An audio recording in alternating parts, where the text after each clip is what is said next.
their company's job.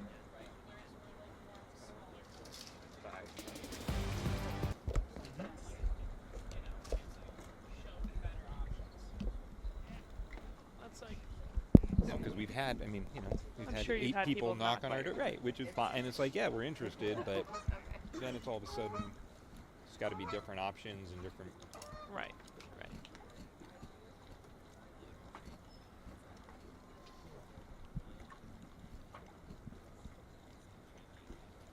Yep.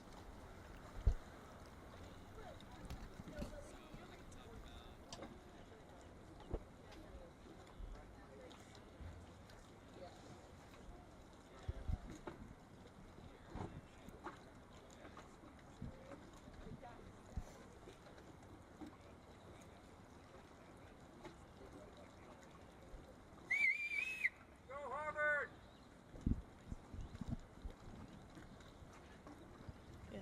Whew.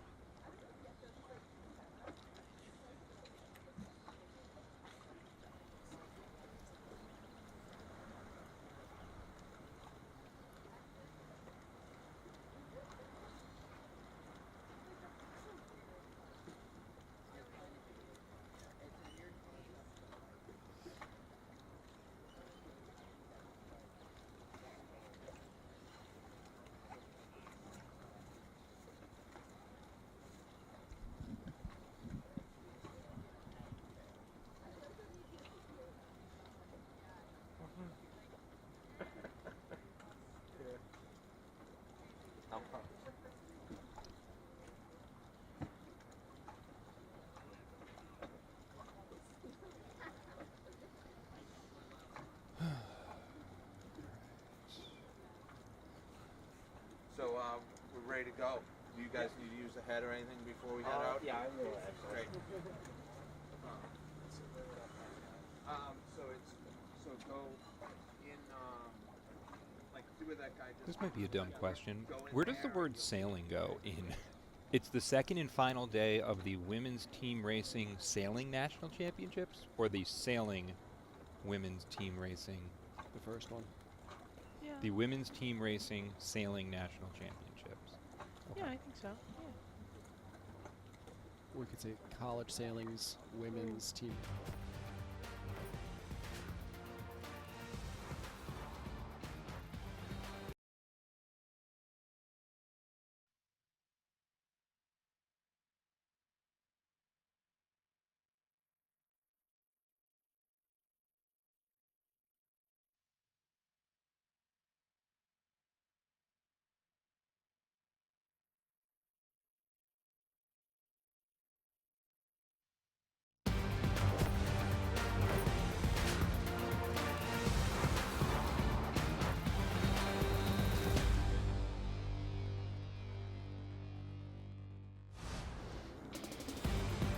It's the second and final day of the College Sailing Women's Team Racing National Championships. 6 schools remain, with Stanford.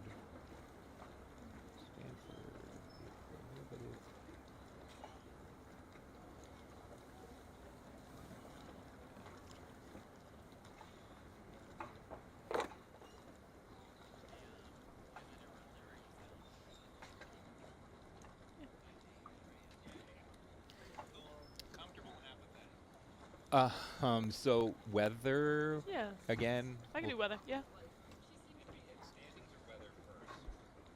I think we did standings yesterday was first. Yeah. And just a heads up, once we go live, this mic will be picking up everything, so don't say anything you don't want.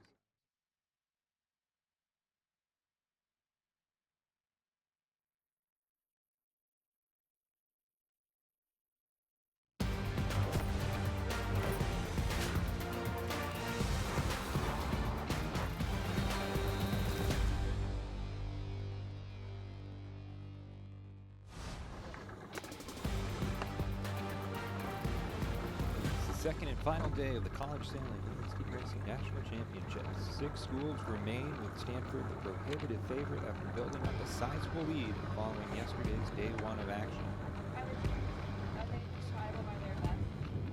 That's correct. Yeah.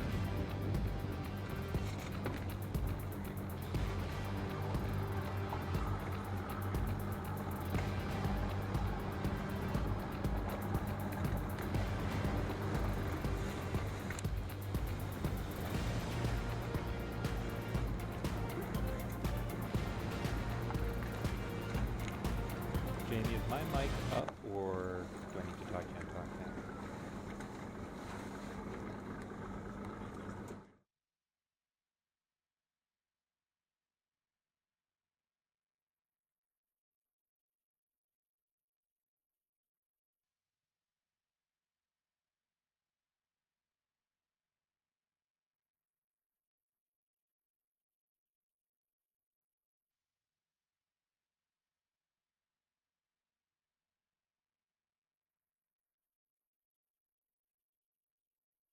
Absolutely can.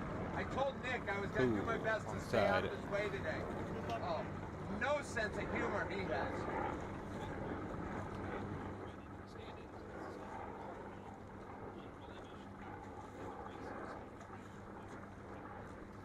Perfect.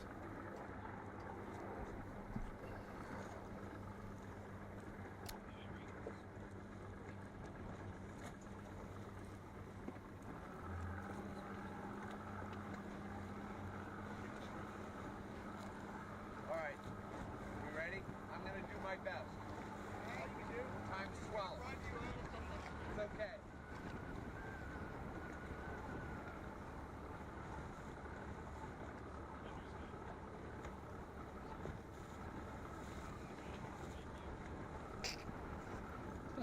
Thank you.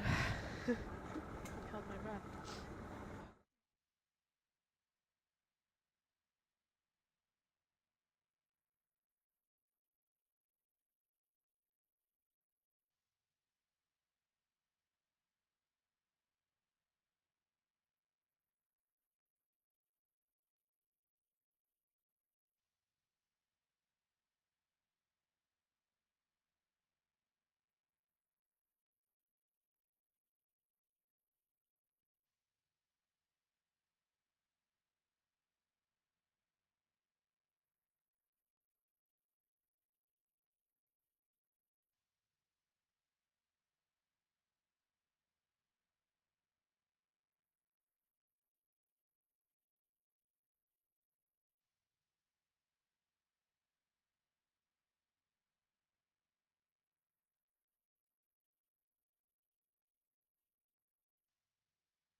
It's the second and final day of the College Sailing Women's Team Racing National Championships. 6 schools remain, with Stanford the prohibitive favorite after building up a sizable lead following yesterday's action. But don't discount the 5 schools on their heels, each within shouting distance to make a run here today on ESPN. Hey everybody, and welcome to the Charles River in Boston alongside Gloria Kevlicuite and Clay Johnson. Adam Giardino with you. We'll talk about the weather, but first let's take a look at the standing. And Clay, Stanford has done a nice job of building up a lead with an unblemished day one. Yeah, I think it's no surprise that Stanford's at the top of the leaderboard. They're a really talented team and they're hungry. To me, the thing that stands out on the leaderboard is just how close it is in second place. Boston College, Dartmouth, and Harvard all with similar records. Yale just one loss back. I think we're in for a really strong day, a really great day of sailing from these schools, and you're going to have to get some wins if you want to move up that leaderboard. Yeah, and without getting into too many specifics yet, BC, Dartmouth, Harvard, if they go a perfect 8-0 today, they'll be knocking on the door of the Stanford Cardinal, and the national championship is handed out. Gloria, the weather was not promising when we woke up today. It wasn't even that promising an hour ago, but suddenly the winds have arrived here in the Charles. Yeah, and I think we're going to take as much advantage of it as possible, as starting at 1 o'clock, the breeze really dies off. So right now we have a beautiful easterly, about 5 to 10 miles per hour. Those gusts are up there in the 10s. So we just got to take good advantage of it and get as many races off as we can. In the round of 6, which is where we are right now, there are 15 head-to-head races that need to happen. When that happens, we will advance to the final 4. There will be 6 more races, so 21 races here today is the goal. And with a 10:30 a.m. Eastern start time, we are just about ready to start on time. This is incredibly encouraging to see how many of these races we can rip through before noon, 1 o'clock, when things will start to go up in the air a little bit. So the first race today is Dartmouth versus Harvard, which is a good clash of two teams tied for second. As we said earlier, Dartmouth, Harvard, and Boston College all have identical records. I think for any of those schools that, certainly if they want to catch Stanford or if they want to solidify themselves on the podium, these are going to be crucial head-to-head competitions. What it means, if you go 8-0 today and you're one of those 3 schools that trails Stanford within a couple of losses, if you win your 8 races today, you will have handed Stanford 2 more losses. Stanford will still have to lose to another school. If Stanford goes 6-2 today, they've locked up the national title. But if you beat them twice head-to-head today, you'll suddenly own that tiebreaker. And so that's what's required of these schools here today. Of course, there are a lot of other combinations that can make it happen, but that's the easiest route for a comeback for any of these 5 schools trailing the Cardinal. I think if any other school thinks they're going to win this regatta, they need to beat Stanford twice. I think it's going to be incredibly hard to have a loss to Stanford and still win this event. Because each of these schools, still alive, lost to Stanford yesterday. So if you don't beat them twice today, it's Stanford that now owns that tiebreaker against you, and the sledding becomes that much tougher to not just catch Stanford, but to overtake them cleanly by the time today's action is over. Well, if you go 1-1 against Stanford, you're not gaining any ground. So you're still at best, if you're an 8-3 team right now, you're at best 3 races behind them, and they own the tiebreaker. Yeah, it's nearly impossible. Right. Especially the way Stanford's sailing. They're fast, they're confident, they're starting really well, they're really well coached. So I think they're going to look to go out and get a few wins and try to, put the pressure on the other teams to kind of start fighting for second. Sounded like, from different conversations that we've had, that Stanford, after missing out on a national championship hosting this event last year on the West Coast, that they approached this one here today all business. They want the trophy, they want the title, and that's not to say that these other teams aren't here to take it all down themselves, but Stanford knows what they missed out on a moment last year on their home course, and an opportunity now to do it 3,000 miles from home. Yeah, I think it's worth noting that last year as well at the Open Team Race National Championship, this exact lineup of all-women female drivers from Stanford actually went undefeated day 1 of the Open Team Race National Championship last year. So, I think they're quite familiar with going undefeated day 1. Last year we saw them kind of fall off a little bit day 2. So I'm curious to see how they're going to do today. But I think after a whole year of practicing, I think they're going to come back even stronger than they were before. And so definitely don't sleep on them. And people are going to be wanting to marginalize or really emphasize on their mistakes if they make any. For the Harvard crimson in the water. Cordelia Byrne, captain, junior from McLean, Virginia. Emily Launderville, senior from Graston, Minnesota. Sarah Byrne from Short Hill, New Jersey. It's Lily Bartlett, a senior from Nantucket. Zoe Ziskind is a first year out of Santa Barbara, California. Margot Silliman is a junior from Katuitt, Massachusetts, out on the Cape. Marbella Marlowe, Newport Beach, California native, a senior. We've seen her and heard her story throughout this weekend's activities. And a couple of substitutes should changes be required for Harvard. Sarah Guzguz, a first year from Tunisia, and Peyton Hadfield, a first year from Wolfboro, New Hampshire. And those are the different athletes participating for Harvard here. A little bit more of a fluid group for Dartmouth that we were passed along. Plenty of names, a lot of alternates, trying to get the right combination. We know that Madeline Coble, a sophomore from Duxbury, Mass. Yumi Yoshiyasu, a senior from Houston, Texas. Bella Casaretto, sophomore from Fort Lauderdale, Florida. Phoebe Lee is a sophomore from the Lincoln School in Cranston, Rhode Island. Alexandra Pierce, a junior from Mission Hill, Kansas. And Maddie Hawkins, she's a Helm from senior from Severn School, Edgewater, Maryland native. Reese Bragg, the sister of one of the keys on the open racing team, Boyd Bragg, is participating both in the open and now here in the women's side. Lily Baker, a first year from Annapolis, Maryland, and Elise Donovan, Arlington, Massachusetts. Lots of combinations to be had for Dartmouth. They were still tinkering in the days leading up to this thing, but sitting in second place, they seem to have found some combinations that have worked and have had some success in the early going. Like our technical people at our office weren't here to see how our boats are set. And it is a glaring Looks like from the drone we can see them just dialing in the course. As you mentioned earlier, the breeze looked pretty light this morning, and about half an hour ago we weren't quite sure if we were even going to be able to start on time. But this easterly 5-10 miles an hour breeze came in, and looks like we're going to try and get started as the race committee just really nails down the course and make sure it's square before we get going. I didn't know that much. Here the race committee calling Harvard and Dartmouth over to the starting line, so hopefully we get going momentarily. We're not trying to tell the game that they have to change. Dartmouth is led by head coach Justin Assad, 14th year head coach from Columbia, 2003 grad out of the Ivy League. Dartmouth alum, a fourth year Rebecca McElvain is one of the assistant coaches, along with Catherine Beauregard, third year from St. Mary's College. Thank you for the assist on the pronunciation. Yeah, I know she's got a doozy. She and I sailed together a little bit in college, so I was able to give you the assist there. So you were class of 21. She was 2 years ahead of you. So what kind of upperclassman was she when you were coming up through the ranks?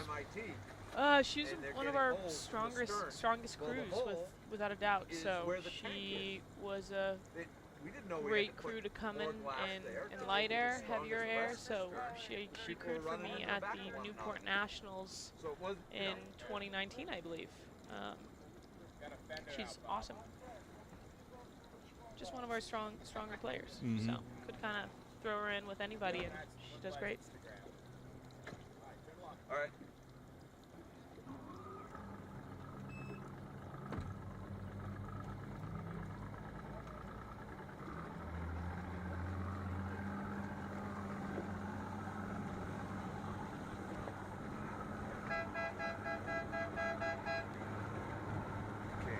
Looks like blue and green.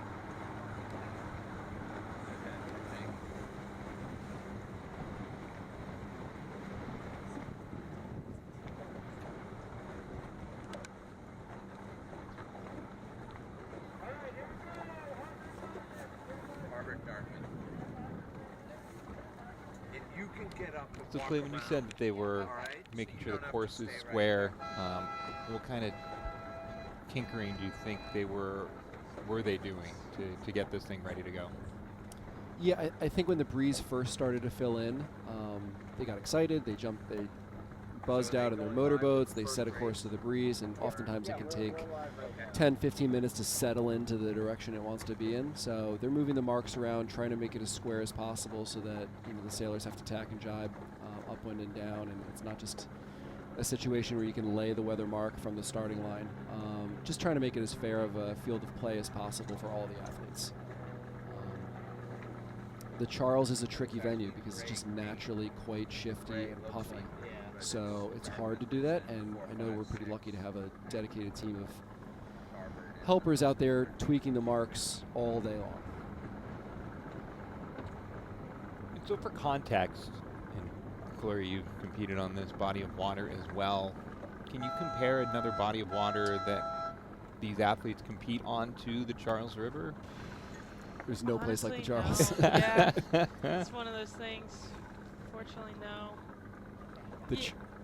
Go ahead. No, I mean it's just one of those where it's like you can practice on a shifty lake, a shifty river, but the shifts that come through the Charles, it's just one of those venues where I feel like you kind of walk off the water, and there's days where you're like, I have no idea what just happened. Not a good feeling. We used to joke sometimes when we'd have regattas here, if maybe a school didn't send maybe their top A team, that we called it the River Protection Program because they didn't want to mess with their team's heads or their psyche. Yeah, it's true. What should we be looking for in an easterly breeze from the Harvard Boathouse, Clay? So the river runs east-west. We're looking south right now. So I'd say east and west are the more stable conditions, if you can say that. So it's a better direction for sure. North and south are just pretty all over the place and hard to manage. There's a nice breeze here. I think we're going to see relatively steadier sailing today. So I think that that's good for these teams, and it's going to put a good premium on getting good starts and executing your plays. Beautiful. We like to hear that. 30 seconds to go. So Dartmouth is in the low numbers, 4, 5, and 6. Harvard is in green, 13, 14, 15.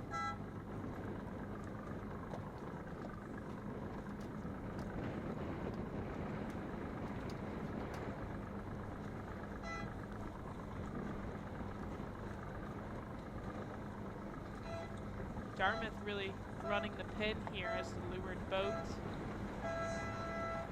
A little worried about 13 getting shut out at the boat, but they were cleanly across. So, all right, boat 5 tacks out. 13 we call the gatekeeper. They started the boat, and they controls who goes to the right side of the course. So if your teammate has a bad start, you can let them go. If your opponent, in this case boat 5, has a bad start, you can quickly tack on them and guarantee that you're winning a pair. So I love that move by 13. They were in a tie with 4, and they switched off to a winning combination with boat 5. So a great move by Harvard, boat number 13 in that case. It looks like 14's going with 4. I think down here at the pin, 6 probably had a better start than 15, and they're winning that combination. Yeah, right now I definitely see that Harvard has 2 winning pairs at the minute. Also felt like 6 was a little late to react on Harvard's tack on 15 there, and 15 might be picking up a little bit of ground. It's that's a really good point, Adam. So as 6, you're waiting for 15 to tack. You can't tack until they tack because they have the right of way, and you're facing the other way. They're behind you. So if you turn around and you're staring backwards at them the whole time, you're not focused on your speed, and you might be going a little slower. That's where communication with your crew is really important. Maybe the crew can be looking behind to see when they tack, but you're right. They have to be very responsive, and as soon as 15 goes, they need to roll right with them. So 13 and 5 are coming back from the right, and that actually helped 14's coverage on 4 a little bit as they had to duck 13. I think if I'm boat 15 now, I'm trying to close that gauge to windward on 6 and try and slow them down, maybe get a hold of them. I'll say boat 6 is doing a great job of maintaining their windward lane here. Yeah, they're It's a doing a nice tough spot to be in. And it looks like 15 and 6 are actually laying the weather mark. We're certainly close to it. I'm 15, I'm putting the brakes on hard, seeing if I can let my teammate 14 go in first, and you guys can round in a 1-2. Looks close. They're going to do a double tack with 6 to get around the mark. And good job on 13 to jump down on 5 and maintain that ace. So very tight right behind. You have a Dartmouth boat holding on. They'll have a good opportunity to cover on this downwind since they're rounding so tight to one another. As well as, it's actually 2 Dartmouth boats quite close. So on this downwind, I'd be looking for the 2 Dartmouth boats to set up essentially a wall of coverage on the Harvard boat. So Harvard rounded in a 1-2-5, but boat number 13 received a red flag at the weather mark, which is going to change to a 1-2-6. So Harvard's winning at the moment, but tough blow there and an unstable winning combination. And boats 4 and 6 can really start trying to chase down these lead 2 Harvard boats. And they did a brilliant job as well of just matching the jibe of the Harvard boat. So when you're building a wall like this, a wall of coverage on this downwind, wow, beautifully synced with the Harvard boat, which is exactly what you want to make sure that you maintain a tight cover on them. The moment they're jibing, you and your teammate all in sync as one, jibe on top. And now you can see Dartmouth is inside and has a little bit of starboard advantage on this Harvard boat in second. I'd be looking for that first place Harvard boat to kind of stick a little bit closer behind. I think that Harvard boat is going to need some help. Yeah, if you're Harvard here, I mean, you have such a deep 6. Are you just worried about finishing 1-2 now, or are you still, in the long term, trying to get that 6 back up into the pack? I think in an ideal situation, the second place Harvard boat can somehow hang on to second place at the leeward mark. It looks like the boat in 5th just sailed around them. And it looks like they've lost the inside of the other boat. So now I think you switch plays and you go play 4. And you take one of the boats behind you, probably boat 4 is the easiest one, and you try to slow them down, let your teammate boat 13 go around and go play 4. Dartmouth saw that coming and they took them out, and Dartmouth did a really nice job there of converting to a play 2.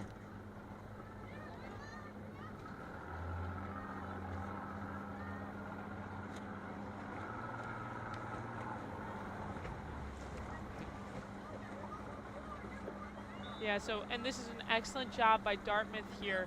So the boat 4 is pushing the one around, making sure that their teammates get a clean mark rounding behind them. And so they're continuously pushing the one, getting everybody around the mark, while the 4th place boat from Dartmouth is slowing down the 5th and 6th place Harvard boat here.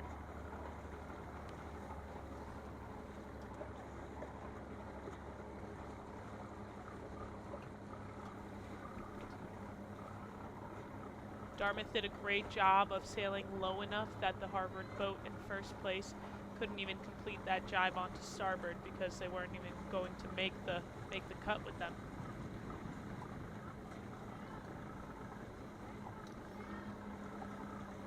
So we do have all of our attention here on race number 68, Dartmouth and Harvard. It's one that will have major implications, as all these races will. We're cutting the field from 6 to 4 at some point here today. Boston College and Yale, the next boats in the water. So they're already getting race number 69 underway as well. We'll keep our focus here, though, on Dartmouth Harvard. It's a nice switch done there by Dartmouth. 14 had 4 had taken the coverage of 13. Dartmouth potentially having the 1 at the minute.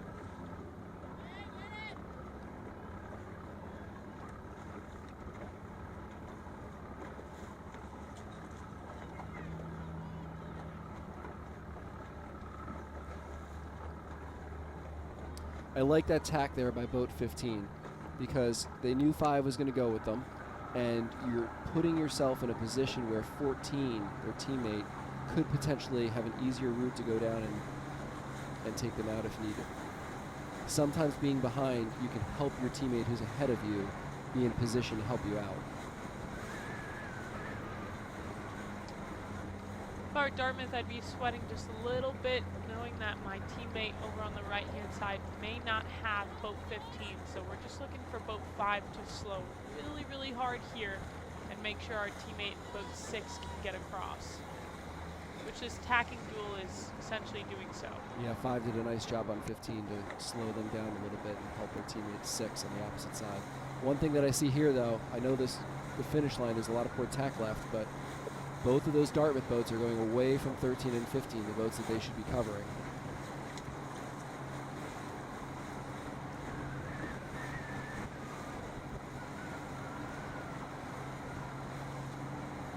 Unfortunately, I think there's too much port tack left on this beat for the Harvard team, and Dartmouth is doing a nice job of sailing to the finish line.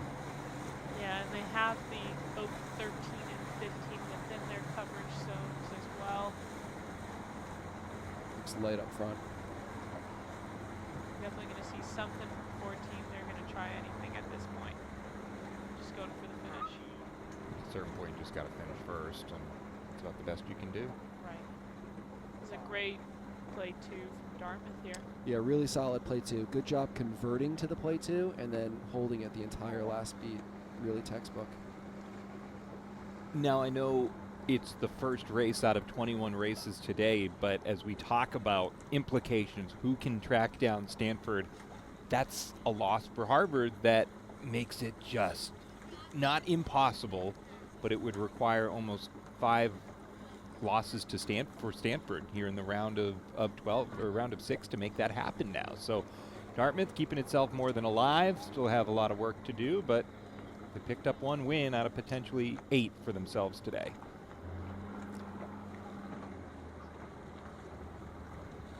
Look up the other race, all right? We'll stay right up here by the Yeah, it'll be interesting to see how all these teams that were tied for second before today are going to land throughout the day, because now they're really going head-to-head with one another to really fight for first, second, and third, any podium finish, really. The race after that Harvard and Dartmouth race is Boston College and Yale, and those guys are about to round Mark 4. It looks like Yale in the blue boats has a 1-4-5, so they're in a winning play 4 combination. You can see the 5, number 17, is doing a nice job of slowing down boat 8 and trying to make a big gap. You know they're doing a great job, as you saw that boat 8 even heeled a bit to windward. So that's a great indication of doing a really good job of slowing hard, as the boat below you just loses all momentum.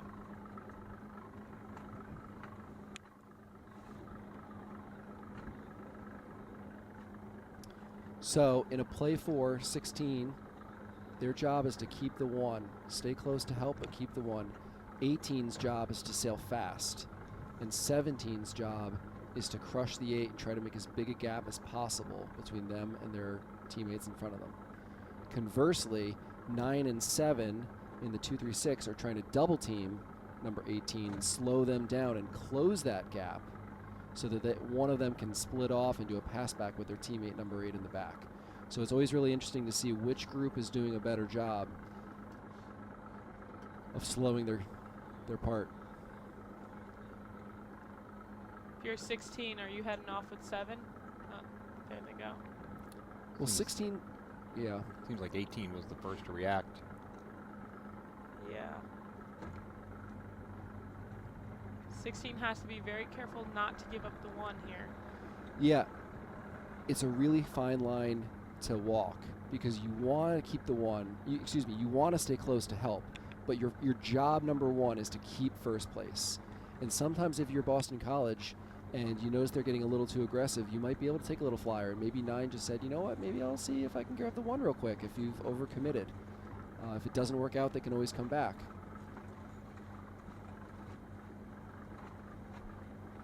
If I were 18, I'd be starting to think about my exit plan here. Yeah, you're almost laying the finish line. Right. Maybe a jibe out of there, but this great is job by 7 to hold on to them, huh? right. Great pin. There we go.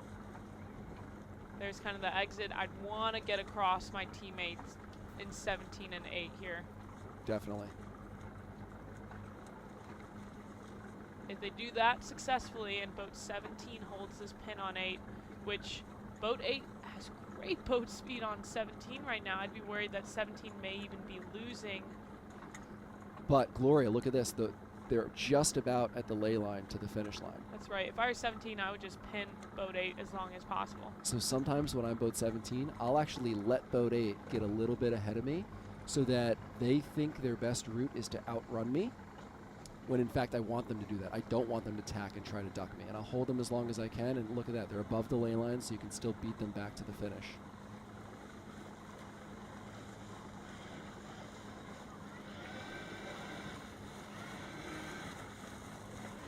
17 does still have that luffing right, so they're going to use it. They're going to use it. I think you can arguably go up a little bit higher. Nobody's. I think that's legal. What do you think, Clay? Let's see what the judges say here. Red flag. Red flag. Yeah, I think in that instance, so we can talk a little bit about it, but it looks like Yale has solidified the play 4, 1, 4, 5 here. I do think in this instance it's luffing rights, right? Clay, do you want to get into that rule a bit? Yeah, well, so 17 was clear ahead boat, and 18 came from behind. And even if they tacked into an overlap, the lure boat has right of way. So as 17 was sailing towards the finish line, they slowly closed the gauge to 8 to windward, and eventually they got too close, and 8 was claiming that they were keeping clear and weren't given an opportunity, and 17 said that, you know, you had plenty of opportunity to keep clear and didn't, and I think everybody knows the rule, just a difference of opinions. So they threw it to the judges, and the judges ruled in favor of Yale and said 8 wasn't keeping clear. Yeah, and I think 8 was also, if I heard in the audio correctly, was saying that they're taking them up a little bit too high. Where do you think the fine line is with quote-unquote too high? You can take them up to head to wind. Yeah, and I didn't see too much of a jib luff there. And they didn't auto-attack, nothing. I think that, quite honestly, Yale could have just sat there I think all day long. As a judge watching that, I'm always watching the distance between the boats. And if the distance is getting smaller, I'm watching that windward boat and really trying to make sure that they're doing everything that they can to avoid. And sometimes you have to, if Yale's heading them up, you need to head up equally with them. And if you're not, then you're more likely to be called for a foul there. Yeah, as a windward boat, you have to be extremely careful because it's one of those things where usually the windward boat is you have to keep clear. They are the keep clear boat. So the odds are already kind of stacked against you. So you have to especially you're walking down a very fine line in that situation. But I do appreciate BC doing everything they could in that moment.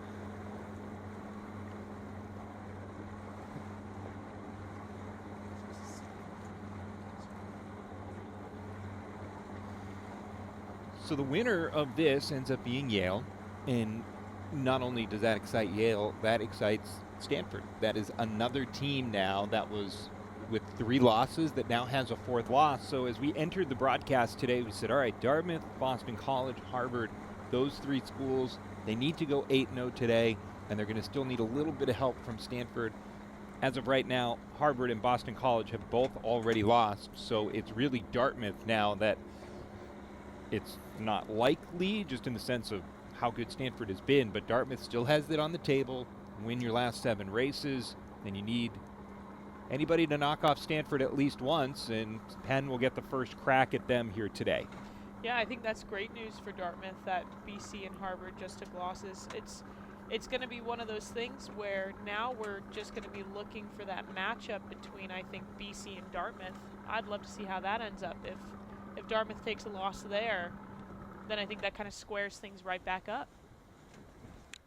And again, the fight for second place is still super valuable. I know the attention is on Stanford and whether they're able to take down the national championship, but each of these teams, they want to finish on the podium. They want to finish as high as possible. And especially for this field of 6 that remains, Dartmouth, Harvard, Yale, and Penn, there is an Ivy League championship that will be on the line. It'll get recognized as well. They'll There is the competition within the competition and the bragging rights for one of these 4 Ivy League schools of the 6 remaining that can finish as high as possible in order to reign Ivy League supremacy.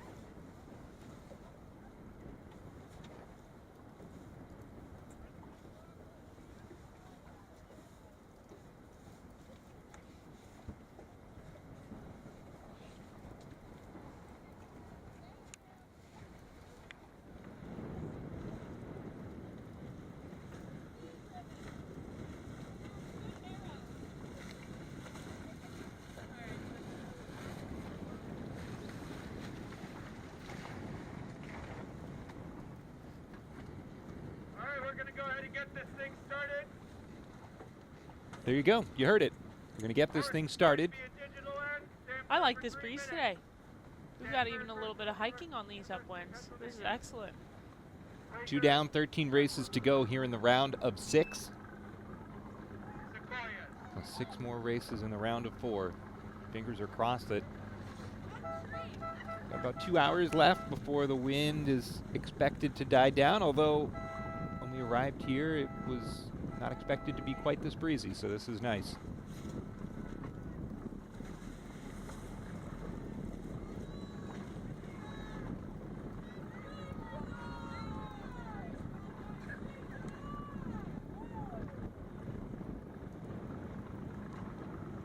Question is, will Stanford go undefeated the entire day?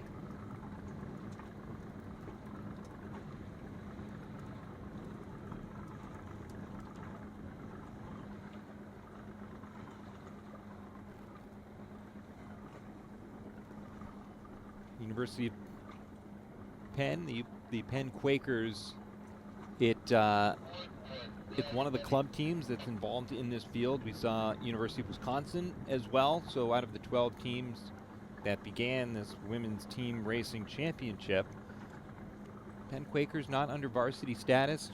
Just makes it that much more impressive what they're able to accomplish and the organization and everything that they're able to get done. Gloria, you said the Penn coach, Isaac Clark, coached you when you were growing up in Chicago a little bit? Yeah, he coached me in high school. So I think my junior, senior years. So I'd never stepped foot on a boat before I was 14, but junior, senior year, Isaac Clark did lead the Chicago Yacht Club program, and he was excellent, and he definitely pushed us to success, especially our senior year. That was my high school team's first time ever qualifying for nationals in our entire school history. So, and we had won the qualifier, and I think we have him to thank for that. So he brought a lot of grit to our program and a lot of expertise, and I think we have a lot of our success to thank to him. So it's awesome to see that he's at Penn coaching there, and he's had great success, especially with their women's team at Penn. Interesting start. We're less than a minute to go, and all 6 boats are outside of the committee boat. Kind of jockeying for position as they come in.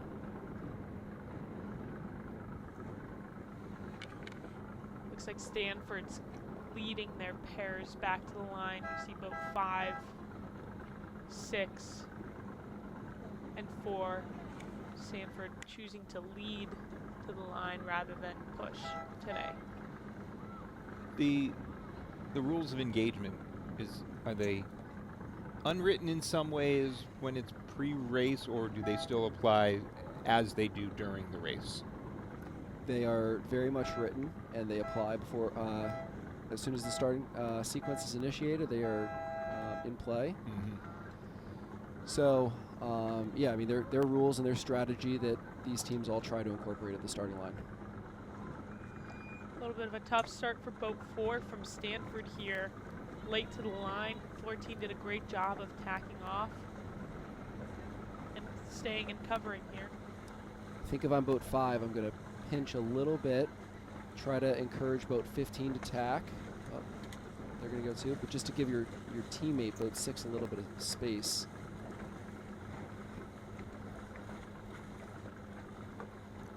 5-6 will tack back on 13 and at least start going back to the left with some of these boats, just to not let them get any leverage to the side.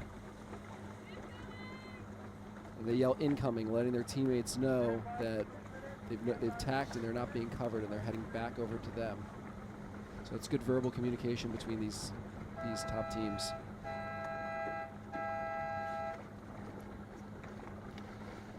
You had a conversation with Stanford's coach, Clay, earlier today. What was the general sense that you got from them?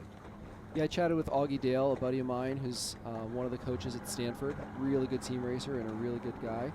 I just asked him how it was going, and he said everything's great. They're really happy with the day yesterday, of course. And they're not taking anything for granted, and they're just going to try and go out and focus on one race at a time and winning their races and what they can control. But I mean, he's happy, right? The team's sailing well. The team's fast. I think they're in a good spot. Obviously, they don't want to jinx anything, but I think they're optimistic for today. Especially since before they got in the water, they knew at least one of the teams trailing them would drop a race with Harvard and Dartmouth going head-to-head, and then they got even better news when Yale proved victorious over Boston College. So the lead is only getting more comfortable, but that, of course, requires Stanford to keep their foot on the gas as well. I think if I'm Stanford, I'm talking to my sailors and saying, look, we can only control what we can control. Let's go out and just focus on getting wins. But the best thing for Stanford would be if these teams in second, third, fourth, and fifth just start beating up on each other a little bit. What you don't want is somebody else, another team, to go on a run. But you can't control that, and all you can do is just say, let's just win one race at a time. And these guys are they're very disciplined, and they know that, so I think that's probably what they're focusing on. Really great job from Stanford's boat 5 here, seeing that their teammate may have a bit of a hard time crossing here. Immediately came down onto boat 13 from Penn.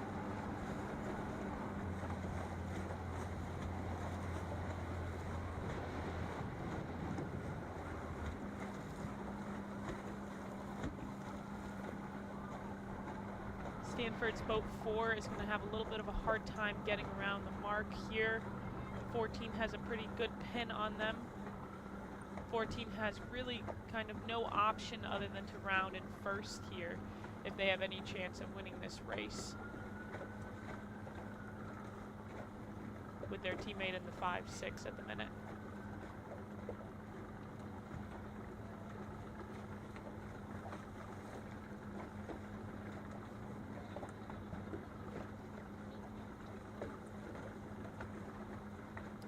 So Stanford rounds in a play 2, 2-3-4. Penn still very much alive in a 1-5-6, a close 1-5-6.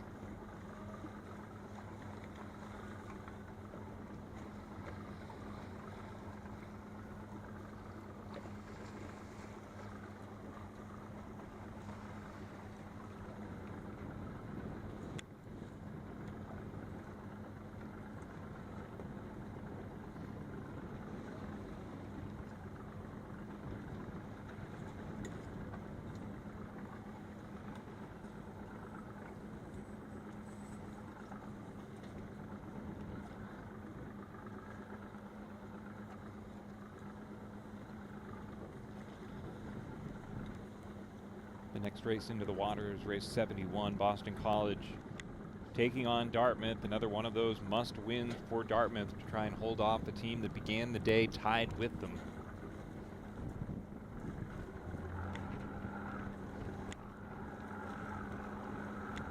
Definitely is looking like it is lightening up a little bit across the course here.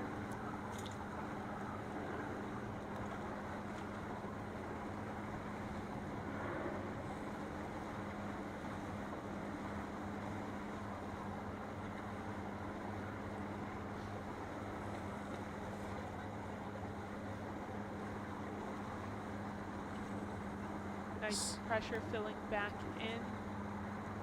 Stanford putting the pressure on the first place Penn boat rather. You can see a Stanford boat sailing clean, fast, straight towards the mark here on the right-hand side.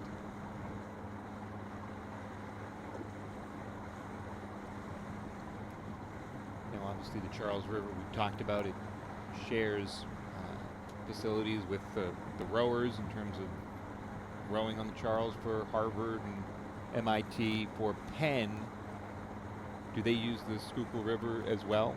Or is it a different body of water down in Philadelphia that the sailors use rather than Penn rowing? To be honest, I actually never sailed at Penn in my college career. Did you ever sail there, Gloria? No, I have not actually. I'm not sure they host a ton of regattas. So I couldn't tell you too much about it. Sorry.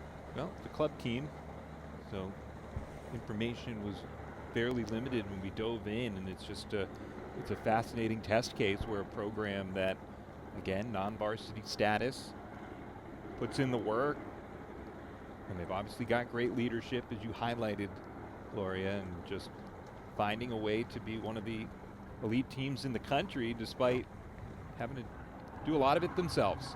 That's right. Stanford did a nice job of sailing around boat 14, and now they're in a 1-3-4. And I see a red flag coming out from the umpires. I wasn't sure if there was a situation with 6 and 15 at the leeward mark there. So Yeah. 15 is spinning here. I think 15 didn't have Mark Roman. Yeah, they kind of went in there. And I Yeah. think they had a little bit of contact as well. So great job by Stanford here. The 3 tacks out, 2 goes with them, and 1 follows suit and gets into a nice covering scheme. And they're going to do a pretty quick speed pass back with boat 4 and 5, and they're going to look to be in first and second. Boat 6 is still covering 13, and 15's unfortunately a little further back. This is going to be an uphill battle for Penn.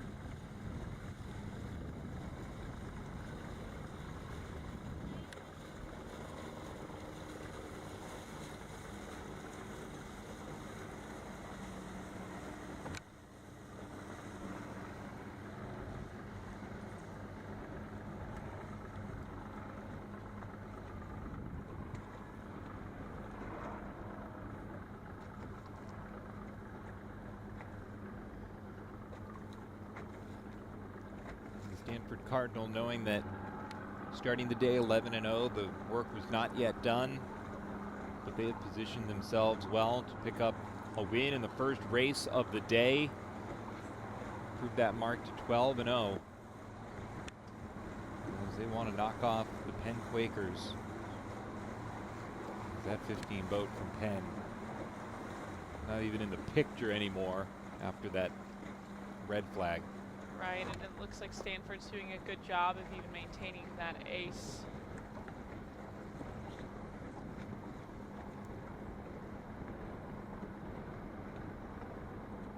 Yeah, Stanford's just putting up that picket fence.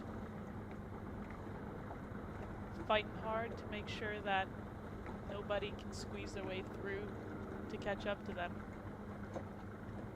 And it's that 15 boat for Penn that's just trying to find any sort of miracle over there on the far side of your screen.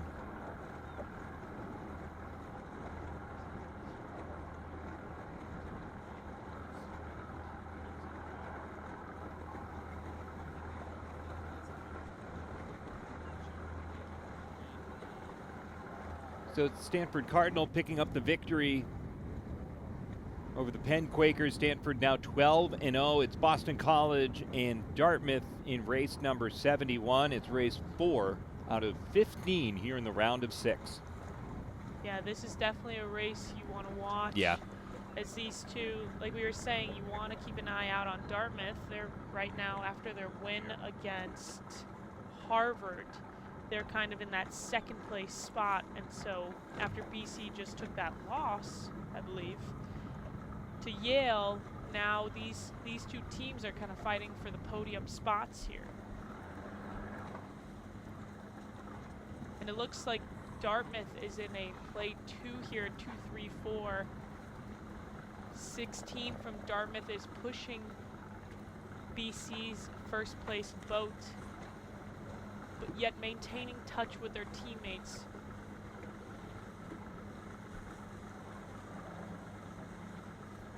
'17 from Dartmouth doing a brilliant job of taking out the BC boat and letting their teammate just get back up ahead here. Dartmouth has been especially strong on these downwinds today.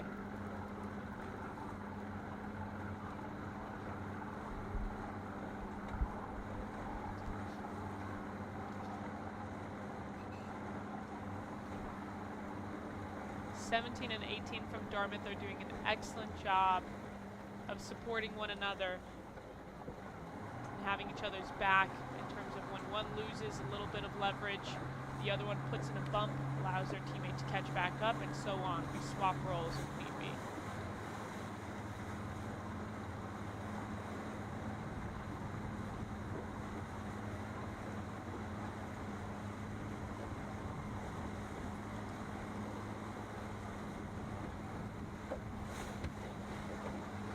There was a moment in the previous race, Gloria, where you said you were worried about what the water was looking like. Has that concern remained, or does the water look a little bit better in terms of wind?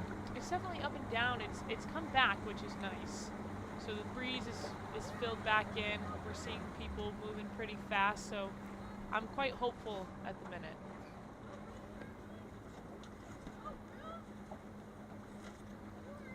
And to take a 30,000-foot view of what today looks like and what it could have looked like is, for the race committee, should things have really gone off the rails this morning with wind.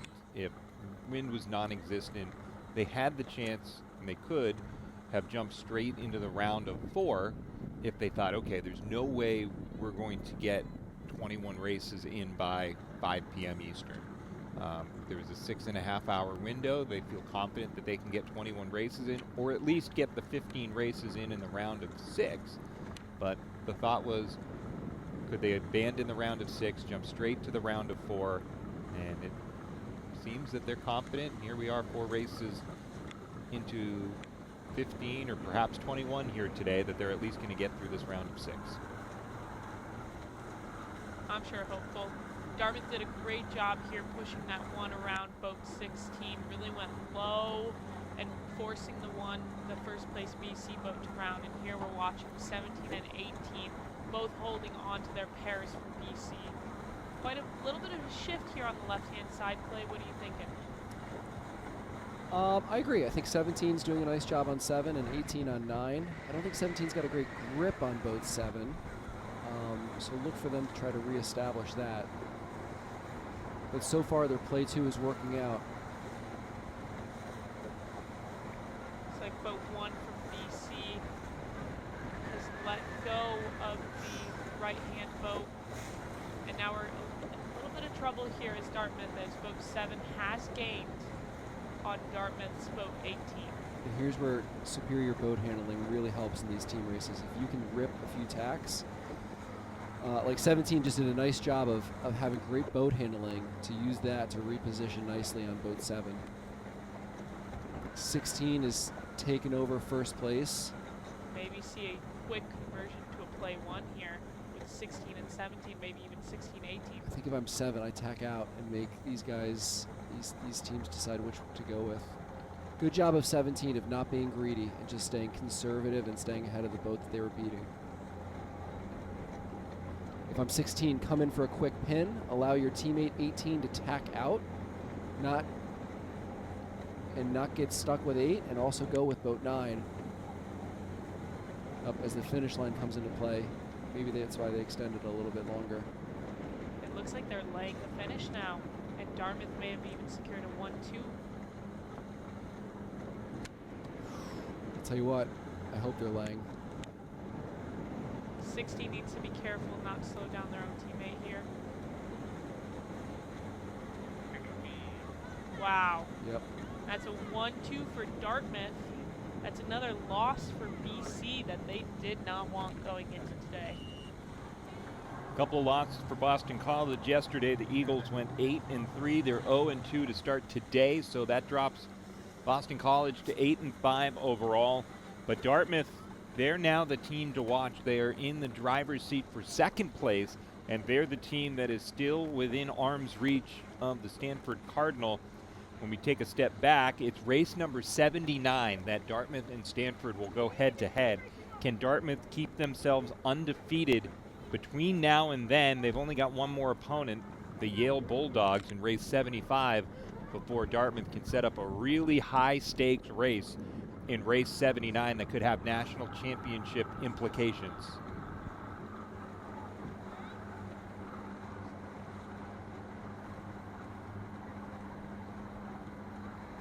Boston College and Dartmouth race 71 in the water. Next, it's Penn and Harvard for race number 72. And Stanford and Yale also getting ready to go in the water. Only 4 sets of boats are utilized in this round of 6, so we are going to have kind of 2 races at a time and then a slight delay heading into the next flight. So let's step aside for just a moment as we get things set up for race number 72 between Harvard and Penn. Flight 3 coming up next on the Charles River on ESPN. I wrote all the time when I was little. I was always writing novels and making up characters and stuff.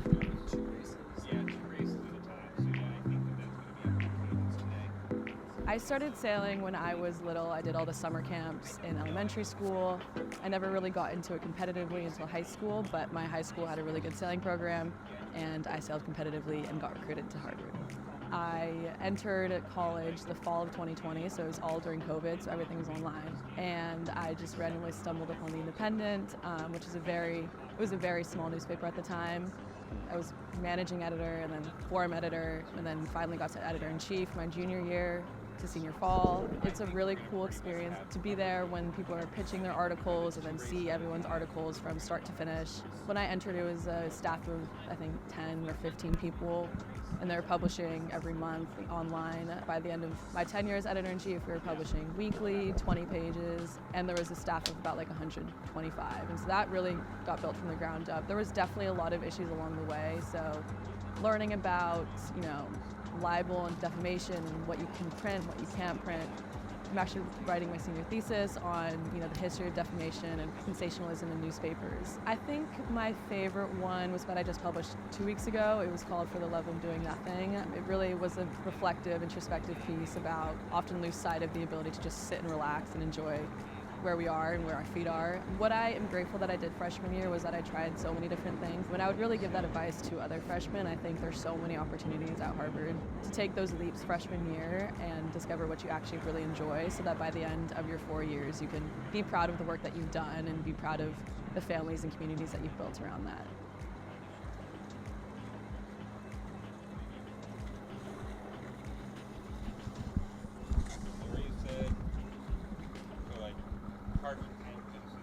I think the shared commitment we all have is that we're here to decrease the stigma around mental health. We want to make it a more open conversation, whether it's talking about student-athlete mental health, coaches' mental health. We got one goal, we just got to work together to complete that. I think the evolution of so they're going to has become prominent year after year for the last decade, Cool. if not more. But I think we're finally We're down. The conversation isn't just about how are we reactive to prevent worst case scenarios. How are we managing everyday stressors and activities? I have really loved today. I mean, just the conversations. I love talking about mental health, and so being able to dive deeper. I think the keynote was incredible, seeing what mental health and athletics looks like really at the highest level. Mental health is the same thing as physical health, right? We all have it. You guys are all in the sports space. You wake up in the morning and you do a physical check. It might actually inform how you work out that day, how you approach your training.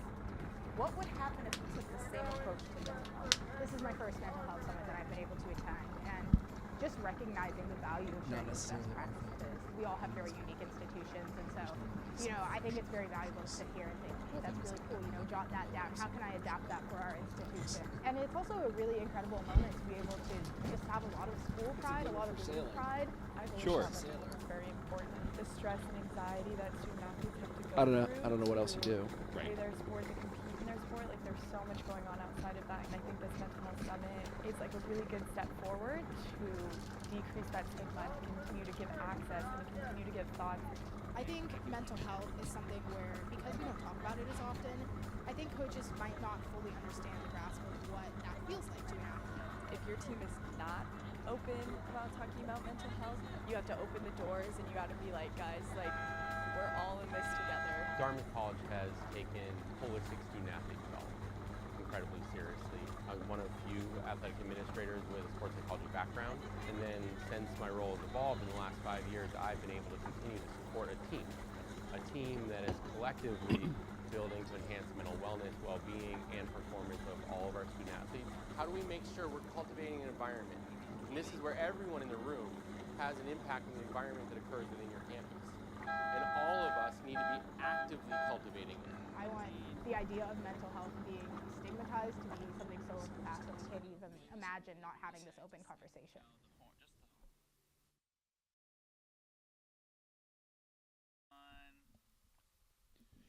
We welcome you back to the Charles River here in Boston alongside Gloria Kevlicuite and Clay Johnson. Adam Giardino with you. Thanks to our entire ESPN crew, not just here today, but all weekend long. The same crew will have you covered in May when more national championship coverage resumes on the Charles River in Boston. This is what we've got coming up right now. It's Harvard and the Penn Quakers. Race number 72. We saw Penn bow out to Stanford in race 70. And so far today, Harvard's lone action began the day with a loss to Dartmouth. And it's Dartmouth that is the team on the rise here so far this morning and entrenching itself in second place.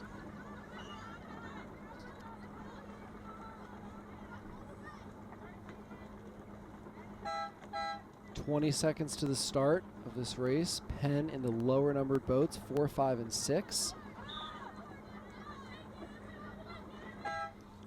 If you're Harvard, this is just one you have to have. Yeah, I think so you're even too. going to stay. Looks like a bunch of boats are going to be over here. 4, 13, 15.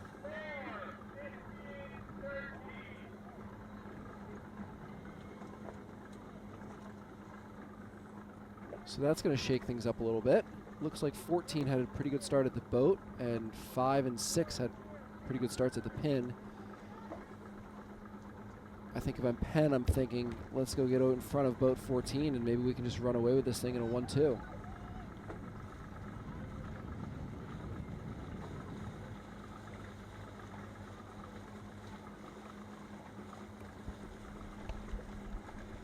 Yale Stanford, or as I like to say, the Stanford of the East versus the Yale of the West. I know, I already burned that one. These it's always so tough when you have boats over at the start, because these teams practice, and they practice all their moves and their plays, and you can have just one mistake where you're over at the start and the race is over and you don't have an opportunity to catch up. Yeah. It's definitely going to be hard for them to get back into this race, I think. These Penn boats have quite a head start here. All that being said, the Harvard team has been very fast.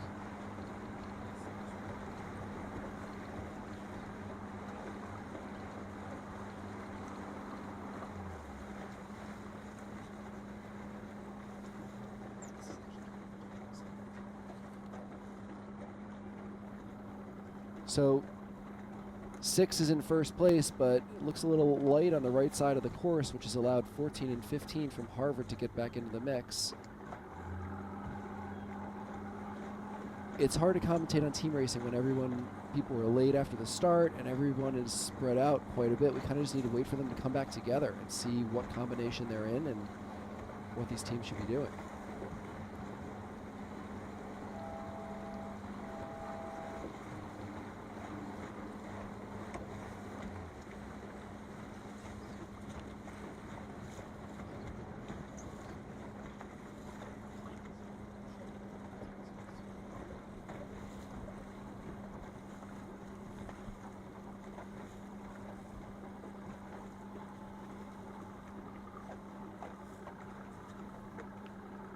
Penn on the right-hand side is doing a pretty good job of just keeping a good cover on the Harvard boat that they are ahead of on that side.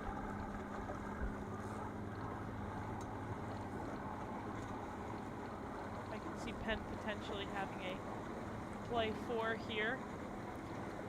Adam, we talked earlier about like, oh, what does it mean when people say, oh, it's the Charles, anything can happen. Well, boats 14 and this Penn boat over here on the right were 2 of the 3 boats that were not over at the start.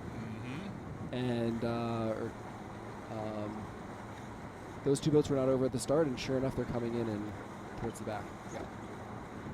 So a left shift has allowed Harvard to get back into this. Something you'll see here is 15 and 14, and here we come with a very aggressive attack on boat 4. Yeah, Penn is going to go and play 4, and they're set up nicely. They're in 1st, 4th, and 5th. There's a big gap already established because of the light air and left shift. So now Harvard's going to have to try to close this gap as much as possible on boat 4. So 7 did a nice job of ducking and then immediately tacking to starboard to hopefully pin 18. And 18 tried to tack back, and it looks like they fouled and they're doing a spin. 16 is going to come in 2nd. So Stanford's still going to round with a 1-2. Really tight 3-4 right behind.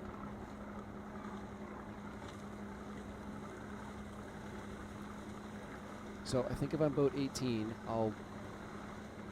my primary goal is to keep 8 behind me. And I don't think you need to absolutely crush them yet, but you need to be sure to have a lock on them and to slow them down a little bit up here and stay ahead of them.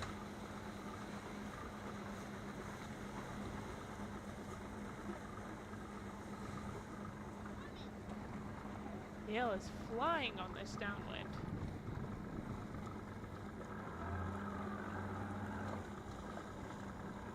Stanford's 18 doing a great job of just stopping this Yale boat almost dead in the water here before the mark. Well, you said you didn't think you needed to crush them. This looks like it looks like a crush. It's crushing. It's pretty good here. Yeah.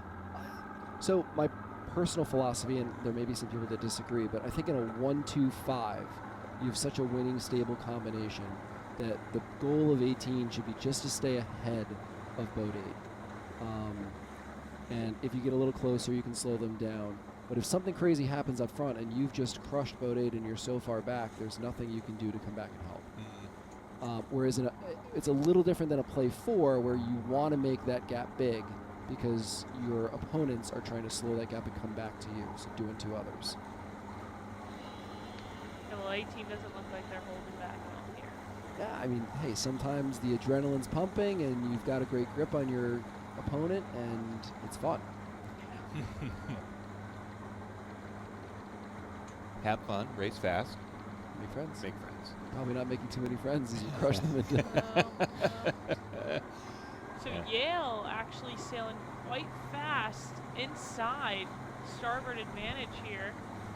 Doing a great job. I mean, right, so this is kind of what I was talking about, and we don't know where Mark 3 is yet, but let's say this Yale boat inside gets to Mark 3 in 1st. Then all of a sudden Stanford is 2-3-5, right, and that gap is huge and unstable, and you allow them to come back. So you're not in a position where you can help your team. so it looks like But Yale Stanford was able to hold them off, and I'm looking for boat 17 to do a nice mark trap and let 16 go really wide and around the outside, and hopefully stay in there 1-2. Up. Not sure if there was contact there. Yeah, I don't think so, but I think it was going to be close. Sure. Great job of 17 of getting the 1 back after potentially losing it. Putting in a little bit of a bump there. I like that play too. So yeah. But boat 7 doing a good job tacking. I mean, Stanford just matched that tack quite well, quite beautifully.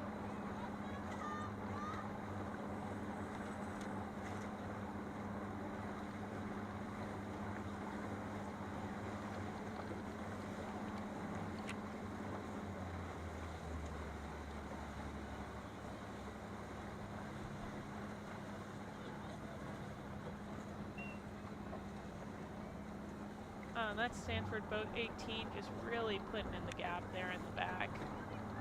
It's going to be hard for Yale to come back here.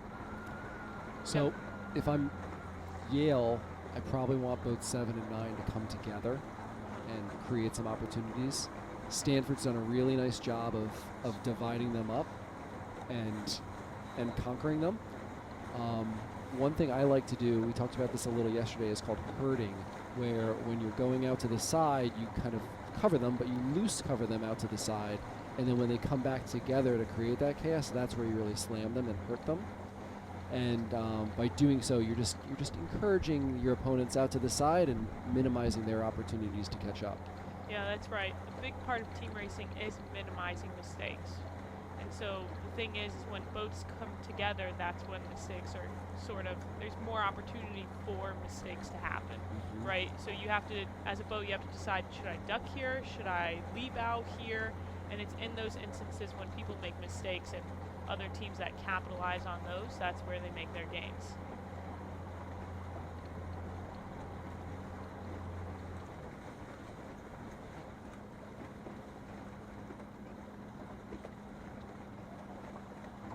'17 shooting up, trying to position themselves in a spot where they can quickly control boat 9 if needed.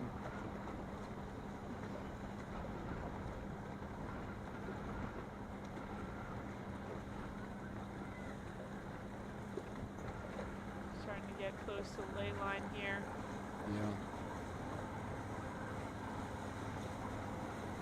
So things can start to mix up here a little bit as 17. I'm not sure that Stanford's other boat has much of a cross, but it looks like they're laying. They even got a little bit of a shift. Gave them a little bit of upper hand here in Stanford. Looks like they're going to come in with a 1-2 and maybe even a 1-3 actually.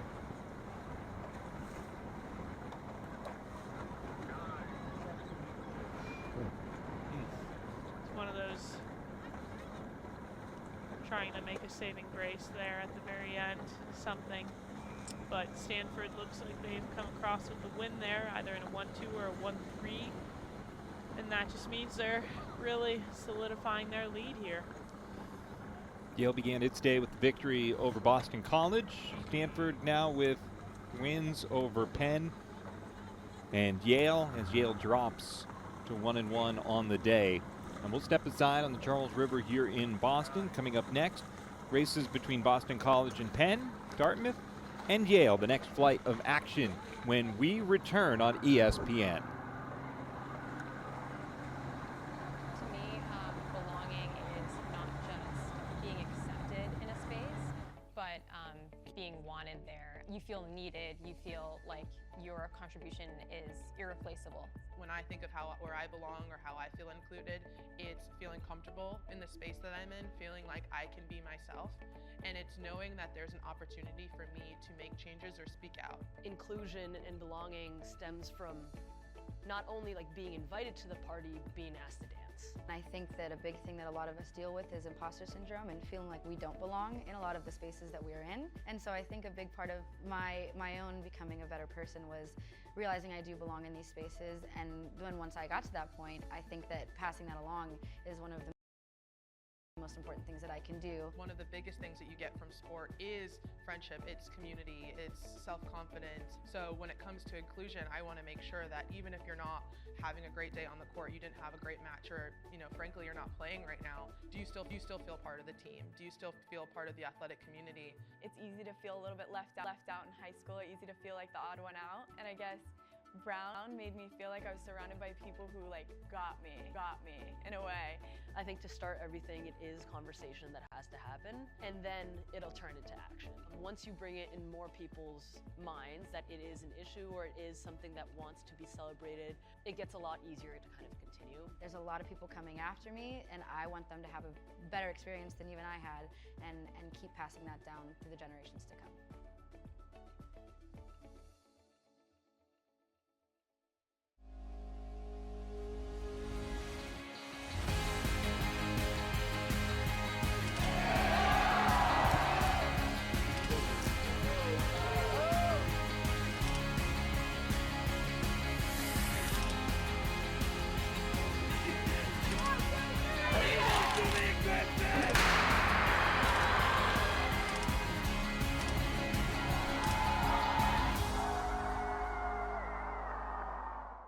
Welcome to the community. We want to introduce ourselves to you. We're a not-for-profit financial cooperative founded and operated by Harvard employees. If you work or study at Harvard or any of the teaching hospitals, you and your family are eligible to join. We've helped thousands in the community buy their first homes, pay off their student loans, and build strong credit. Ask your friends and colleagues why they bank with HUEC. And get to know us at huecu.org/hello.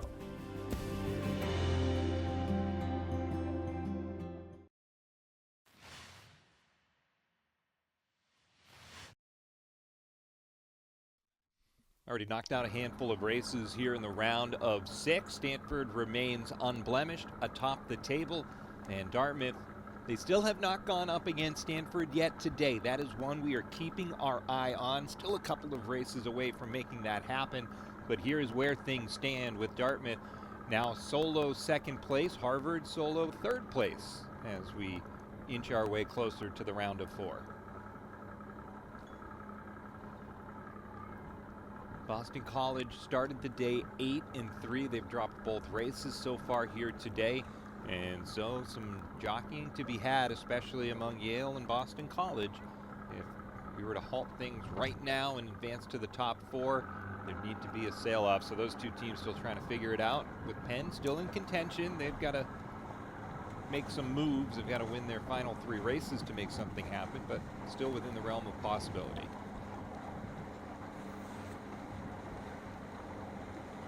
In this flight, we've got Boston College and Penn. They'll be the first 2 in the water for race number 74. It's the second race of this pair, though, that might draw more eyeballs. Dartmouth and Yale with, again, Dartmouth trying to inch their way closer to Stanford, but they can't do it if they drop to Yale. So Dartmouth wants to beat Yale, and then that will set up the big one for race number 79 between the Cardinal and the Big Green.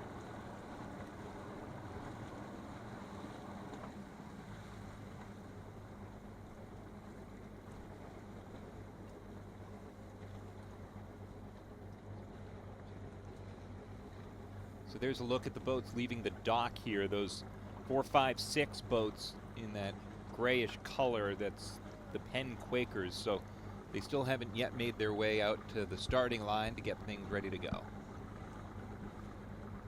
The pink 789 is Yale, so they're still on the dock, but that's not the next race. It's Penn 4, 5, 6 that will be going out to join Boston College.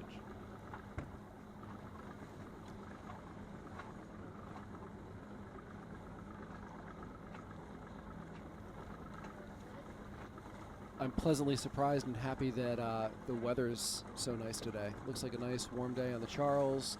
Breeze has come in, is stable. I think I'm feeling pretty comfortable that we're going to be able to go through this rotation nicely and finish all the racing. I'm pleasantly surprised that your in-laws are such great bakers. These M&M chocolate chip cookies, I know they've been tuning in all weekend long, so big thanks to them for providing. Oh, we've got our producer now begging for one. I don't think we got any left, so apologies to the guys in the production room, but they might be all out of luck with those cookies. Shout out to my in-laws for being fantastic hosts this weekend.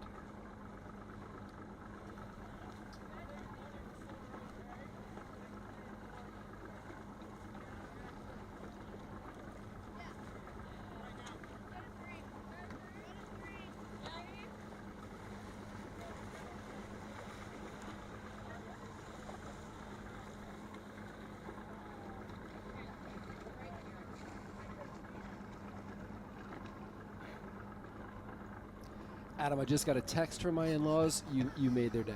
That was really nice. Well, I mean, having enough sugar to get ourselves through 21 races here today, they knew exactly what we needed, so big thanks to them. Boston College, again, they have already dropped a pair of races today. It is imperative for them to stay on the right trajectory here to get in the win column. And same goes for Penn. It would just about mathematically eliminate them if they are not able to pick up a race here. They would almost assuredly see their run end in the round of 6 and not able to advance into that final 4.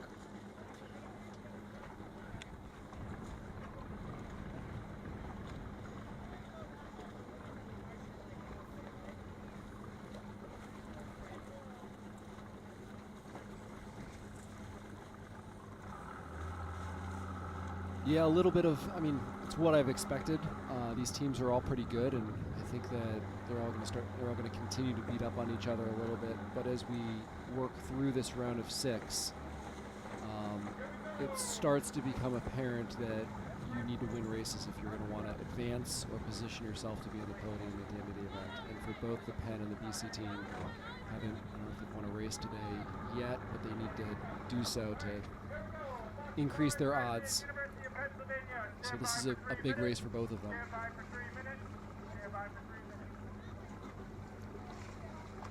We got the 3-minute countdown just about beginning for Penn and Boston College. Here we go. You can hear that coming through.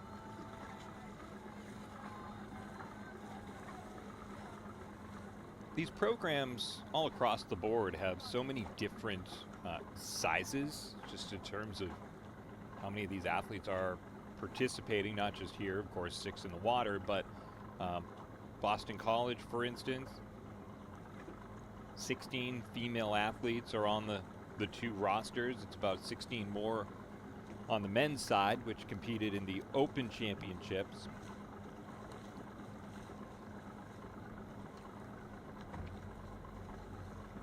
And you mentioned that it's the O'Brien twins that you're familiar with out of Little Silver, New Jersey, and Rumson Fairhaven Regional High School. They're listed as out of Little Silver, New Jersey. Where is that relative to where you coach and you lead things? Yeah, so it's the middle of the state, right?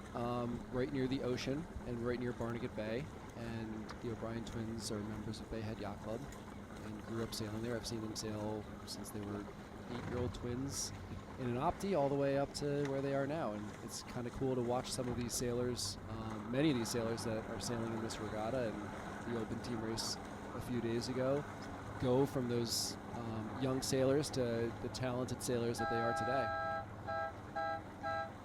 Just looking at the Boston College roster specifically, so you said Bayhead is where you're out of. So for instance, someone from Aiden Cunningham on BC's side, on the Open Team side from Saddle River, New Jersey, Basking Ridge, New Jersey for James O'Gwen. That's a little more inland, if I'm not mistaken, Basking Ridge. Yeah, Aiden and James are both from more northern New Jersey, but there's a lot of really good sailing on Barnegat Bay, and those 2 sailors come down and train down there a lot, so I'm familiar with them as well.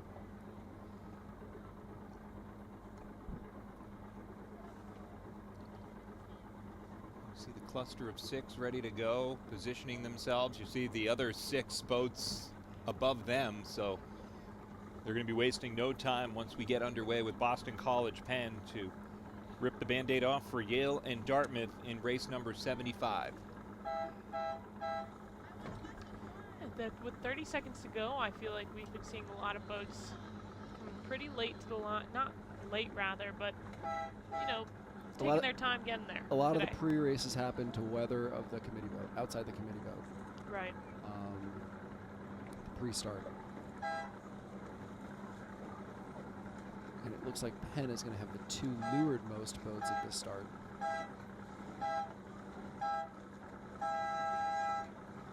Everybody a little bit under here. It's one of those things of like everybody approaching the line so late.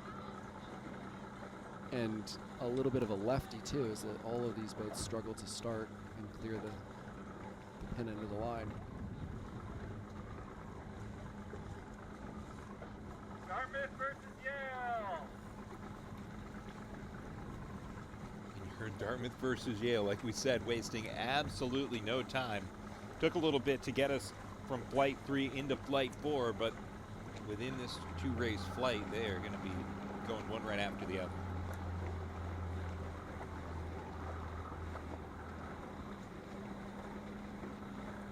All right, here we go.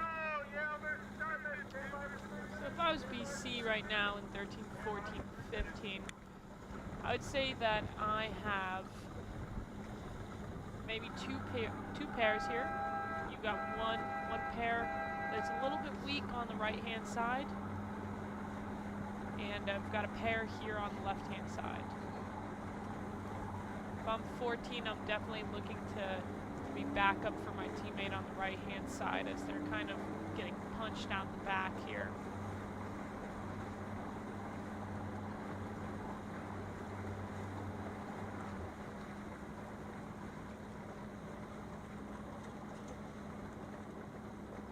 Now, I'm not sure how I feel about 15 letting this Penn boat go out all the way left, especially as we've been seeing the left-hand boats come out looking really nice on these upwinds these past few races. I like that they're coming back to just get a quick touch back.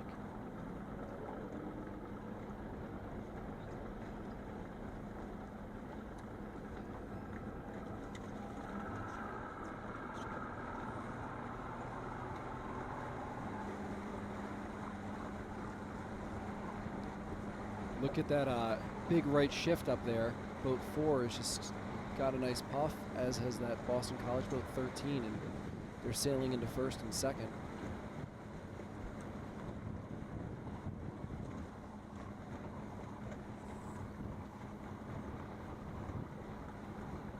The right-hand side came in for the first time today. Big shakeup.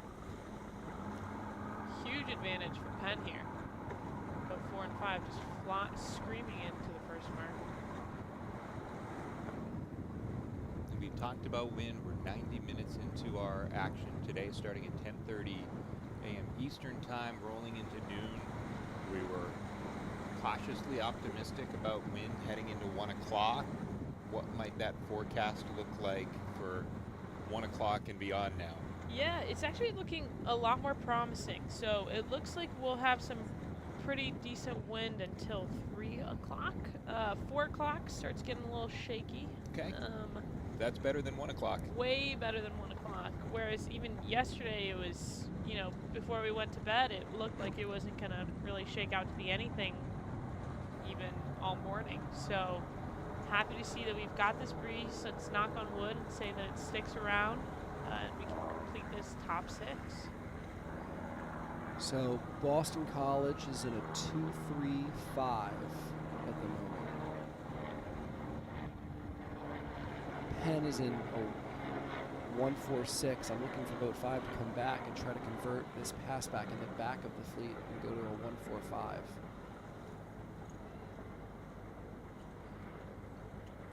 BC's just trying to get around this offset mark before mark number 2 before Penn's doing a pretty they good slow job them down too pinning much. here. Yeah. Yeah.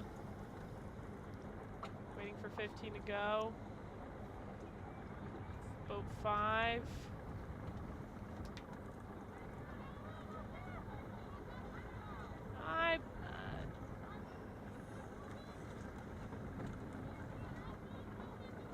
Pretty tough argument to say you've got room when you're coming up from a little bit outside of the zone there, and when you're coming back into the zone, they were overlapped. But they got around clean, so. Yep, and BC looks like they've successfully converted to a 2-3-4 here. 13 and 14 are going to work on 6, and 15 is going to work on 5. Yeah, 6 is going to have a really hard time now because they're getting 2v1. They're outside at the minute. If I was boat 6, I'm looking back. I'm not getting suckered into the 2 boats ahead of me. What my goal is to look back and recognize I'm still beating a boat. So let me go back and continue to beat that boat because my teammate is getting beat by that boat. So.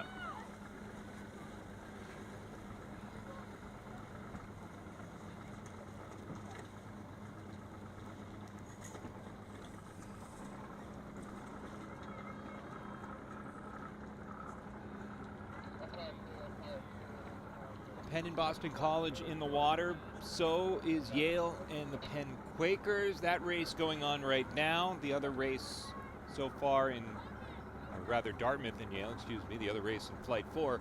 And so here is Yale and Dartmouth just getting underway, a few minutes behind BC and Penn. So right now it's not looking too hot for Dartmouth, losing 2 pairs here. Not too sure where the other, I believe that's the other 2 boats on the right-hand side, but right now Yale's doing a good job, boats 7 and 8, just covering the 2 Dartmouth boats, leading them back over to the right-hand side.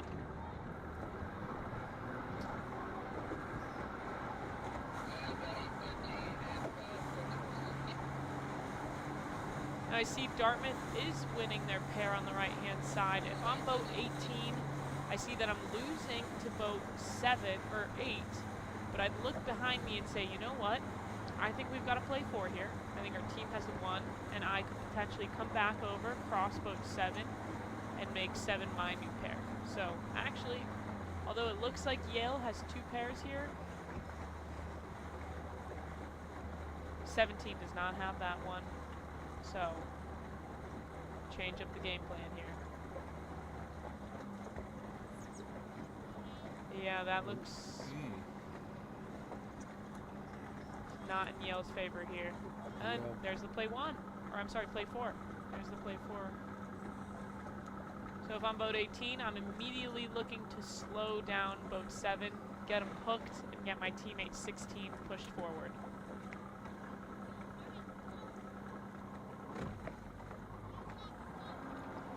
.16 doing a good job of luring boat 7 from Yale high so their teammate could get a grip of them. I just wish I would have seen 16 lure high and go low, have their teammate hook onto them. Right now, if I'm 16, I got to get out of there. I don't think they're punched out enough to go sail over the top of 7 here. Yeah.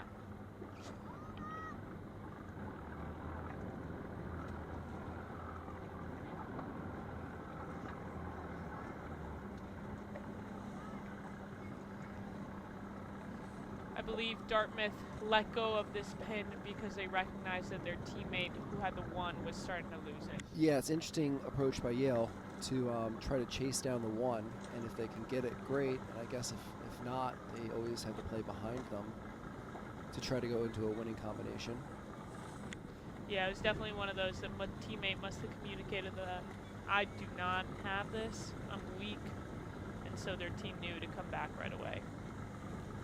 It's one of those things where you want to make that pass back happen almost instantaneously, right? 7, nice duck from 17. Why they judge back over there, but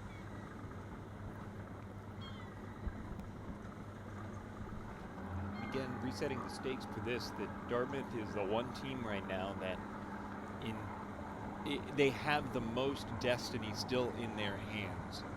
They aren't in total control of their own destiny tomorrow or the rest of the day from yesterday into today, but Dartmouth, if they win out, still 6 more wins to go, they would only require one other team to hand Stanford a loss to then be in the driver's seat, but that would of course require a win here over Yale.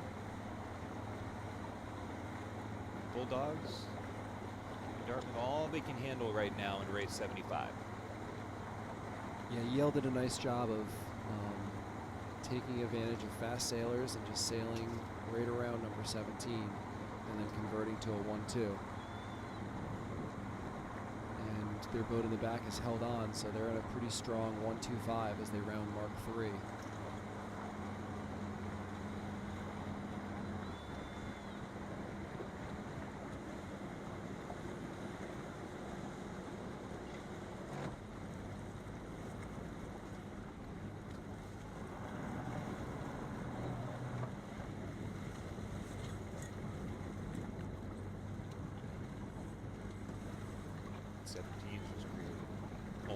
Chaos for 16 right now. Yeah. Not making life easy on them.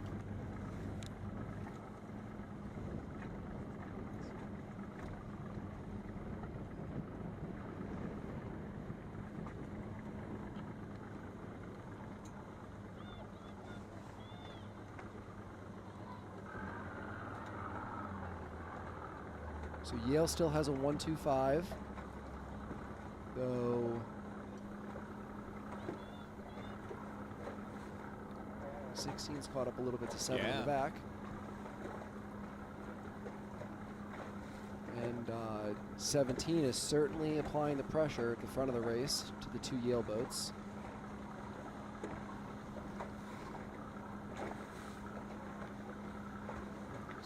18 just off on its own, trying to find some good air to bring them to the finish.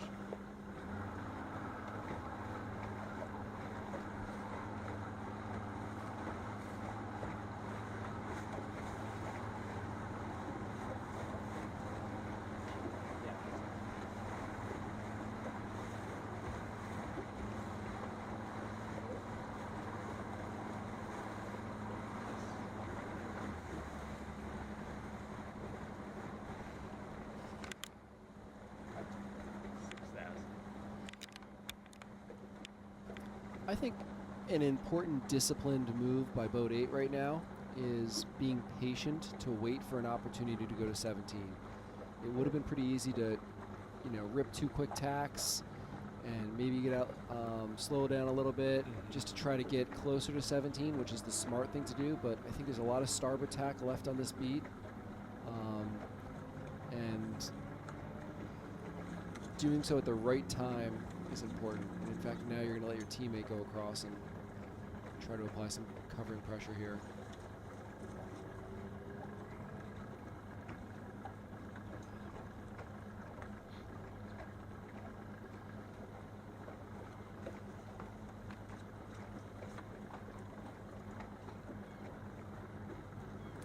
I think that's going to be it for this race as Yale looks to finish with a 1-2 and take the win from Dartmouth. Probably good news for the Stanford Cardinal as your nearest competitor takes a loss. You're now 4 losses clear with already half of the round of 6 out of the way. It is excellent news. Yale's picking up another victory, a win over Boston College here in the round of 6. Now a win over Dartmouth. Boston College knocked off Penn, so that was the race that we peeled away from just moments ago. And so Dartmouth now needing a lot of help from a lot of other folks in addition to taking care of their own business the rest of the way. Next time the Dartmouth finds itself in the water, it is going to be against the Stanford Cardinals, so they can be their own best friend. But that's not for a couple races from now. When we return, it is Stanford back in the water against Harvard. Stanford, Harvard, Yale against Penn. The next flight of races coming your way. Next, we'll be back with plenty of coverage of Flight 5 when we return to Boston. I think the shared commitment we all have is that we're here to decrease the stigma around mental health. We want to make it a more open conversation, whether it's talking about student-athlete mental health, coaches' mental health. We got one goal, we just got to work together to complete that. I think the evolution of the conversation about mental health has become prominent year after year for the last decade, if not more.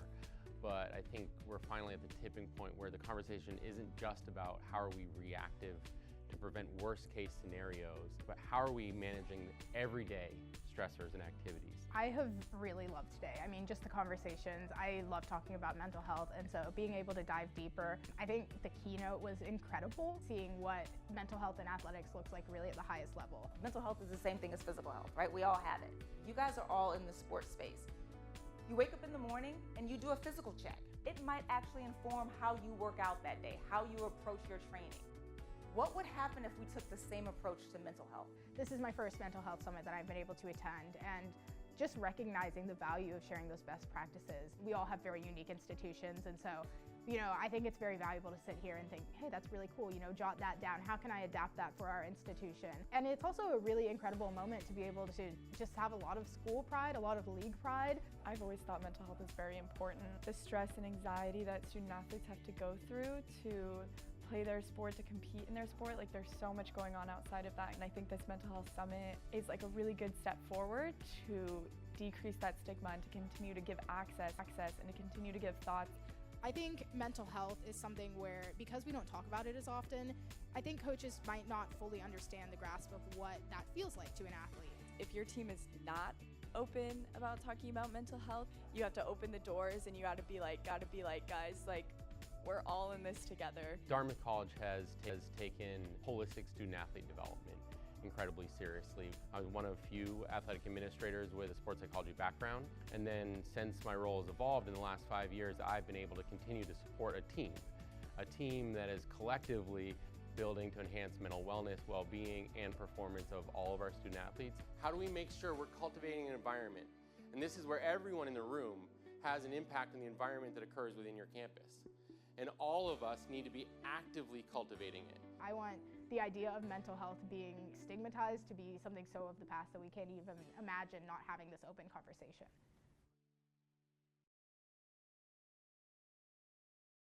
I wrote all the time when I was little. I was always writing novels and making up characters and stuff.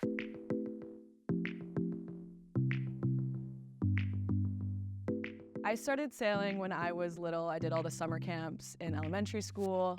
I never really got into it competitively until high school, but my high school had a really good sailing program, and I sailed competitively and got recruited to Harvard.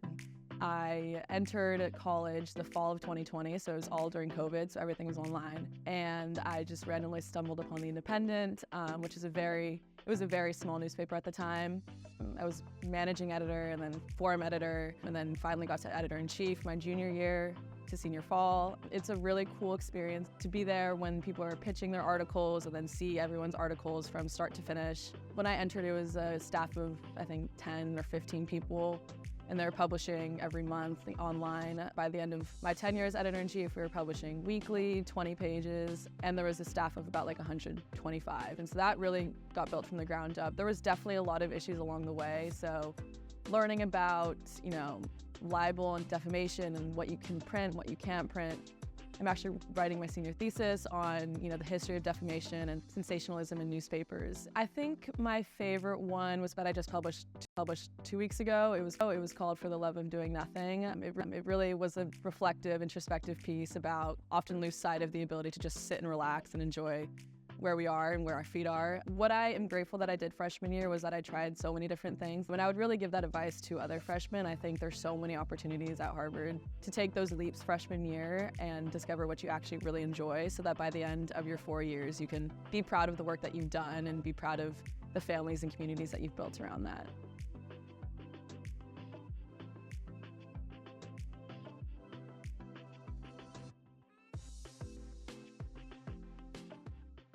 To me, belonging is not just being accepted in a space, but being wanted there. You feel needed, you feel like your contribution is irreplaceable. When I think of where I belong or how I feel included, it's feeling comfortable in the space that I'm in, feeling like I can be myself, and it's knowing that there's an opportunity for me to make changes or speak out. Inclusion and belonging stems from not only like being invited to the party, but being asked to dance.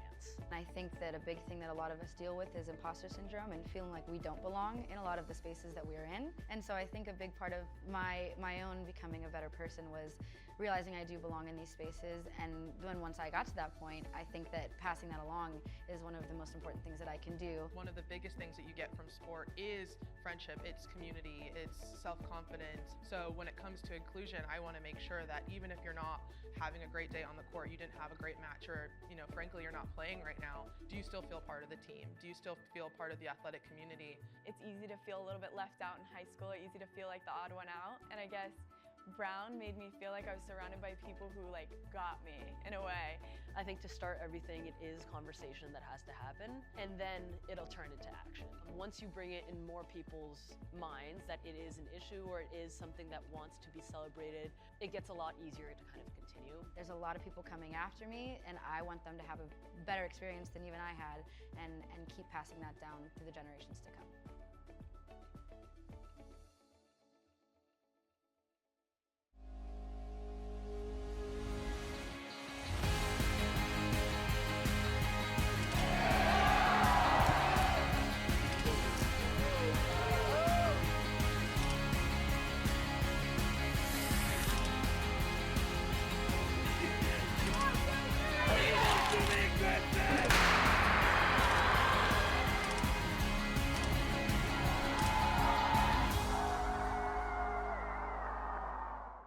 Welcome to the community. We want to introduce ourselves to you.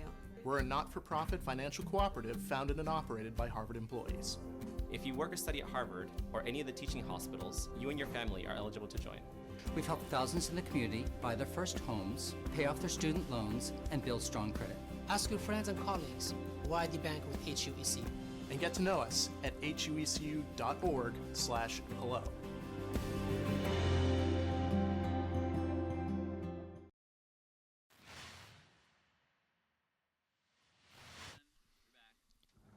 The beginning of Flight 5 here on the Charles River in the round of 6. We'll first take a look at the results, the standings through the first 4 flights here in the round of 6, and it's Stanford, the margin only growing as they have a 4-loss lead over both Dartmouth and Harvard. You can hear the horns ready to go. It's actually Stanford and Harvard in the water next. So a win by Harvard here over Stanford, it wouldn't be monumental, but it would be the first step for any of these teams trying to take down the Cardinal, who are 6 wins away from a perfect regatta and a national championship.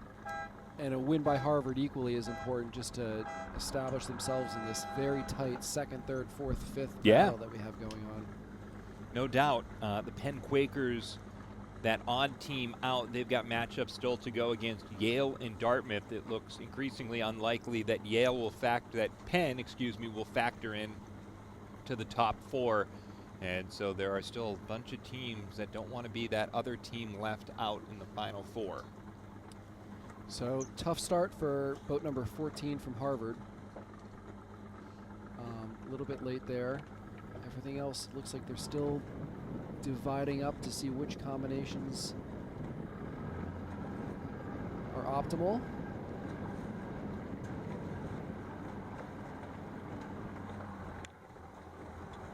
"15 says the one thing I know is that I'm ahead of 4, so I'll cover them. Look for 6 to go with 15. 13 may have a good chance out on the right-hand side of pinching off boat 5 from Stanford. Definitely would go into a high mode, and here you see Stanford boat 5 just tacked off, so maybe 13 does have a piece of the Stanford Cardinal.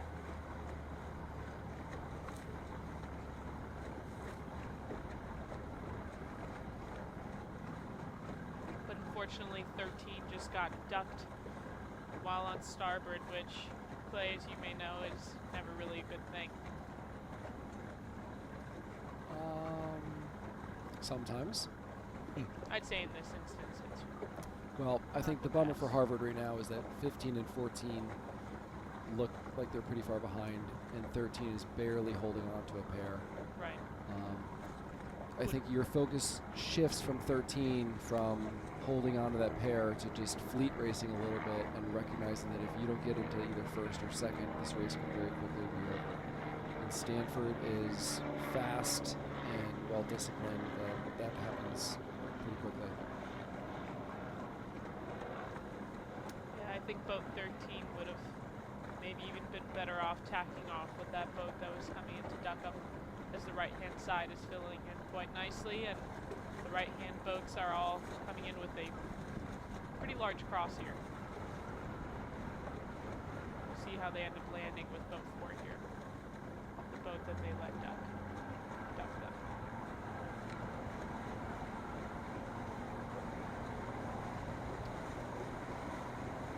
And that's quite a significant cross there.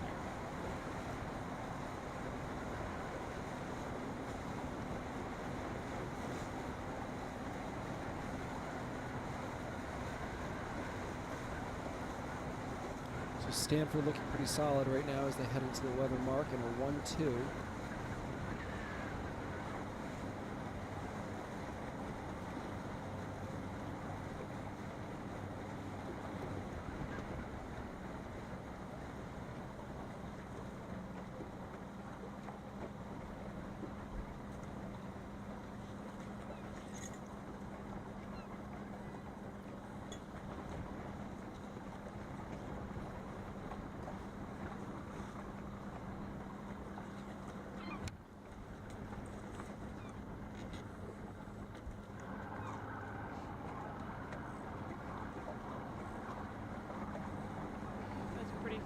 Advanced 1-2 here. Yeah, I mean, if you're the top 2 Harvard team boats right now, you just you've switched gears, you're in fleet racing, you're trying to catch them. But for a short course with 2 fast boats in front of you, it's not easy.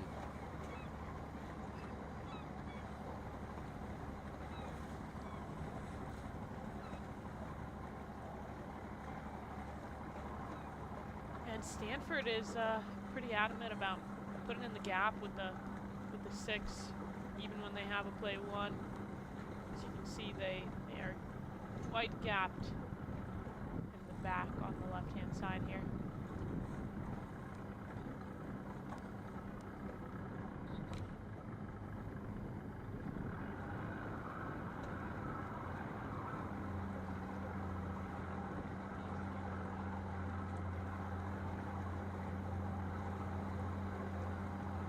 As you can see, this Harvard boat 14 is working pretty hard here, just trying to cruise as fast as they can here on this downwind, make any kind of gains that they can. You can tell the advanced level of boat handling they have here very well on these downwinds. You've got crews keeping their heads on a swivel at all times, calling pressure, calling all the plays to their drivers and so on.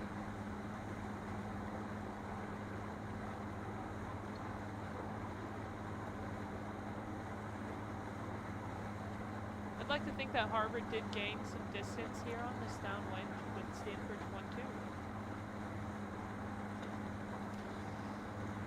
1-2. Yeah, they might have gotten a little bit closer, which is great, but they have the advantage going downwind because they can get the pressure first and also cover their boats. The advantage is going to switch right as we get to Mark 3, where Stanford's going to be able to cover those boats going upwind.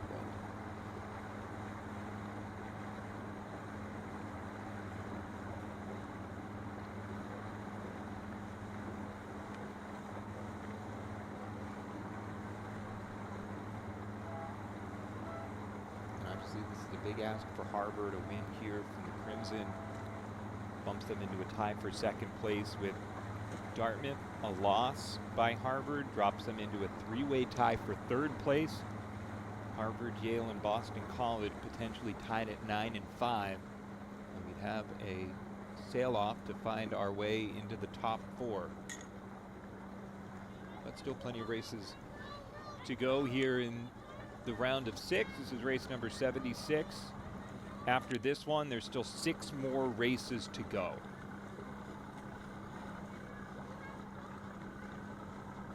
So after this, each school will have 2 more races coming up. Harvard will go up against Boston College and Yale, the other 2 teams. So basically it is a sail-off. We're going to have the sail-off before the sail-off, as Harvard will still have its destiny in front of them, and same goes for BC and Yale. Yale, I think, is doing a pretty great job today of just climbing their way back up after yesterday. They're definitely putting themselves back in the standings, and I think they're a force to be reckoned with today. And they've got the advantage of having, with Harvard, Boston College, Yale, those 3 potentially being tied for 3rd place.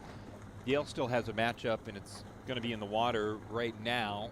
We'll pan to it once this is over, but it's Yale against Penn, which is, of the matchups that remain, Penn is the one team that's really been struggling. So if you're Yale, you like the chance that you've got against the Quakers. Stanford doing a really great job here with their coverage scheme on this final upwind leg. The Harvard team is certainly making it tough on Stanford, coupled with the shifty, puffy conditions of the Charles River. Really requires pair discipline and good balancing by the leading team. But you're right, it gets a little closer, but Stanford's covering scheme is looking really solid.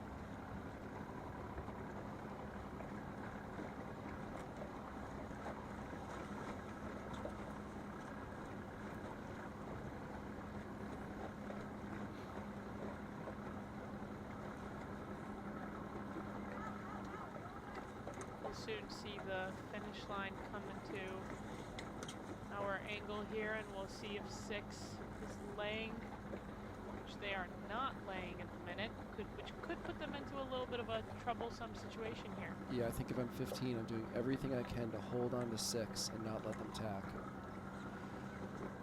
Close one here. Oh. Oh, wow. Well, good job for 6 for recognizing that, sailing fast, and then at the first opportunity to tack and cross, they did it.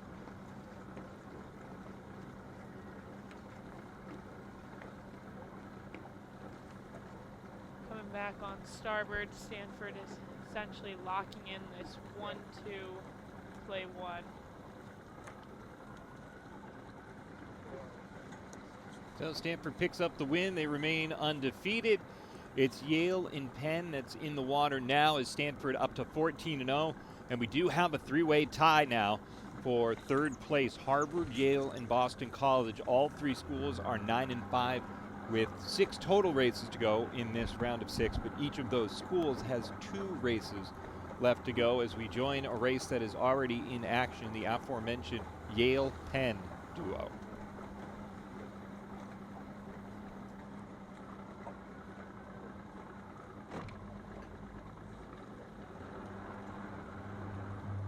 Looks like Penn here is in the 3-5-6.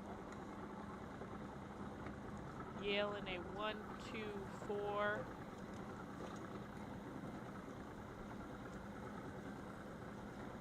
Their 4th place, Yale's 4th place boat is doing a nice job of condensing the back of the fleet and giving it a little bit of more room and a gap for their top 2 boats. Makes it a little easier when 2 boats only have to defend against 1 boat.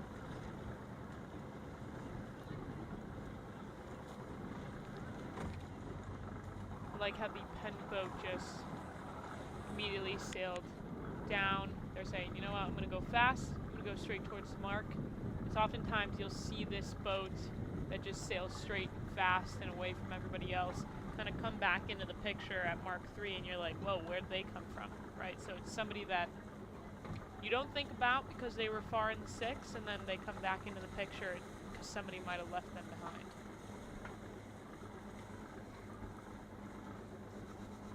Looks like Yale sees that. Their 2nd place boat is keeping an eye on both of these outer boats and keeping their heads on a swivel.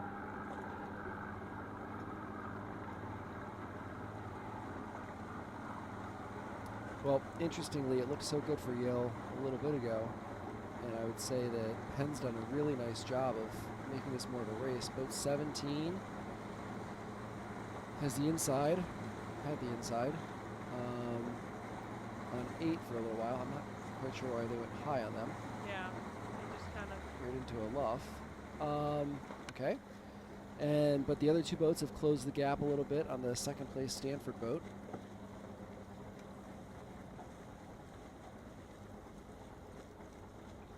Keeps things a little tighter. 2nd Yale boat. Yale, excuse me. Yeah, but Yale's been doing such a great job, boat 9, defending that inside. Definitely very fast. I mean, speed and boat handling is definitely in their favor. Just watching the way they maneuvered through that situation where one of the boats started getting closer inside. And here we're going to see a switch between the teammates. So boat 8 kind of or boat 9 kind of recognized from Yale. They're like, you know what? I'm kind of losing a little bit of inside on that boat. I'm going to need my team to come in and check them. And that's exactly what we're seeing boat 7 do here.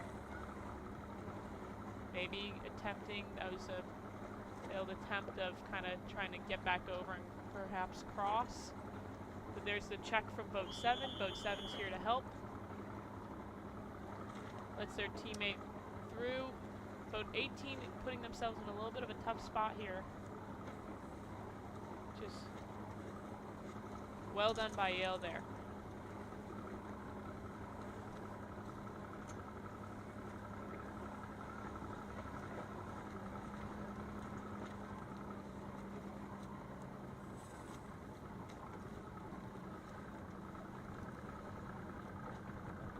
So if you're boat 18, you knew that you got yourself into a tough spot. You recognize that once it all starts to develop.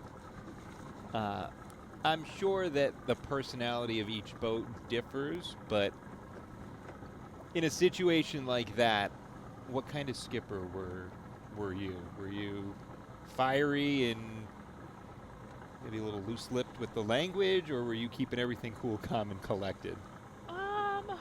No, I don't think I was really too fiery. I think it gets really heated in the moment. There's no doubt about that, where you're like, oh gosh, what am I going to do here? But I don't think I was ever aggressive on the water. Sportsmanship was probably one of the most important things to me out on the water. I know that all these people you're sailing against in college, you're going to see for the rest of your life, especially if you stay involved in sailing. And Clay, I'm sure you can attest to that. You're going to see everybody you sailed against from college all the time after college. So I would say that was probably the most important thing for me, and then just maintaining integrity on the water, all while being competitive, all that being said. So I would say I never was a big fan of the loose slippers in team racing. So, I've often seen how a lot of people's sailing is such a mental sport that I've seen how having bad mentality will crumble people's races. So you can watch as like a sailor just falls apart mentally in the middle of a race, and then they just take themselves from a 1 to a 6, right? Yep. So that composure is such a huge aspect of being one of the best in college sailing. You'll see the best players have the most calm, cool, collected faces.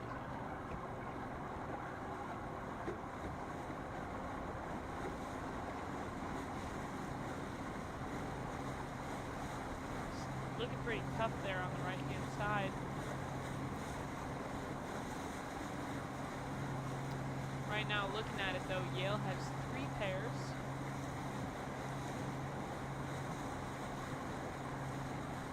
Which would be pretty good for their scoreline.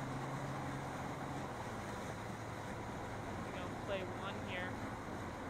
Boat 9, I'm looking at 18. Okay, interesting. I'll let him off here.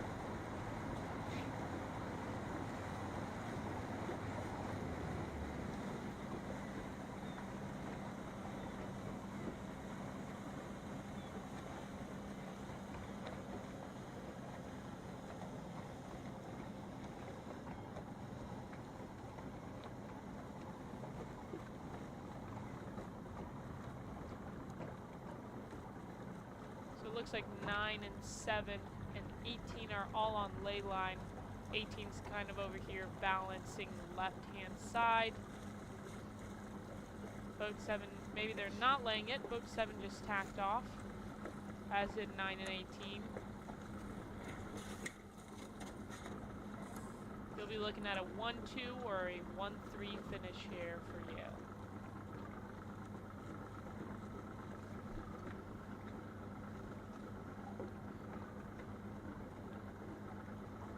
That tight finish with 8. That's going to be a 1-2-4 for the Yale Bulldogs. That improves Yale to 10-5 with the win. It gives them 1 step closer to the Final Four, or at least keeps them in position to stay in stride with Boston College and Harvard, with a 3-way tie materializing with only a few races to go. As we make our way through the round of 6, a victory for Yale, the loss for Penn drops the Quakers to 6 and 9. That does it for this flight. Flight number 5 is in the books. We'll return with flight 6, Harvard and Boston College, Dartmouth and Stanford. A big one if anyone's to track down the Cardinal over the final few races. We'll be back with more round of 6 coverage here in the Charles.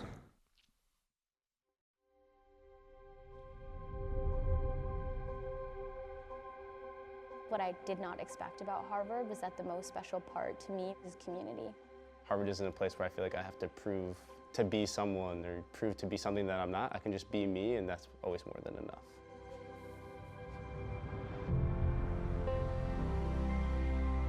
It's a place that will open up opportunities and ideas that you may not have had before. Teaching at Harvard is my favorite thing.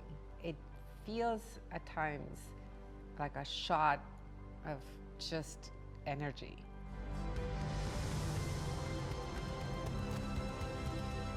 It's the people who actually bring what is so special about Harvard to Harvard. Everyone is talking, listening, telling stories, laughing. There's all sorts of activity that's going on.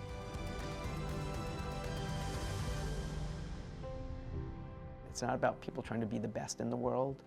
It's about us trying to be our best for the world.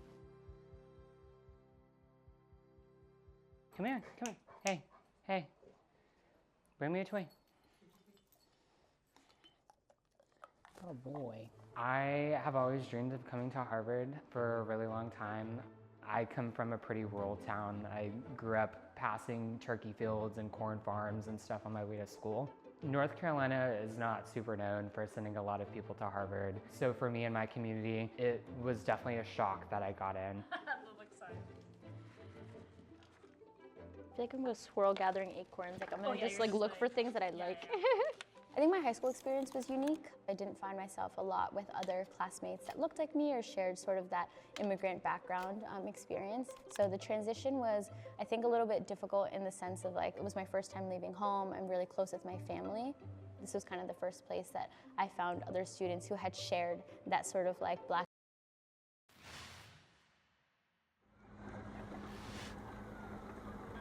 Nice quick transition into the sixth flight here in the round of 6. Harvard and Boston College wasting no time finding their way into the water. Dartmouth and Stanford, an exciting race to follow because of what you see right there. Dartmouth, the team right now that is closest to Stanford, even though Yale just picked up its 10th win. And for all teams but Penn right now, still alive, fighting for a spot in that top 4, the final 4, which we presume we'll have plenty of time to get on in. It's a matter of whether we've got wind before 5 o'clock Eastern time, but 4.5 hours clear of that and only a handful of races left to go here in the national championship.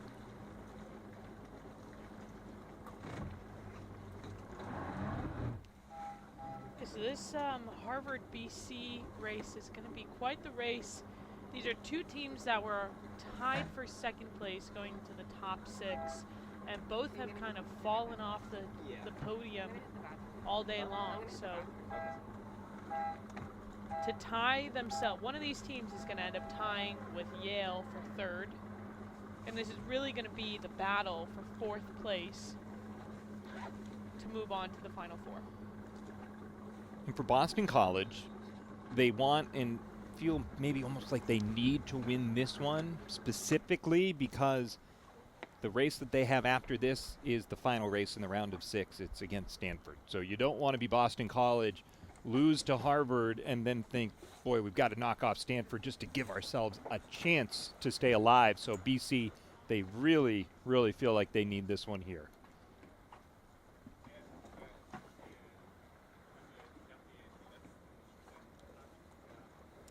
So by my back of the napkin math, if Stanford beats Dartmouth in the next race, they'll have a 5-race lead with a maximum of 4 races to go. 1 more race in this round of 6 and then 3 in the final 4, and we'll have won the regatta.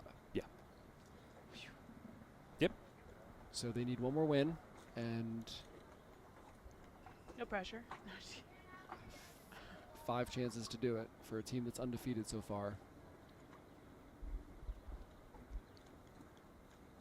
Yeah, especially if you beat Dartmouth in this upcoming race. Like you said, you'll have, and especially if you beat Dartmouth, that takes care of tiebreakers, too, because you'll have already beaten Yale twice. So Stanford, in a matter of 10 minutes, 15 minutes from now, we could be crowning a national champion in the Stanford Cardinal 1 year after, and the storylines are there, that Yale went out to the West Coast and gave Stanford maybe an unexpected defeat on their home course for the national title. Yeah, and Boston College is doing a pretty good job right now of holding on to their pairs. Boat 14 is pretty launched ahead. You could say that they could fall back onto 4 and 6 if need be, and 13 has a pair. So for crunching my numbers, BC has 2 pairs right now on this upwind.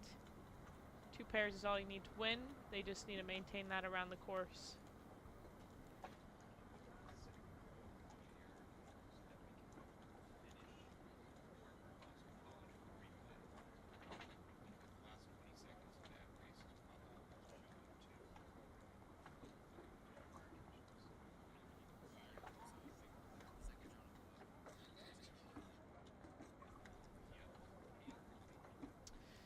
15 did a great job from BC, really slowing down the Harvard boat behind them.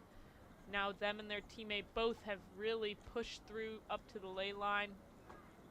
And 13 will be able to cross no problem. BC maybe rounding Mark 1 in a 1-2-3.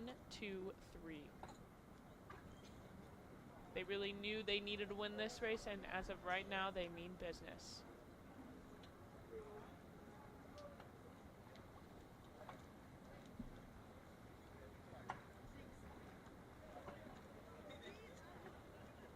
Harvard Crimson not too far behind, having a little bit of the advantage on this downwind. I'd like to see them covering as hard as possible on the two boats closest to them.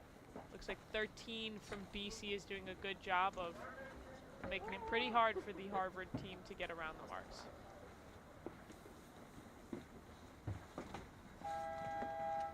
Yeah, that's a pretty big lead. They were able to give their teammates. It just takes off some pressure. And I know this BC team is really fast too. Another team that's going to be hard to reel in.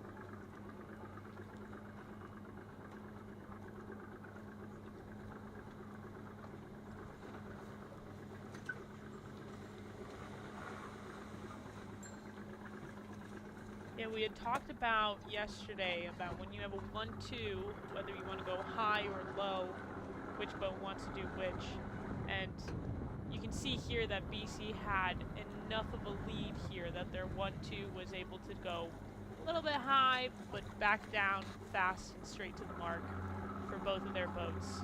And, you know, the more straight line you sail to the next mark, the more less distance you're using up, and the faster you get around the race course. So they're doing a pretty good job of just sailing kind of their own race and just getting around fast.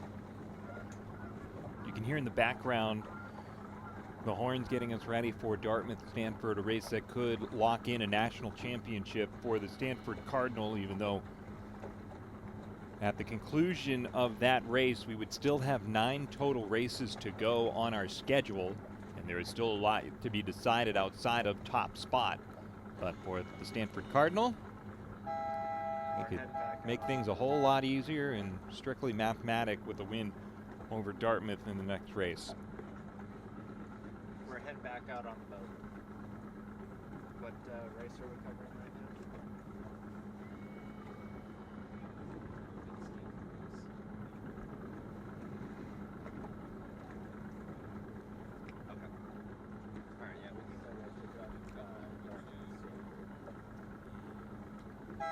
So here we go. We are switching over to the start of what could be a national championship clinching race.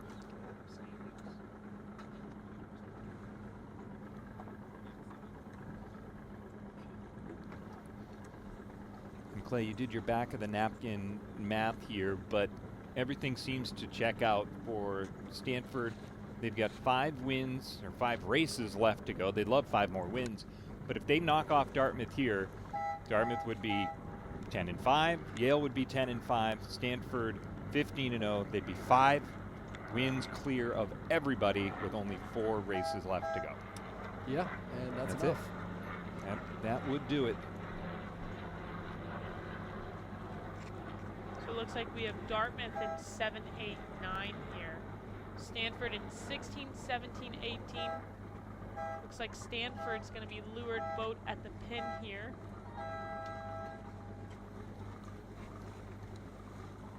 It's not helpful that Dartmouth's boat 7 started behind here. It is in their favor. Boat 8 from Dartmouth had a very strong start. Oh! A red flag for a Dartmouth boat.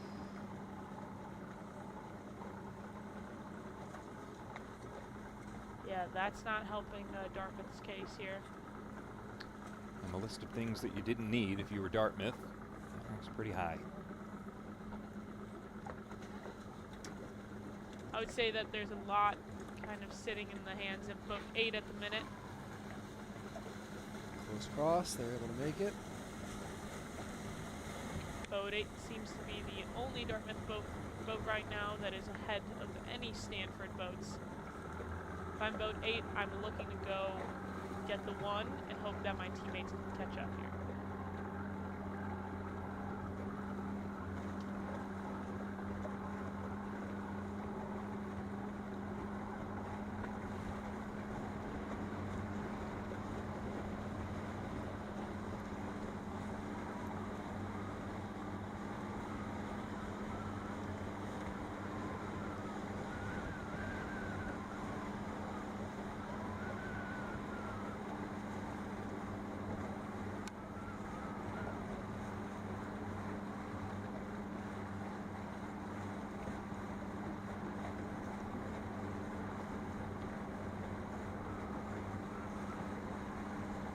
That back Dartmouth boat to come in the picture. There they are, boat 9. Banging the left-hand side. That's all you kind of can do when you're that far behind. Just hope that you get some sort of pressure that brings you just a little bit of advantage maybe on the rest of the fleet on the right-hand side.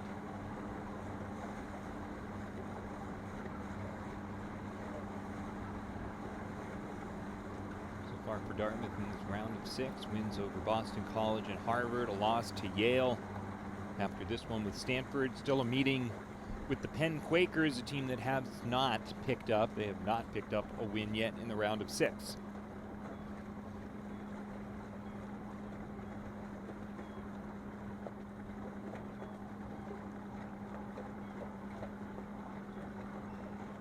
Looks like boat 8 from Dartmouth will be rounding Mark 1 and A1.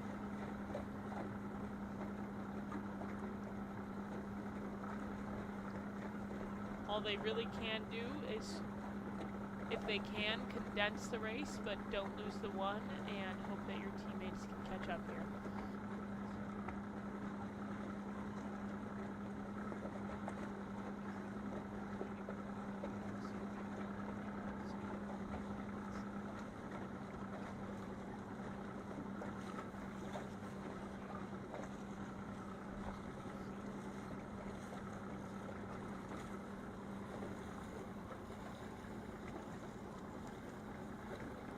So Dartmouth in a 1.56 at the weather mark.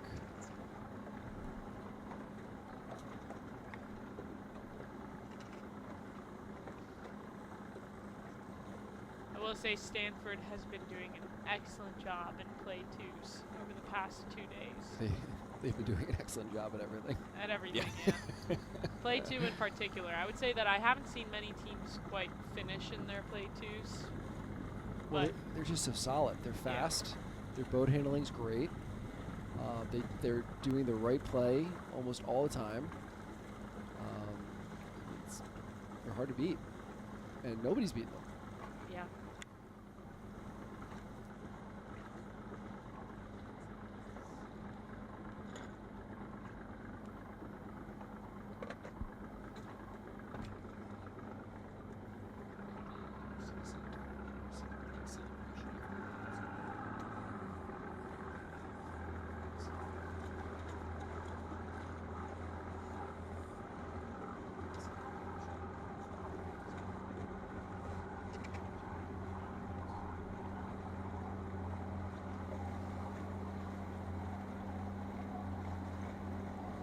So Dartmouth has held on to the first place here, with their teammate in the 5, trailing not too far behind the 2 Stanford boats.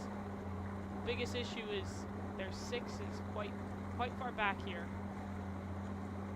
Yeah, still pretty far back. We would need something drastic after gaining a little bit of leverage to happen here. I'm assuming that we're going to see some action, maybe, just maybe, due to some changes in the shifts up at the very last half of the leg. Well, I think if you're Dartmouth, your opportunities for where to slow the race down become fewer and fewer as you go. And Mark 3 and at Mark 4 are good opportunities. So I'm looking for them to do a nice slow rounding. At the very least, let your teammate in 5th close the gap and be in touch with these Stanford boats. Stanford's doing a really nice job of attacking them wide and making and keeping them honest by staying inside. And boat 17 is doing a nice job of gapping back 7 back out again. Yeah, they're doing the cleanup there. And you can see that the Stanford boat, one's going high, one's going low. You're just really trying to keep that Dartmouth boat honest and force them to round, because if they go one way or the other, the opposite person will go through and they might lose that one.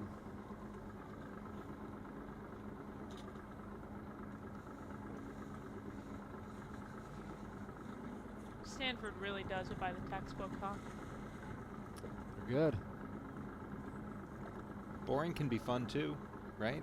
Boring's great as a coach. Yeah. Just executing exactly what they need.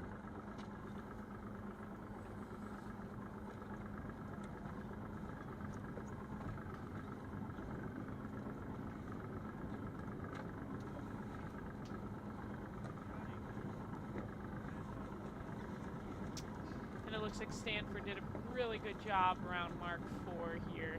May have even clinched the 1 over the Dartmouth boat 8.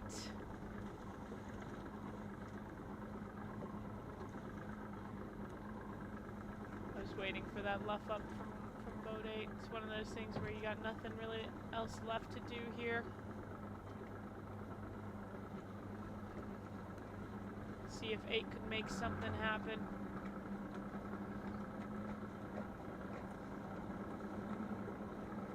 Yeah, I think if you're 18, you do not want to foul. No. So you're mirroring boat 8. When they go up, you go up. You maintain the separation between the two of you. But on a long starboard to the finish line with the winning combination and a national championship on the line, the fouling is the last thing you want to do right now. You definitely want to play conservative. Curious to see how this interaction will go between 16 and 7 here. 7 maybe had a little bit of a piece on 16, but they're tacking off now.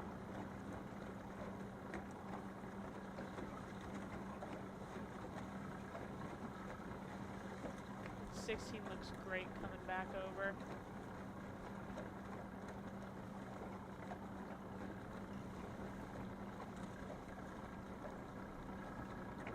Really hard to make things happen when you've got such a deep 6 as well. Yeah. I like Stanford playing it conservative here. They're going for the duck, right? Yep. They are just, like you said, I'm not going to foul. I'm not even going to put myself in a scenario where I can. We're just going to play conservative.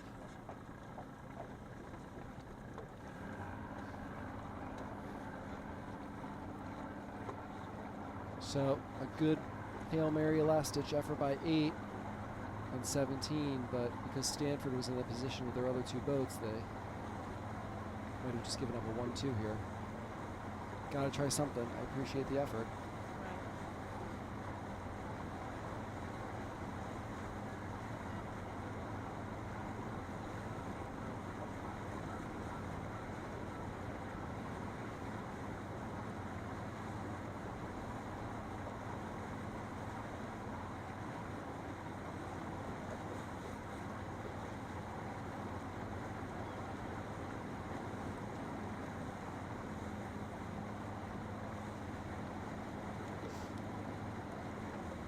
You have it. Stanford crossing and finishing in a 1-2.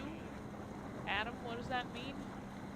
Stanford Cardinal, your 2024 Women's Team Racing National Champions, 15-0. Still some work to do, plenty of races still to go, but they've done the hard part early, knocking off Dartmouth here. And the Stanford Cardinal, congratulations. 1 year after missing out on an opportunity to do it close to home, they travel 3,000 miles and get it done on the Charles River.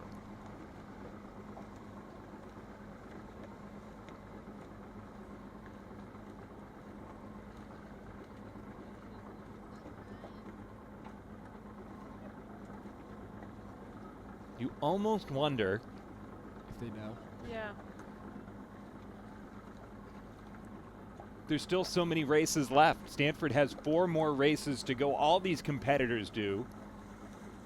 That's the smile of a team that just knocked off a really good opponent in Dartmouth. I don't know if those are the smiles of national champions. I'm sure there'll be some celebrations at the end of the event when all of the racing is completed. And whether they know or not, or know the result of that earlier race in that flight or not, but those guys are the national champions by my math. They've got a 5 win and loss lead over the rest of the field, and only 4 races left to go for the Stanford Cardinal. They've done it, and now 4 more wins separates themselves and an unblemished regatta national championship.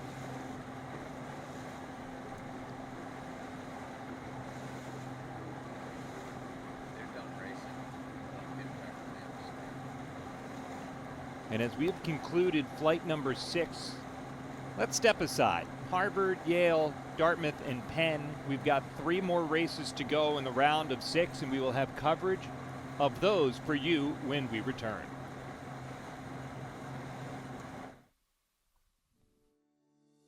I think the shared commitment we all have is that we're here to decrease the stigma around mental health. We want to make it a more open conversation, whether it's talking about student-athlete mental health, coaches' mental health. We got one goal, we just got to work together to complete that. I think the evolution of the conversation about mental health has become prominent year after year for the last decade, if not more. But I think we're finally at the tipping point where the conversation isn't just about how are we reactive to prevent worst case scenarios, but how are we managing everyday stressors and activities? I have really loved today. I mean, just the conversations. I love talking about mental health, and so being able to dive deeper. I think the keynote was incredible, seeing what mental health in athletics looks like really at the highest level. Mental health is the same thing as physical health, right? We all have it. You guys are all in the sports space. You wake up in the morning and you do a physical check. It might actually inform how you work out that day, how you approach your training. What would happen if we took the same approach to mental health? This is my first mental health summit that I've been able to attend, and just recognizing the value of sharing those best practices. We all have very unique institutions, and so, you know, I think it's very valuable to sit here and think, hey, that's really cool, you know, jot that down. How can I adapt that for our institution? And it's also a really incredible moment to be able to just have a lot of school pride, a lot of league pride. I've always thought mental health is very important. The stress and anxiety that student-athletes have to go through to play their sport, to compete in their sport, like there's so much going on outside of that, and I think this mental health summit is like a really good step forward to decrease that stigma and to continue to give access and to continue to give thoughts. I think mental health is something where, because we don't talk about it as often, I think coaches might not fully understand the grasp of what that feels like to an athlete. If your team is not open about talking about mental health, you have to open the doors and you have to be like, guys, like, we're all in this together. Dartmouth College has taken holistic student-athlete development incredibly seriously. I was one of few athletic administrators with a sports psychology background, and then since my role has evolved in the last 5 years, I've been able to continue to support a team that is collectively building to enhance mental wellness, well-being, and performance of all of our student-athletes. How do we make sure we're cultivating an environment? And this is where everyone in the room has an impact on the environment that occurs within your campus.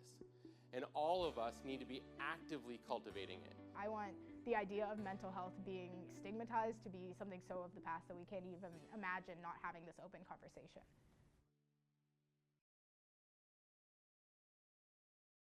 I wrote all the time when I was little. I was always writing novels and making up characters and stuff.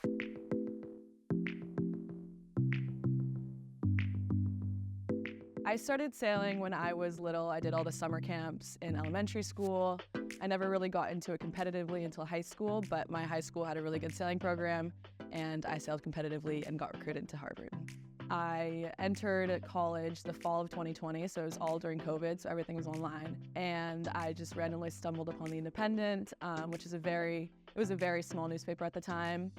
I was managing editor and then forum editor, and then finally got to editor-in-chief my junior year to senior fall. It's a really cool experience to be there when people are pitching their articles and then see everyone's articles from start to finish. When I entered, it was a staff of, I think, 10 or 15 people, and and they're publishing every month online. By the end of my tenure as editor-in-chief, we were publishing weekly, 20 pages, and there was a staff of about like 125. And so that really got built from the ground up. There was definitely a lot of issues along the way. So learning about, libel and defamation and what you can print, what you can't print. I'm actually writing my senior thesis on, the history of defamation and sensationalism in newspapers. I think my favorite one was that I just published 2 weeks ago. It was called For the Love of Doing Nothing. It really was a reflective, introspective piece about often lose sight of the ability to just sit and relax and enjoy where we are and where our feet are. What I am grateful that I did freshman year was that I tried so many different things. When I would really give that advice to other freshmen, I think there's so many opportunities at Harvard to take those leaps freshman year and discover what you actually really enjoy, so that by the end of your 4 years, you can be proud of the work that you've done and be proud of the families and communities that you've built around that.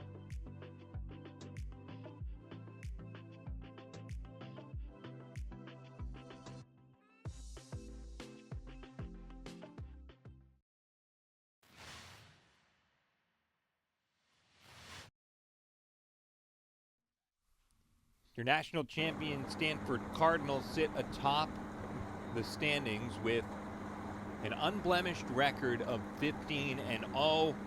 There's one more race for each of these schools to go here in the round of 6, and then we advance on to the Final Four. Stanford has punched its ticket. There is still some drama to be had, though. We've got 4 teams still alive for 3 spots, so that certainly is something to keep an eye on. Yale, Dartmouth, Boston College, and Harvard. The first race that we'll have coming out will be Harvard and Yale, and that would actually take a lot of the drama out of this. If Harvard is able to win this next race over Yale, that would solidify the top 4, because Yale would be just too many losses away. So here we stand with your national champions and things getting set up for Harvard and Yale in race 80. Yeah, this is definitely a very important one for Harvard. If they lose this, they know they're not moving on to the Final Four. Whereas if they win it, then it would create a 4-way tie currently for second. So they definitely don't have the option of losing this at the minute if they want any chance of moving on. As for Yale, a win would solidify them moving on to the Final Four.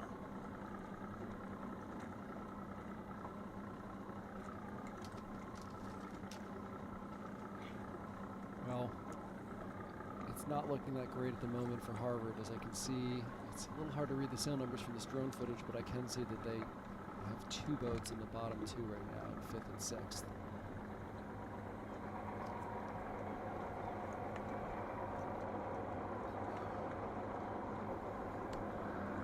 Yeah, it looks like the leading 2 boats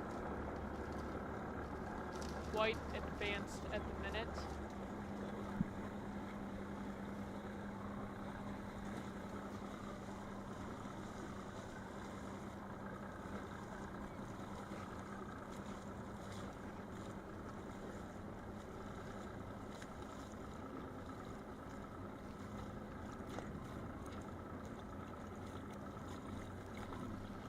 So it looks to me like Harvard has the 1 and then a 5 and a 6.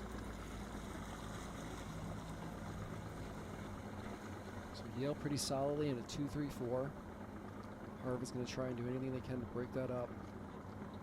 I do think the Harvard one is also in a little bit of a tough spot, all the way course right outside. Looked like they were barely even crossing this Yale boat here right behind them. Unless they are on late at the mark. Maybe that is something I just can't see.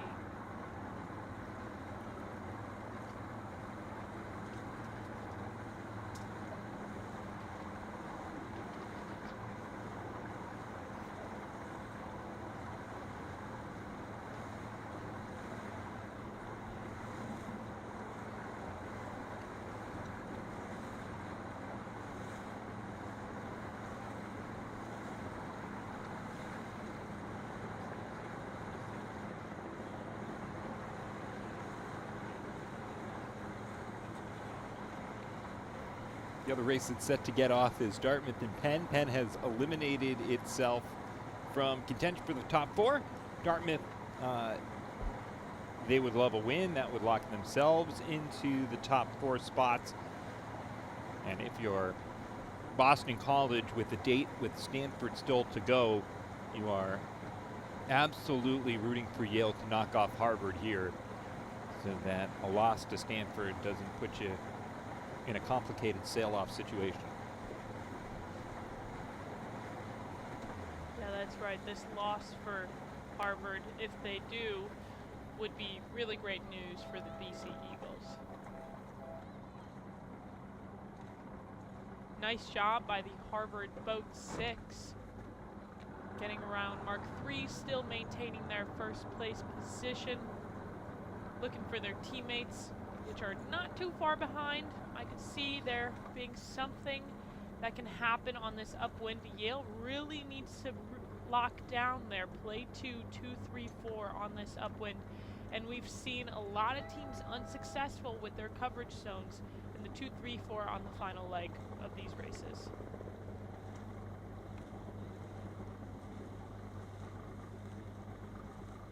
With boat 4 from Harvard rounding so close behind the Yale boat, I think it's not all over for Harvard just yet.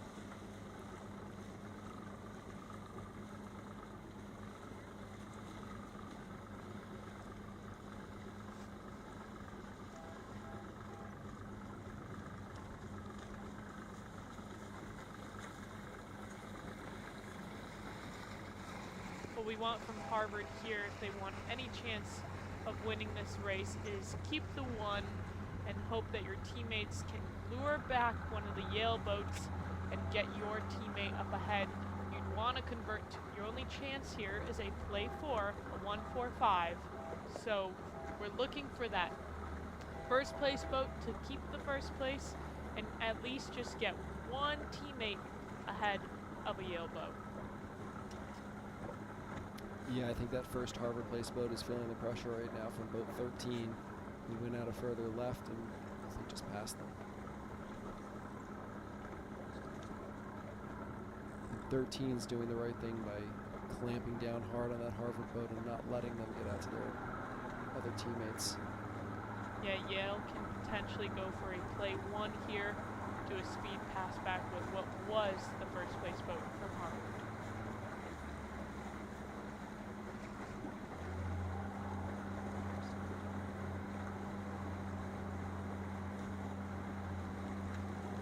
Again, a win by Yale locks in our final 4. A win by Yale assures Stanford, Yale, Dartmouth, and Boston College will advance on.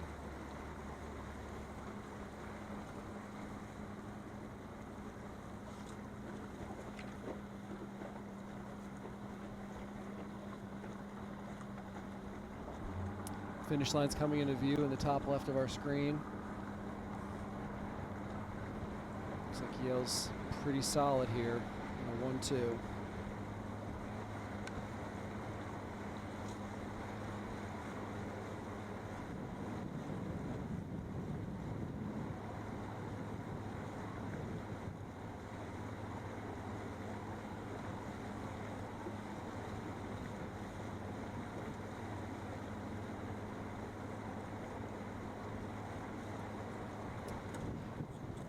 Not much to say here. Yale did a really nice job of staying in their 2-3-4, pouncing at a small mistake by the Harvard boat, and they're going to finish this with a 1-2. As Gloria mentioned earlier, that's going to eliminate Harvard from the Final Four, I believe. Yeah, that puts Harvard into 5th place. Yale further entrenches itself into 2nd, although opportunities for Dartmouth and Boston College still to get up and tie Yale heading into the Final Four. But we know that Stanford, Yale, Dartmouth, and Boston College will be racing on in the Final Four, though we still have 2 more races to go in the round of 6, including one that we'll hop over to right now. It is Dartmouth and Penn, race number 81, underway elsewhere on the Charles.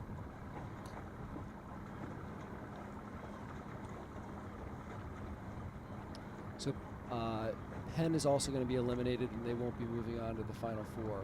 But this is an important race for Dartmouth, just to get one more win under their belt and give themselves the best chance to, at this point, finish second in the regatta.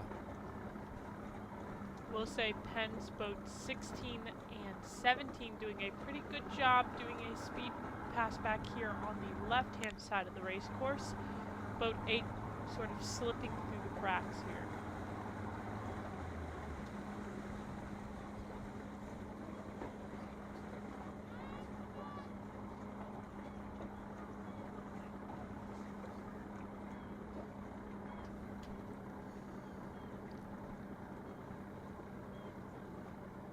Yeah, so we have two passbacks going on right now. On the far side of our screen, Dartmouth is trying to pass, boat 9 is trying to pass 18 so that 7 can get around them. And on this side of the screen, it looks like the blue boats, the Penn boats, have already done their pass back. If Dartmouth is successful on the far side, they could be in a 1-2, and if not, they won't be. Looks like they're a little bit late with their pass back, but 7 does look like they'll be coming across on starboard ley line. Oh, wow. Boat 18. One bad tack and they just missed the mark. Yeah, missed the mark. Wow. All right, here's a case where 9 should just be ready to help pounce on 16 and let their teammate get in front and hopefully round in a 1-2. You can see them looking over their shoulder, trying to position themselves well and ready to go. 8's going to get in front of 18, which is good because that means you have a 1-2-5, pretty solid combination.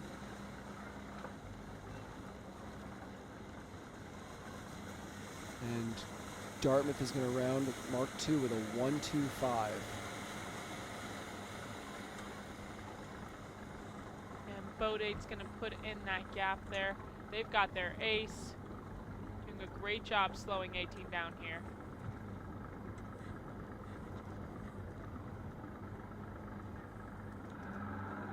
Really great job there, kind of stopping 18 down the water. Now looking back over at their 1-2. All teams seem to be going a bit high on this downwind here.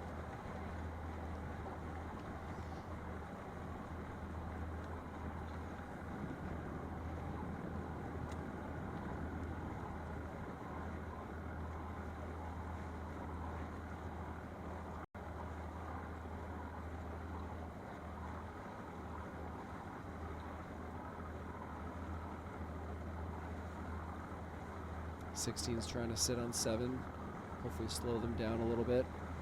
17's going high. Just doing anything they can to get around boat number 7.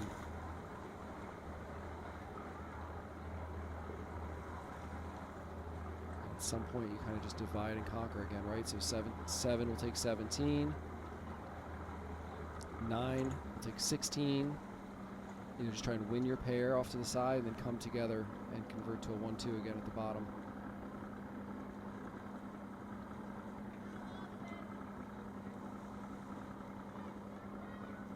Boat 7 kind of punching ahead here of 16, which is great. That means if they were to jibe, they could most likely cross here. I would maybe be looking for that jibe here, just to consolidate on some space going back.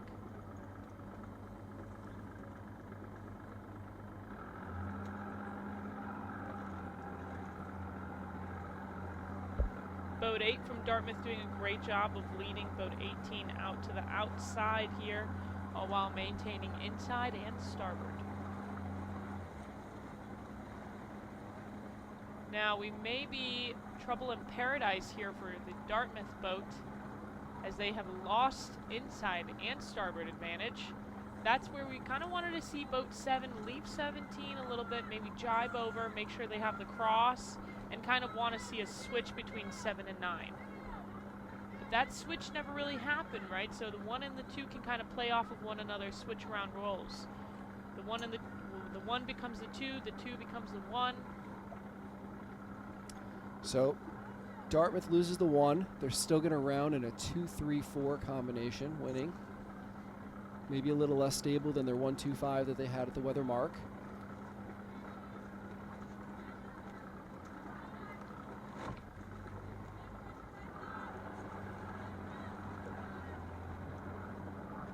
You can see that attempt from the Penn boat in 16 to kind of go high. They're thinking of driving back over onto starboard, making something happen there, but Dartmouth did a good job of leading high and leading low, leaving them no other option other than to round Mark 4.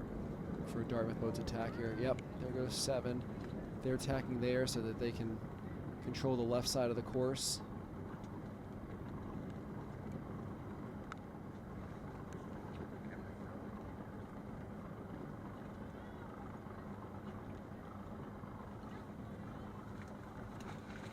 So now as they divvy up responsibilities here, 9's going to stick with 17. 7's going to be in the middle, attack right there on 18, and then 8 can get the right. So pretty nice setup on those 2 trailing Penn boats.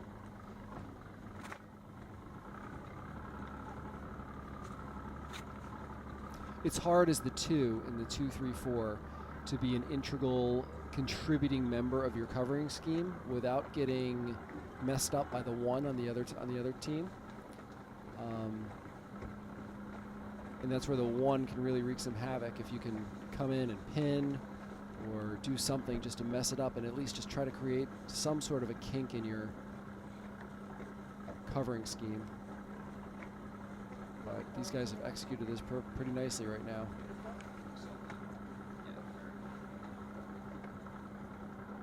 For 7 and probably 8 to tack soon.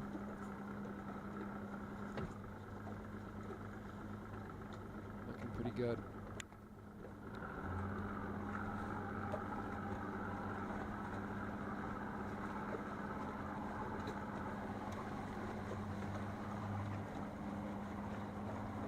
Yeah, like I was saying, it's a combination between executing your covering scheme, but also forcing that first boat to finish and not getting caught up in them trying something crazy to shake the race up.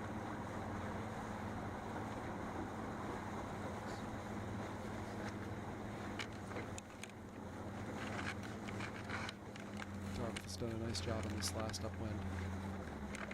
Definitely moving those boats out to their sides from Penn. All right, if you're 16, you got to try something. Maybe a dial down, something.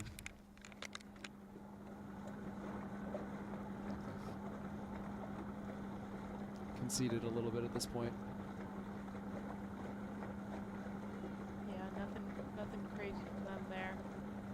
Even giving Dartmouth the 1 here. It's a 1-3 for Dartmouth. So Dartmouth is going to get the win over Penn, which is going to give them 1 extra win heading into the Final Four. That ties them with the Yale Bulldogs 11-5 records. Now we're just looking to see how the BC Stanford race will go. BC can either make the Final Four really hard for themselves or really easy for themselves with an extra win on their record, but then again they are going against Stanford, which has been undefeated. 15-0 mark for Stanford, BC. To keep pace with both Yale and Dartmouth, they'll need a win. That's when we return to the Charles River in Boston.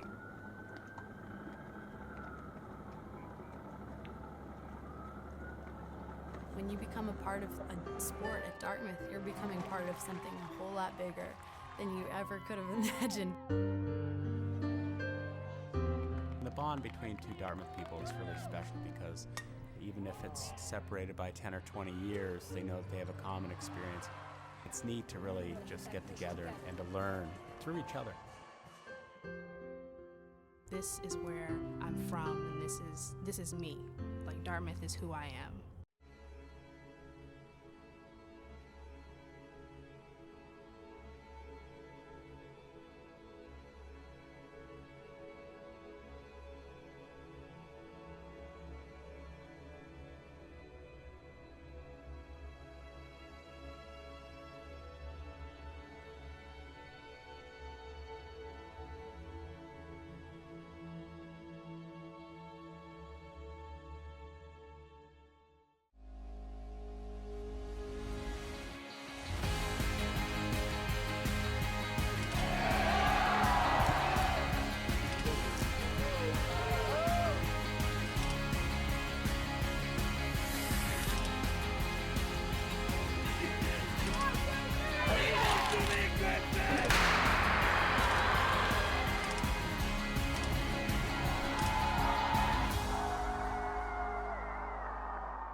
Welcome to the community. We want to introduce ourselves to you. We're a not-for-profit financial cooperative founded and operated by Harvard employees.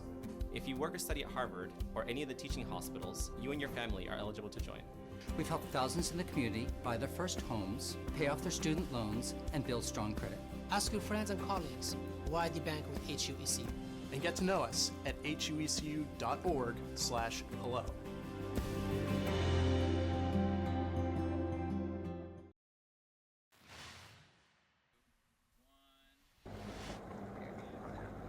Here's a look at the standings. One race still to go in the round of 6. That means we have 7 total races to go here today. Stanford already locking up a national championship. They want to keep on moving towards an undefeated national championship here at the regatta on the Charles River in Boston, alongside Gloria Kevlicuite, alongside Clay Johnson, Adam Giardino with you. It's Stanford and Boston College, and you can see for the Eagles, they are into the Final Four, but they can still keep themselves on an inside track for second place if they're able to beat Stanford here to close out the round of 6.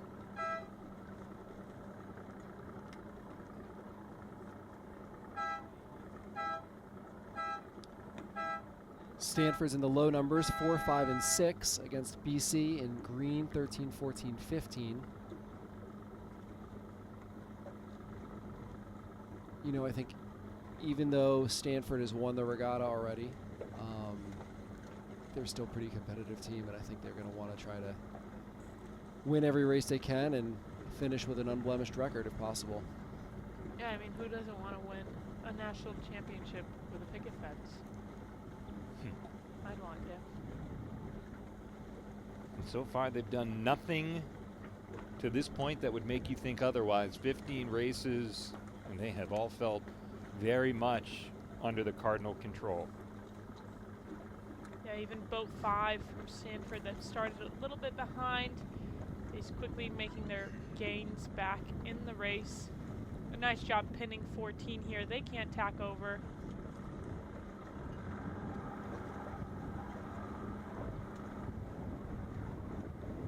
Nice little switch there from Stanford Cardinal.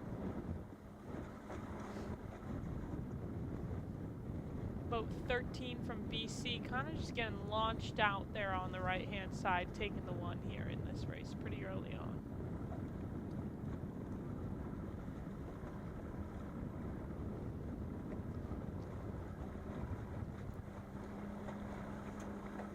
As an aside, on the last race that we saw where Dartmouth was able to knock off the Penn Quakers, what it does is draw Dartmouth back up even with Yale for second place. And as we've touched on earlier in the broadcast, that there is a separate Ivy League championship and recognition that happens.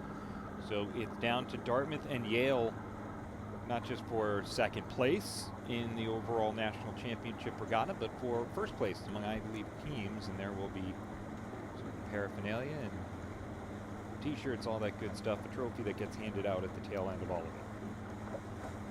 Boston College is looking pretty good right now. 13 and 14 kind of leading out to the right-hand side.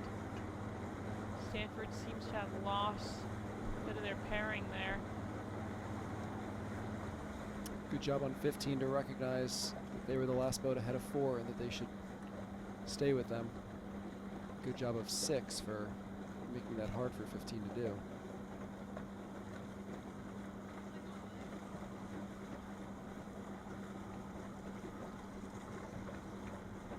Does look like Boston College is going to be in a 1-2 as they approach the weather mark.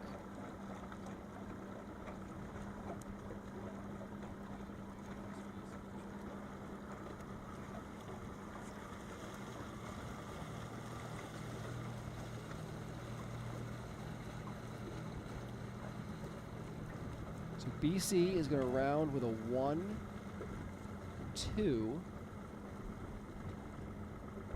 And maybe a 5. 4 or 5.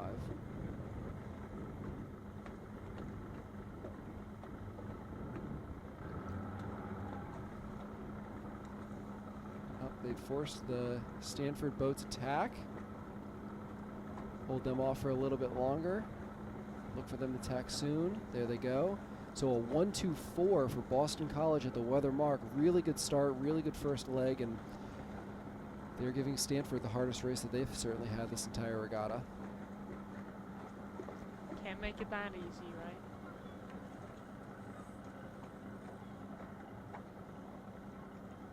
BC doing a good job on this downwind. Their first and second place boat going a little bit high-low, put in the gap. Now we're seeing them both go low and headed straight towards the mark.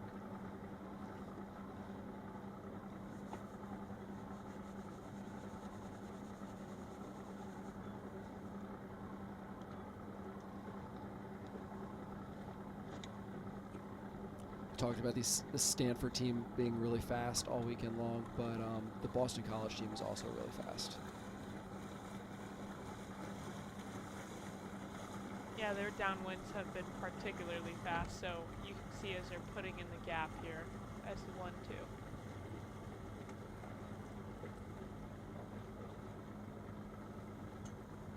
Yep, doing a nice job of sailing fast, but positioning themselves in the right spot at the same time.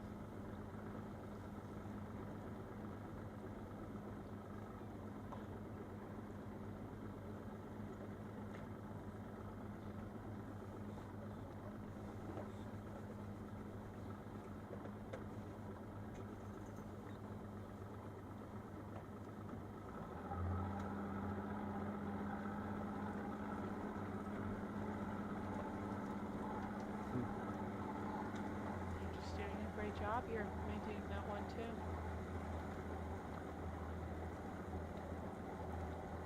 It's going to be tough for Stanford to catch up here.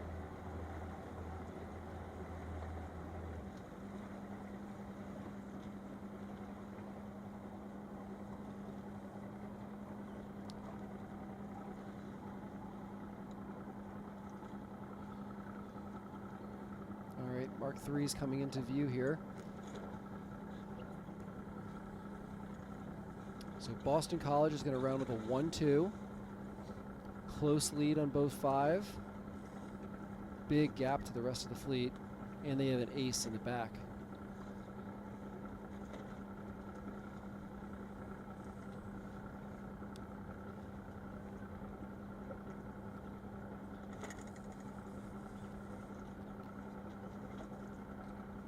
I always like to see how these teams divide up their covering responsibilities. Oh yeah. See, if I'm 13, I go a little bit longer before I tack and really maximize my covering zone out of that mark. But either way, it looks like 13 is going to take the left, 14 is going to take the right.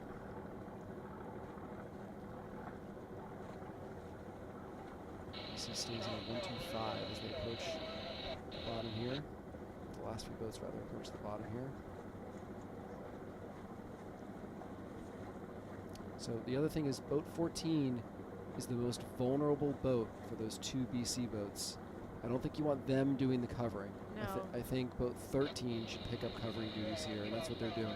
Yeah, they definitely kind of got suckered back and did a few tacks with that boat when I think you just got to trust your teammate, right? Let them go. Your teammate's ahead. They're in a way better position to cover. And now, if you're 14, are you still keeping an eye on that 4th place boat, or are you just trying to make a run to get to 1st place? No, you're certainly keeping an eye on them. But you were the most vulnerable boat, the more vulnerable boat. So you take a few minutes, you sail fast, you try to catch up and get away. Let 13 do some of the grunt work of covering, and keep going. Now, interestingly, Stanford looks like they caught a shift on the right-hand side, and they may have a piece of a BC boat. Yep, but the nice thing you did there is 14 sailed out and sailed straight and caught up a little bit, so they can now switch and take over the covering duties. And for a team as talented as Stanford, sometimes it takes 2 people to cover 1 boat.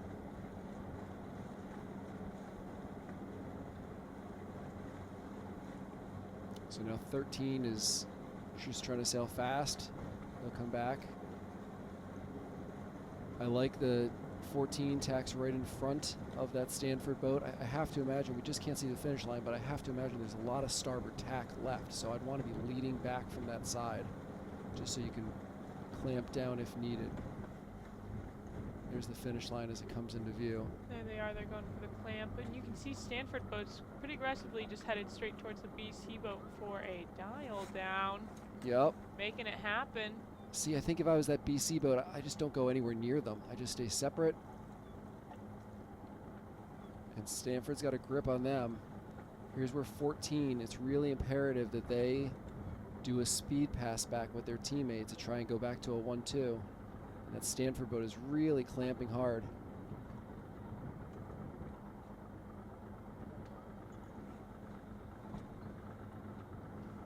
14 needs to really go down on them hard. And this is what we talked about earlier, just the boat handling, super important. If you can do an extra tack, or if you can come out a little bit faster, and it looked like Stanford just did a great tack there. Right, 14 struggled a little bit to keep up. This is going to be interesting because I'm not sure 13 can tack and cross. Now, 14 is pinning. Interesting. Oh, a little bit of a slow tough tack for Stanford. I would tack if I was 14 and try and get the 1 here. I think BC's going to still hold on to this, but oh, I think I see an umpire going for a flag here. well, I BC. wouldn't finish if I were 5-4. BC. BC looks to have a 1-2-5. Right. Pending any umpire calls. Looks like a green flag. yeah. So Stanford's going to take their first loss, even Yeah. though they did a great job on that last beat of making it a race. What that does for Boston College is it puts them back in a 3-way tie for second place. So still silver podium position.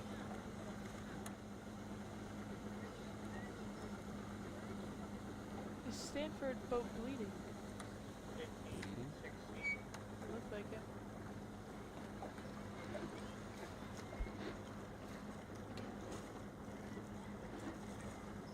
Boston College have to feel pretty good about that result in the final race of our round of 6. We've got 6 more races to go. The field is condensed to 4. We already know the national champion. It's the Stanford Cardinal. A 15-0 start. Stanford with a 15-1 mark heading into the final 4. Round of 4 coverage awaits us as we sort it all out here on the Charles River.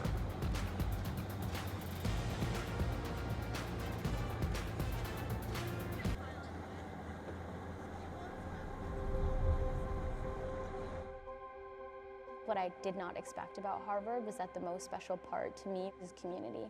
Harvard isn't a place where I feel like I have to prove to be someone or prove to be something that I'm not. I can just be me, and that's always more than enough.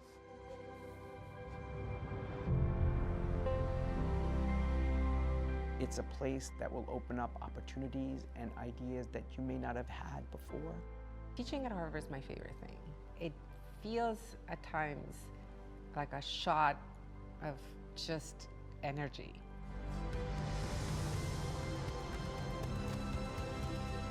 It's the people who actually bring what is so special about Harvard to Harvard. Everyone is talking, listening, telling stories, laughing. There's all sorts of activity that's going on.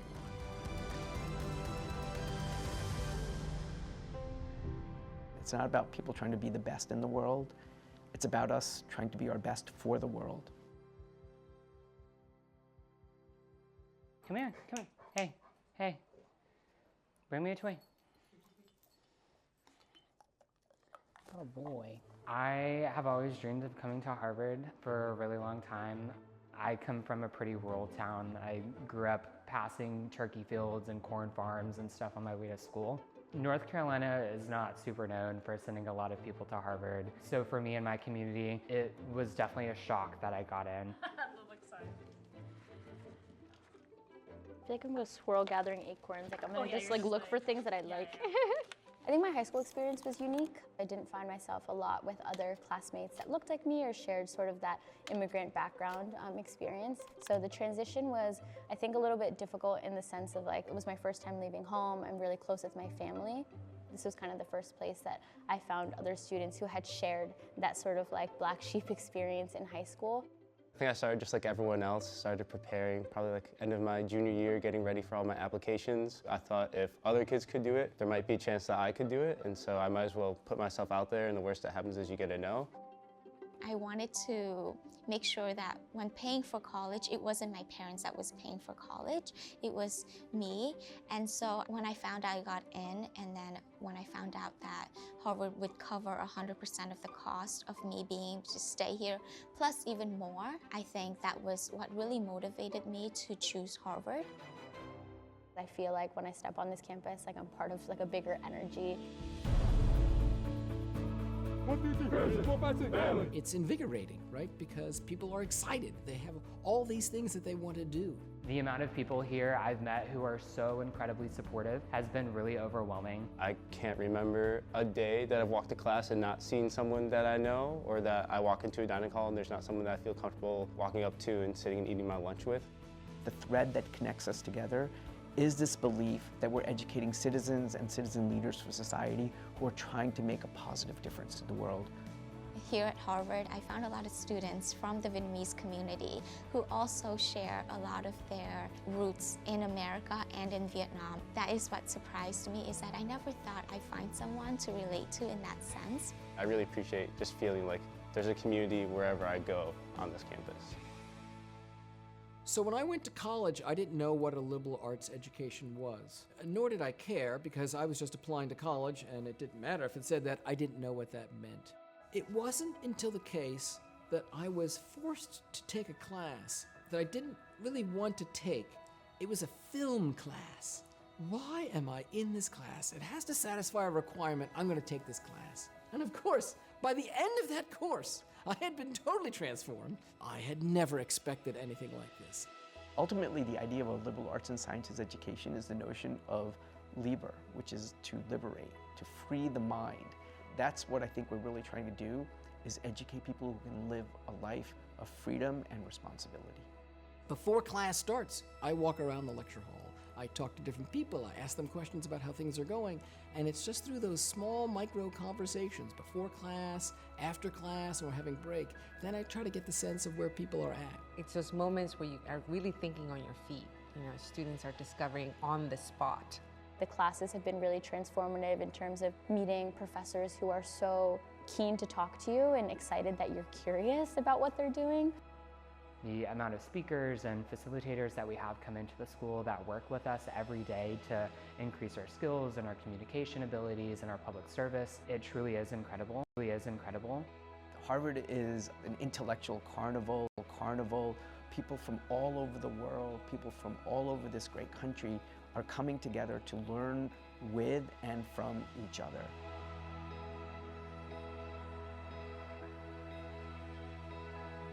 How do students shape the community here? They shape it in all of the things that they do. I think when you think of a student athlete, at least in like the college athletic world, the emphasis really is on being an athlete more than a student sometimes. But when you're here at Harvard, being a student athlete is trying to do both of them incredibly, incredibly well. I'm a part of the Asian American dance troupe. It is something that you don't need experience to be a part of, and so I think it was really amazing to be a part of a dance community, and by the end of it we got to put together a really awesome and energetic dance showcase. When I'm not in classes or when I'm not working on my thesis, I love to skateboard. I also like art, so sometimes I'll find myself in Lover Art Room. I like to make magazines, so these are just like collages that I kind of work on. I think the advice I would give to my younger self when I was applying to Harvard would be to never forget where I'm from. I think the most important advice I can give is that you get out of college what you put in. I encourage them to pursue lines of inquiry that really matter to them. Achievement by itself is empty unless it's connected to something more soulful. Whatever you set your mind to is possible. Even the crazy ideas that you think you can't do, you think you can't start a company, you think you can't do this research, you think you can't realize this idea. When you see people doing it around you all the time, it really forces you to challenge that and realize that I can be doing these things. I can do whatever I set my mind to.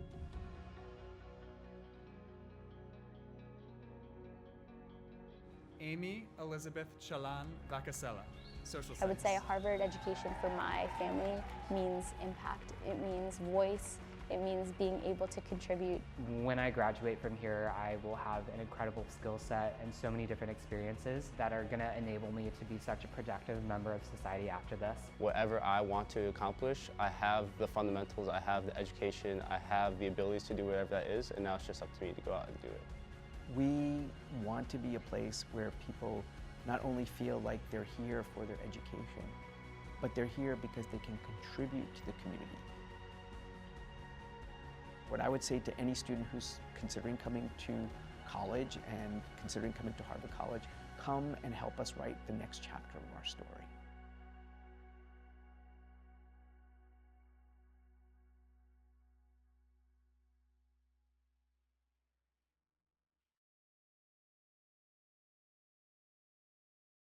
I wrote all the time when I was little. I was always writing novels and making up characters and stuff.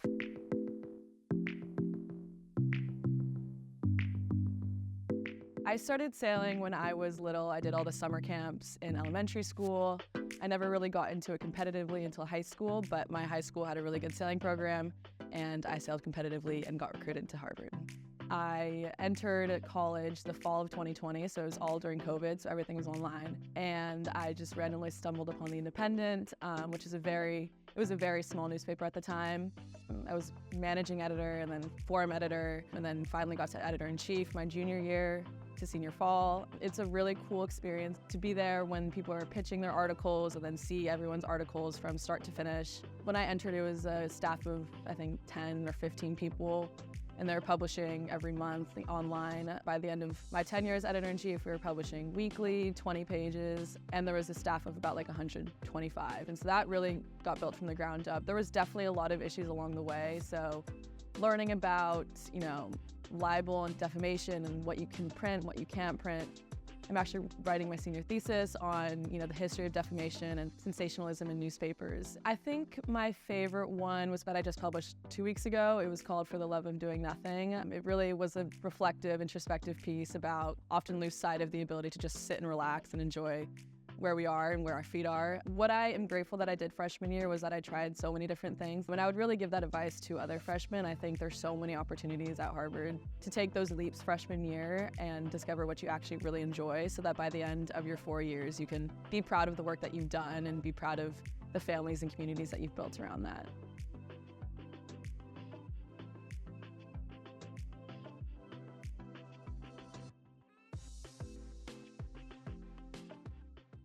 To me, belonging is not just being accepted in a space, but being wanted there. You feel needed, you feel like your contribution is irreplaceable. When I think of where I belong or how I feel included, it's feeling comfortable in the space that I'm in, feeling like I can be myself, and it's knowing that there's an opportunity for me to make changes or speak out. Inclusion and belonging stems from not only being invited to the party, being asked to dance. I think that a big thing that a lot of us deal with is imposter syndrome and feeling like we don't belong in a lot of the spaces that we're in. And so I think a big part of my own becoming a better person was realizing I do belong in these spaces. And then once I got to that point, I think that passing that along is one of the most important things that I can do. One of the biggest things that you get from sport is friendship, it's community, it's self-confidence. So when it comes to inclusion, I want to make sure that even if you're not having a great day on the court, you didn't have a great match, or frankly you're not playing right now, do you still feel part of the team? Do you still feel part of the athletic community? It's easy to feel a little bit left out in high school, easy to feel like the odd one out, and I guess Brown made me feel like I was surrounded by people who got me in a way.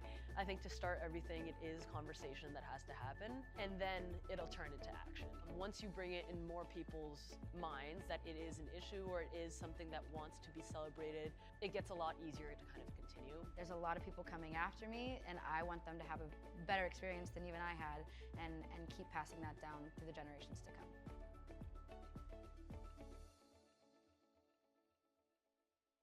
Welcome to the community. We want to introduce ourselves to you.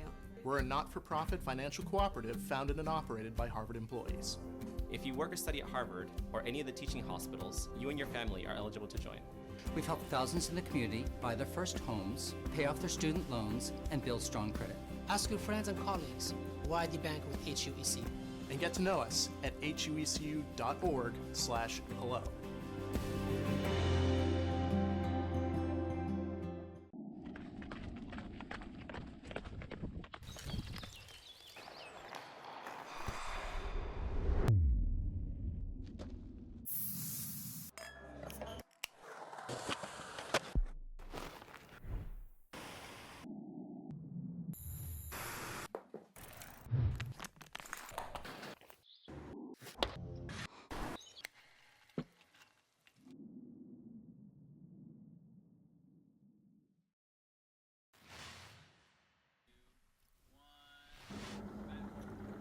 We've made our way into the Final Four. The round of 6 is now complete. Stanford has been crowned national champions. Boston College took a chunk out of the Cardinals with the first loss handed to Stanford over the course of this regatta.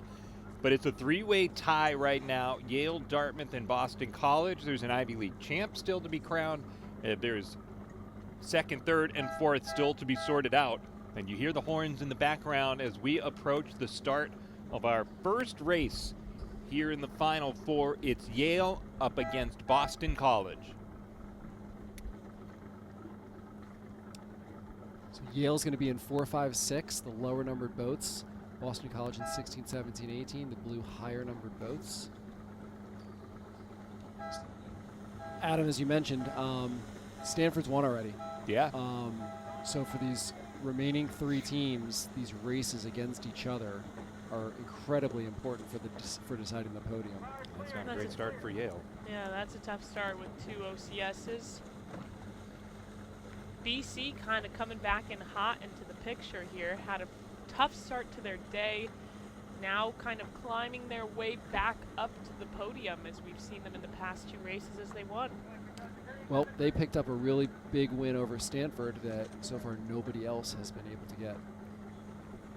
A win over Stanford with a 1-2-5, same result against Harvard, and then took care of things against Penn, losing in the round of 6 to both Dartmouth and Yale. And so Boston College would love to, no doubt, exact some revenge against a Yale team that has beaten BC both times so far head-to-head.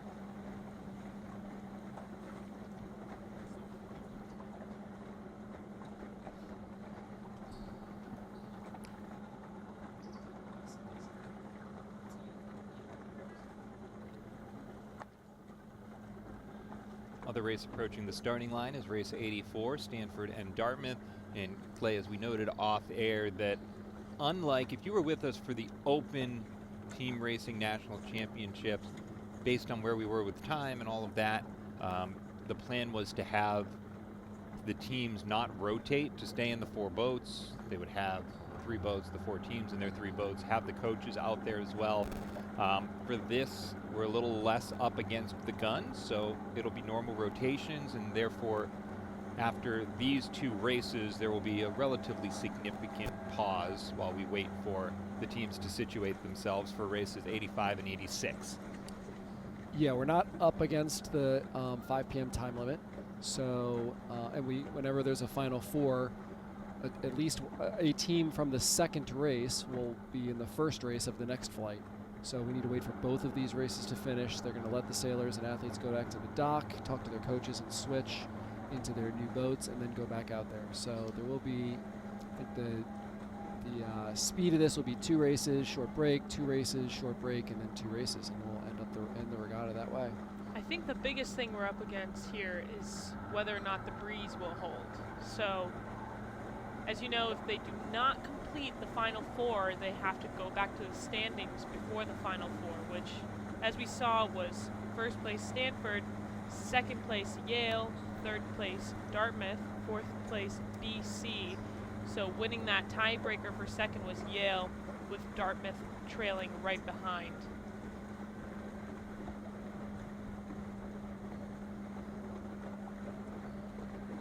You've been our resident meteorologist all weekend long. What do you have for us in terms of wind up to the second? Looks like we need about an hour's worth to get through these 6 races. How's it looking?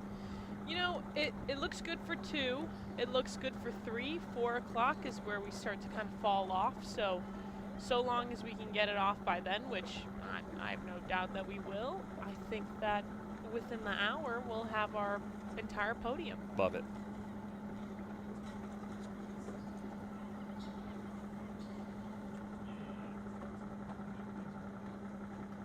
So BC's going to round here with a 1-2-4, which is a pretty nice combination at the weather mark.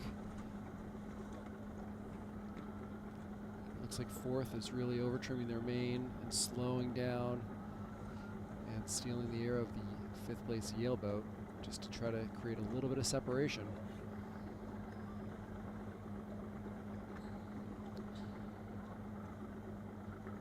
Definitely starting to lighten up just a little bit. You can kind of see the water just glossing up a little bit.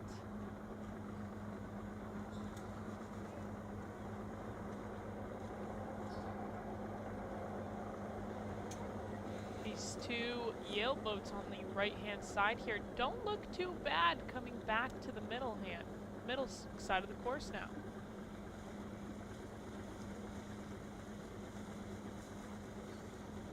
Yeah, that one BC boat went pretty high by themselves and let the 2 boats they were ahead of sail straight, and they don't really have a great grip on them.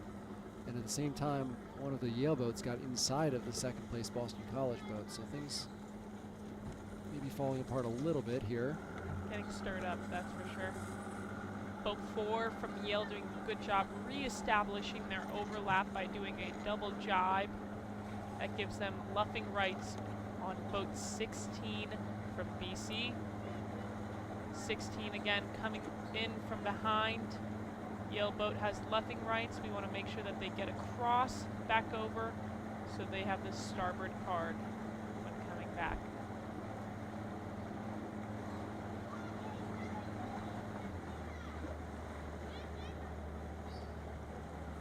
Hearing some shouting from the Yale boat. Not sure what, maybe it was for asking for the umpires to make a call for kinetics.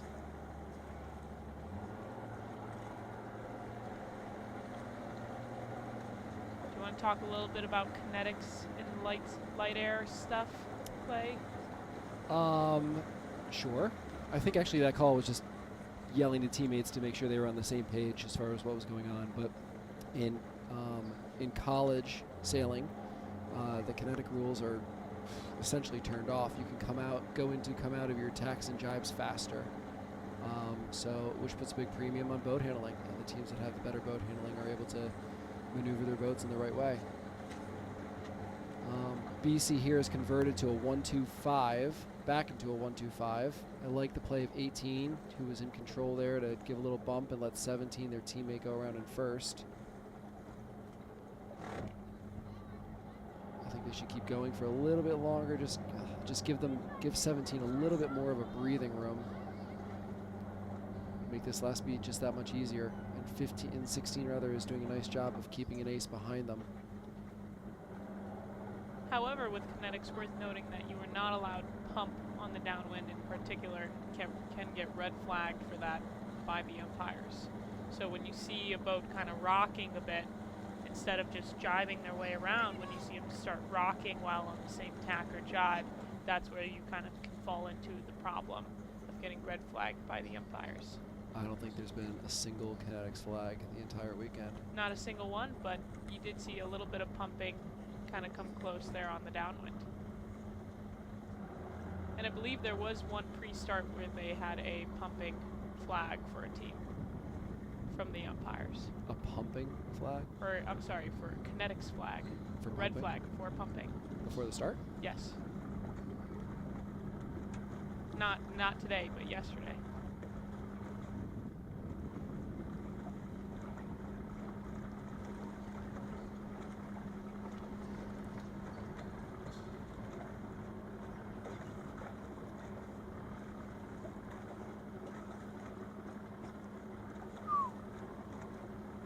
Yale is certainly making it hard on BC here. They've broken up their 1-2. It's definitely going to be a matter of who can roll tack better here. I think if I'm 17, I complete this tack, I get in a nice position on my Yale opponent, and I think we just sail fast for a little bit and try to do a speed pass back.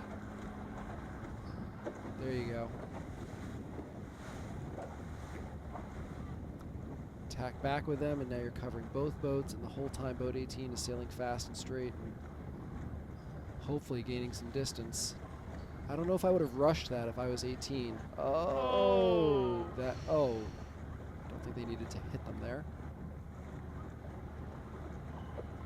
See, I disagree with what 18 did there. I don't think I would have rushed it if I was 18. They couldn't cross them, clearly. Your teammate, 17, was covering them nicely. Just sail straight and let them do the work, and you can hopefully outrun them.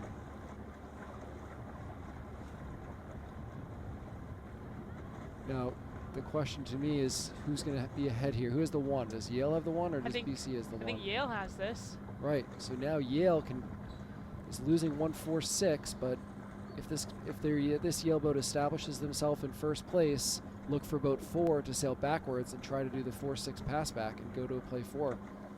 I think Yale's only chance here with a deep 6 is a play 1. I'm looking for their teammates to keep the 1 slow, and if you can, do a speed pass back. Getting into tacking duel with 17. Really good roll tack needed there from. Yeah, I think Yale will certainly if it's possible to win with a 1-2 or a 1-3, they'll do it. But I would not be surprised if that other Yale boat came back and tried to do a pass back to go play 4.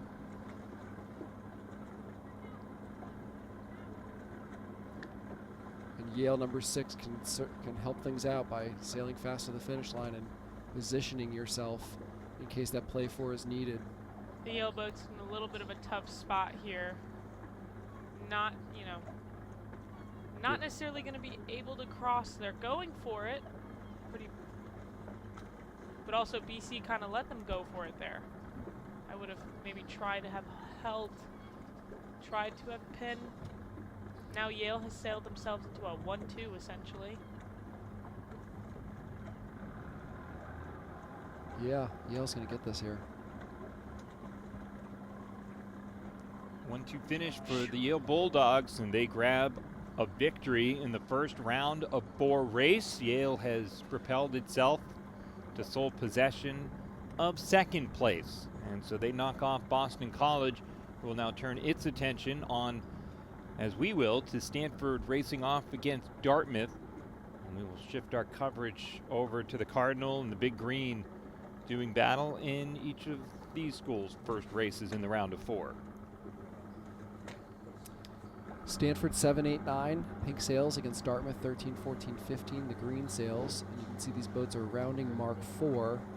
It looks like Dartmouth has a 2-3-4.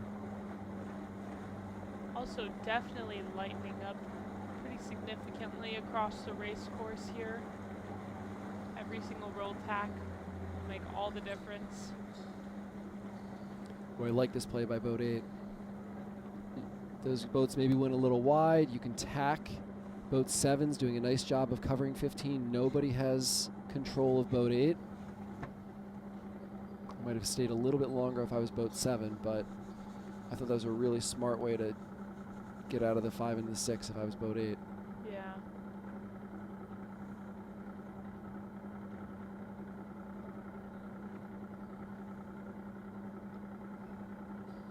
I would maybe 15 has a better grip of 9. If I was 13, I'd want to be sort of helping out my teammate in 15 here, who's slowly going to be losing this windward hold on boat 8.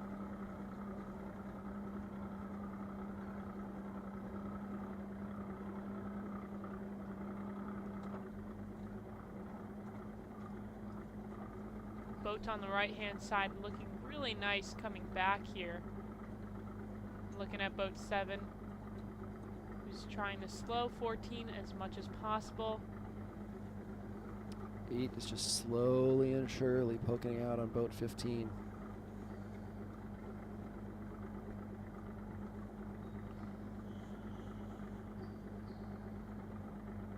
And you're right, 7's balancing 14.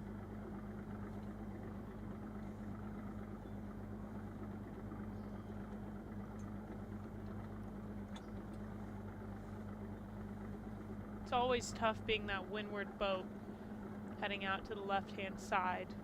Oh, and you know you need to hold them as long as you can, and it's painful. So it looks like Stanford's going to try to go play 4 here. They have the 1-4-5 as we approach probably about the halfway point of this upwind.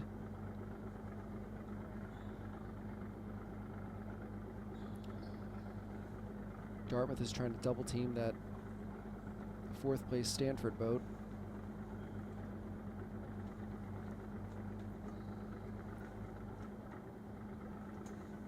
You're starting to see the Stanford boat 8 react, slowing down 15 at the same exact time.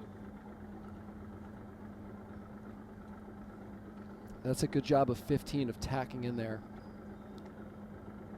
Because then your choices are 8 goes with you and they tack into a cover, or 8 gives you some breathing room.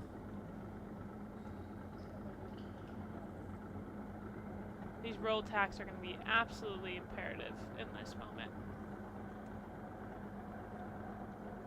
14's in a tough spot. Once again, that windward boat. They're still punched out a little on 9 and holding. 7 letting them go. 14 just needs to hold on for as long as possible. Oof. Tough spot to be in if you're 14.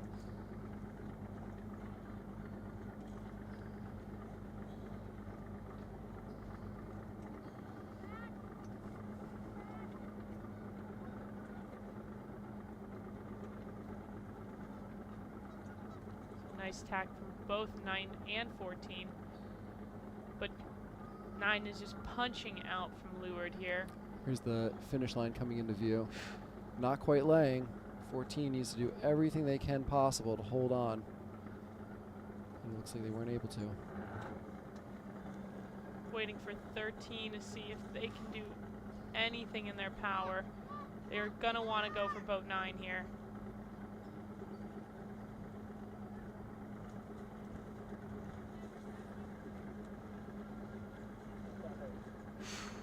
So Stanford is going to win this race with a 1-3-4. Well done by the Stanford team. So Stanford takes race number 2 in the round of 4. We've got 4 more races to go. We already know our national champion. It's the Stanford Cardinal. With some sun, they're tan, now they're Stanford Cardinals. Picking up some more momentum in the final 4.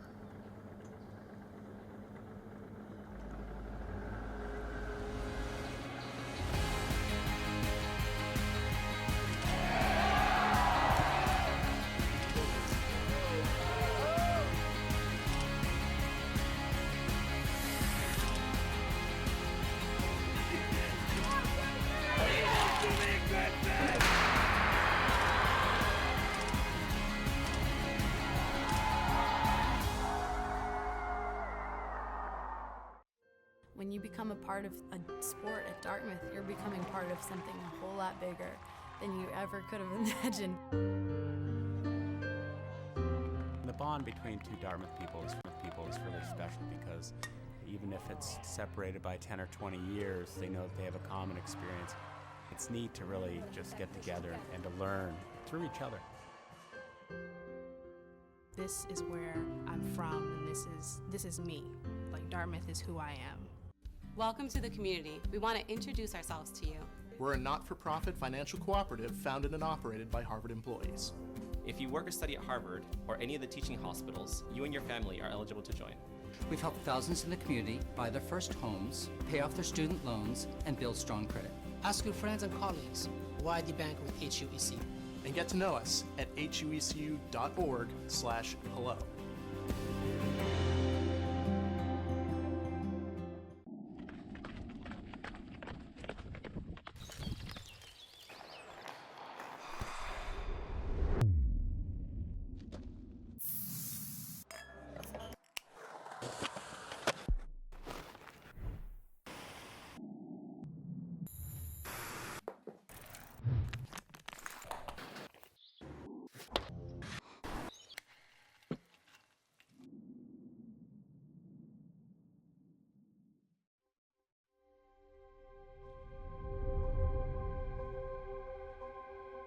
What I did not expect about Harvard was that the most special part to me is community. Harvard isn't a place where I feel like I have to prove to be someone or prove to be something that I'm not. I can just be me, and that's always more than enough.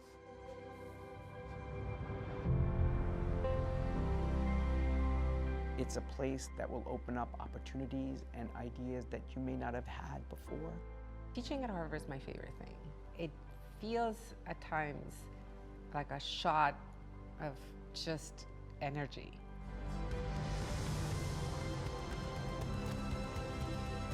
It's the people who actually bring what is so special about Harvard to Harvard. Everyone is talking, listening, telling stories, laughing. There's all sorts of activity that's going on.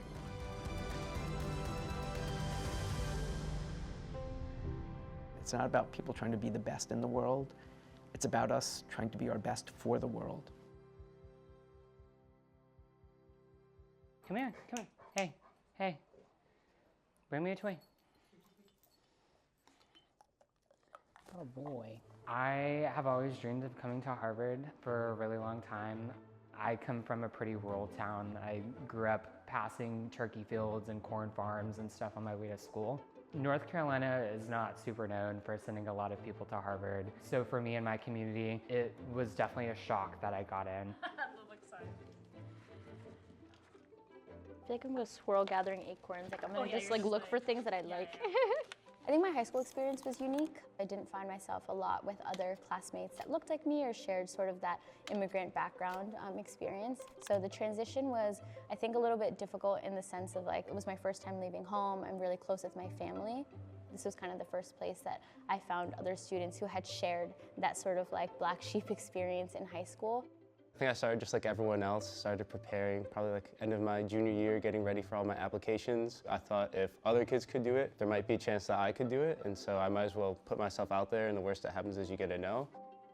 I wanted to make sure that when paying for college, it wasn't my parents that was paying for college, it was me. And so when I found out I got in, and then when I found out that Harvard would cover 100% of the cost of me being able to stay here, plus even more, I think that was what really motivated me to choose Harvard. I feel like when I step on this campus, like I'm part of like a bigger energy. It's invigorating, right? Because people are excited. They have all these things that they want to do. The amount of people here I've met who are so incredibly supportive has been really overwhelming. I can't remember a day that I've walked to class and not seen someone that I know, or that I walk into a dining hall and there's not someone that I feel comfortable walking up to and sitting and eating my lunch with. The thread that connects us together is this belief that we're educating citizens and citizen leaders for society who are trying to make a positive difference to the world. Here at Harvard, I found a lot of students from the Vietnamese community who also share a lot of their roots in America and in Vietnam. That is what surprised me, is that I never thought I'd find someone to relate to in that sense. I really appreciate just feeling like there's a community wherever I go on this campus. So when I went to college, I didn't know what a liberal arts education was. Nor did I care, because I was just applying to college, and it didn't matter if it said that. I didn't know what that meant. It wasn't until the case that I was forced to take a class that I didn't really want to take. It was a film class. why am I in this class? It has to satisfy a requirement. I'm going to take this class. And of course, by the end of that course, I had been totally transformed. I had never expected anything like this. Ultimately, the idea of a liberal arts and sciences education is the notion of liber, which is to liberate, to free the mind. That's what I think we're really trying to do, is educate people who can live a life of freedom and responsibility. Before class starts, I walk around the lecture hall. I talk to different people. I ask them questions about how things are going. And it's just through those small micro conversations before class, after class, or having break, then I try to get the sense of where people are at. It's those moments where you are really thinking on your feet. You know, students are discovering on the spot. The classes have been really transformative in terms of meeting professors who are so keen to talk to you and excited that you're curious about what they're doing. The amount of speakers and facilitators that we have come into the school that work with us every day to increase our skills and our communication abilities and our public service, it truly is incredible. Harvard is an intellectual carnival. People from all over the world, people from all over this great country are coming together to learn with and from each other.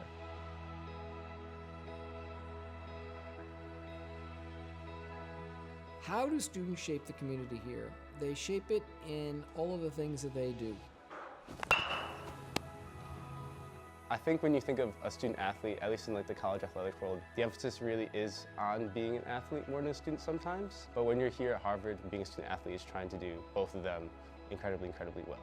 I'm a part of the Asian American dance troupe. It is something that you don't need experience to be a part of, and so I think it was really amazing to be a part of a dance community, and by the end of it we got to put together a really awesome and energetic dance showcase. When I'm not in classes or when I'm not working on my thesis, I love to skateboard. I also like art, so sometimes I'll find myself in Lover Art Room. I like to make magazines, so these are just like collages that I kind of work on.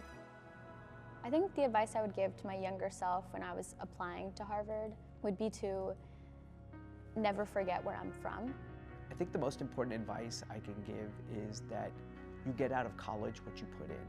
I encourage them to pursue lines of inquiry that really matter to them. Achievement by itself is empty unless it's connected to something more soulful. Whatever you set your mind to is possible. Even the crazy ideas that you think you can't do, you think you can't start a company, you think you can't do this research, you think you can't realize this idea.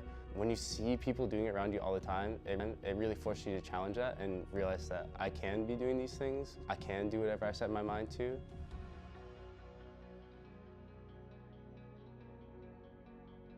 Amy Elizabeth Chalan Vacasella, Social Science. I would say a Harvard education for my family means impact. It means voice. It means being able to contribute. When I graduate from here, I will have an incredible skill set and so many different experiences that are going to enable me to be such a productive member of society after this. Whatever I want to accomplish, I have the fundamentals, I have the education, I have the abilities to do whatever that is, and now it's just up to me to go out and do it. We want to be a place where people not only feel like they're here for their education, but they're here because they can contribute to the community. What I would say to any student who's considering coming to college and considering coming to Harvard College, come and help us write the next chapter of our story.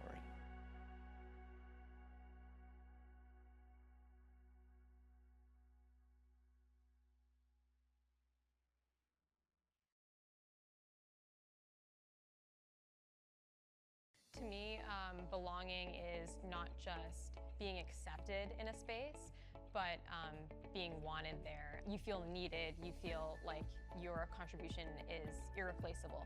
When I think of where I belong or how I feel included, it's feeling comfortable in the space that I'm in, feeling like I can be myself, and it's knowing that there's an opportunity for me to make changes or speak out. Inclusion and belonging stems from not only like being invited to the party, being asked to dance. nuts. I think that a big thing that a lot of us deal with is imposter syndrome and feeling like we don't belong in a lot of the spaces that we're in. And so I think a big part of my own becoming a better person was realizing I do belong in these spaces. And then once I got to that point, I think that passing that along is one of the most important things that I can do. One of the biggest things that you get from sport is friendship, it's community, it's self-confidence. So when it comes to inclusion, I want to make sure that even if you're not having a great day on the court, you didn't have a great match, or frankly you're not playing right now, do you still feel part of the team? Do you still feel part of the athletic community? It's easy to feel a little bit left out in high school, easy to feel like the odd one out, and I guess Brown made me feel like I was surrounded by people who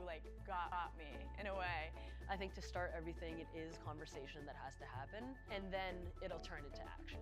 Once you bring it in more people's minds that it is an issue or it is something that wants to be celebrated, it gets a lot easier to kind of continue. There's a lot of people coming after me, and I want them to have a better experience than even I had, and keep passing that down through the generations to come.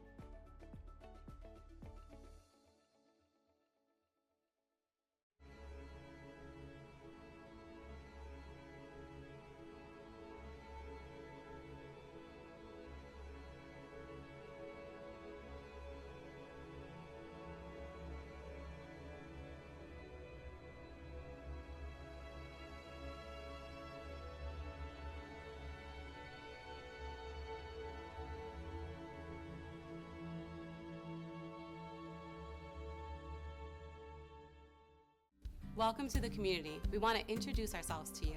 We're a not-for-profit financial cooperative founded and operated by Harvard employees. If you work or study at Harvard or any of the teaching hospitals, you and your family are eligible to join. We've helped thousands in the community buy their first homes, pay off their student loans, and build strong credit. Ask your friends and colleagues why the bank with HUEC. And get to know us at huecu.org/hello.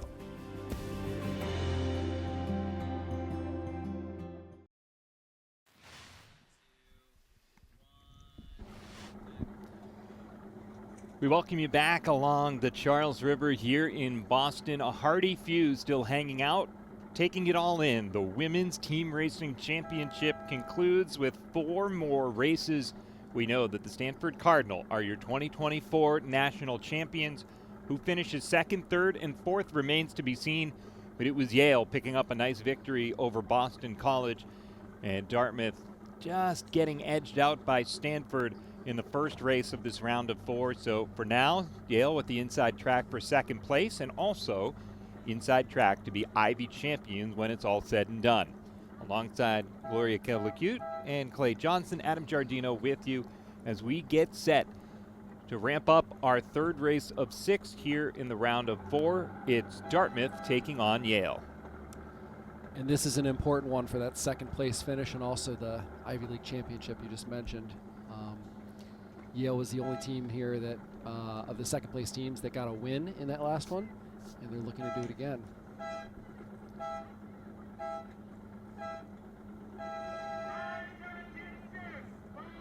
.5:17.6, all being called over.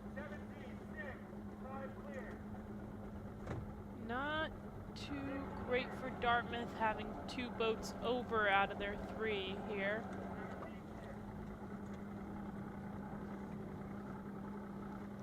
See if Yale can capitalize and convert this to a 1-2. And if you're Dartmouth, you're definitely hoping to hold on to that 1 here in boat 4.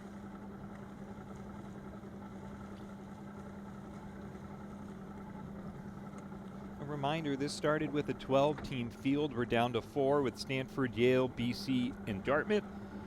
Just edging out of the final 4, Harvard finishing 5th, Penn finishing 6th, and the other 6 teams to participate in order: Cornell, Brown, College of Charleston, MIT, Tulane, and Wisconsin.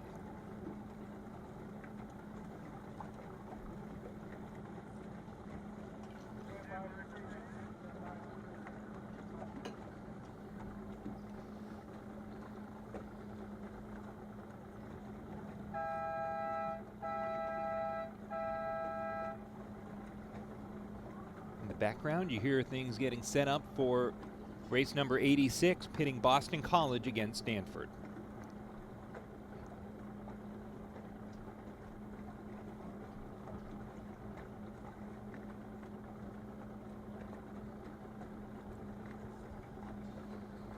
Weather marks are coming into view. It looks like boat 16 from Yale is going to be ahead of that Dartmouth boat. And Yale's winning the combination on the right as well.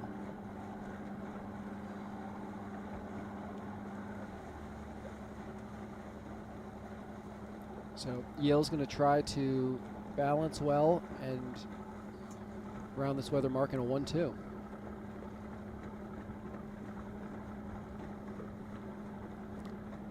'17 in our in the center of our screen here. They were one of the boats that was over, so they've done a nice job of straight up just passing boat 6,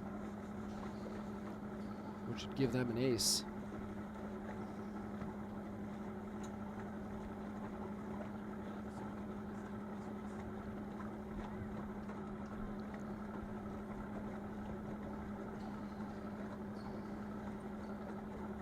So Yale is winning 3 combinations up the first speed of this race.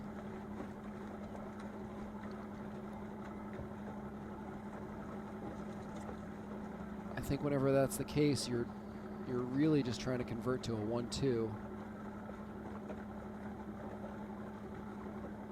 The second place Dartmouth boat right here is doing a nice job of slowing down, creating some space here so that Yale can't control them, and they're going to try to slow this race down and let their teammate get back into it. Might be a little bit of a missed opportunity for that first place Yale boat to do something.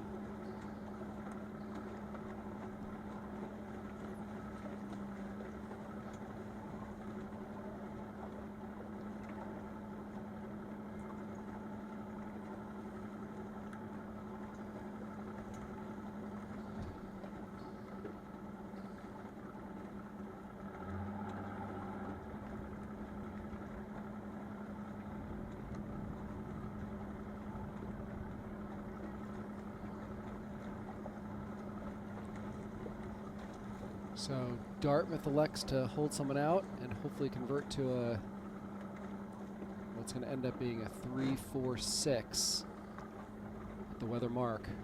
Maybe a little miscalculation on their part, giving up a 1-2 right now to Yale. Yeah, I probably would have. They did a really nice job of slowing everything down. I probably would have peeled off and maintained second place.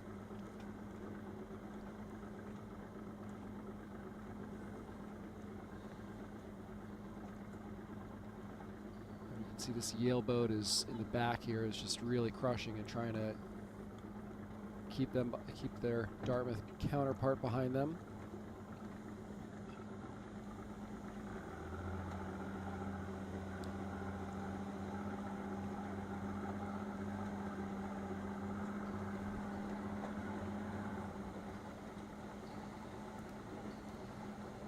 So Yale 1-2-5. The third and fourth Dartmouth place boats are going high on that Yale boat, trying to slow them down.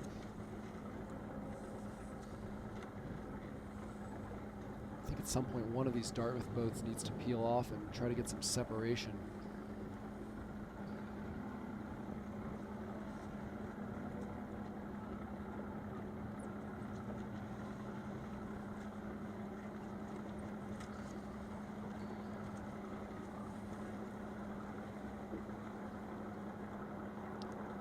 Move by 18. They jibed away and gave up. They're quite dead in the water as well, and a really, really light spot here. Yeah, I'm not sure about that. I think when in doubt, you have to keep the inside. And they just were inside and in front and just gave up that spot.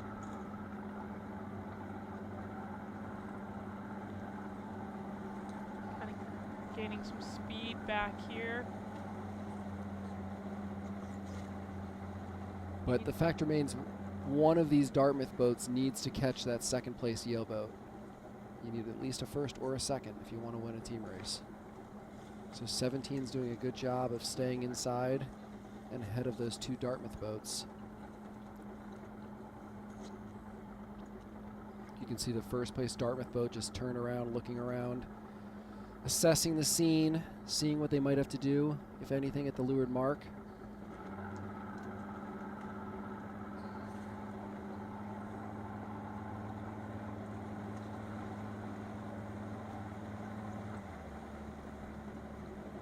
So now, if you're Dartmouth, maybe you're thinking that this boat might be your best opportunity to get into second place.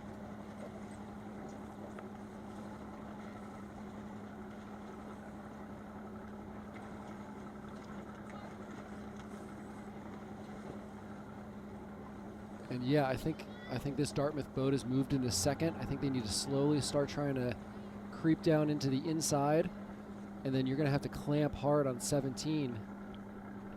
I guess the other fear too is that 18 doesn't have a grip on them and can go around the outside. Yeah, if I'm boat 6 from Dartmouth, I want to try and stay ahead here. Yeah. I would have. 16's doing a good job of slowly creeping up and letting their teammate 17 get back into it. So it's great that 6 went after 18, but Yale still has a 1-2. They were the one chance kind of at getting that 2. They put in a bump, but not the best timing for a bump. Yeah, I think they think they should have focused a little bit more on getting the second a little earlier and not sailing into that first place boat. So Yale's going to round with a 1-2-6. Winning combination, not stable.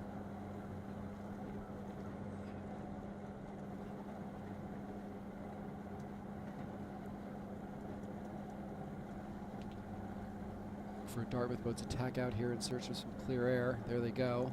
Yale goes with them.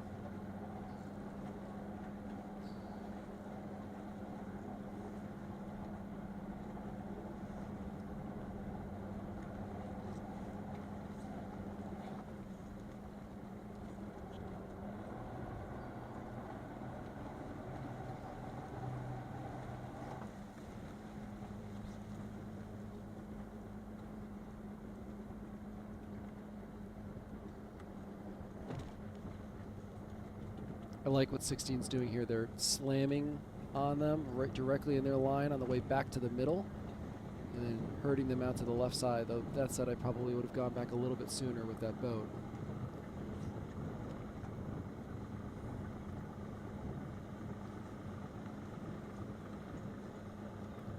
Attack here. Attack right in front there. Encourage them to go out to the side. And then tack loose cover them out to the side. A little worried they let that Dartmouth boat go bow out over to the right-hand side here, come back on starboard. So there's another plane team racing called 6 cover 5. So if you're the 6 in a 1-2-6, you want to go with the 5. So if that boat goes all the way out to the right-hand side of the course and gets a magical puff and all of a sudden gets into first place, if you follow them out there, then in theory you should be in second place. And you can still win with a 2-3-4. And it looks like that Dartmouth boat is kind of creeping an edge on that Yale boat on the right-hand side. Right. I think the next level team racing plays that people don't talk about enough are the things you can do when you're behind that actually help. You know, it's easy to understand what you can do in front when you're going to help and what the plays are, but you might be in 6th and you're not covering anybody. But if you can make things easier for your teammates ahead or give your teammates help in different ways, that's what the top teams are doing. And a close tack there with the Dartmouth boat. I think they just fouled. Yep.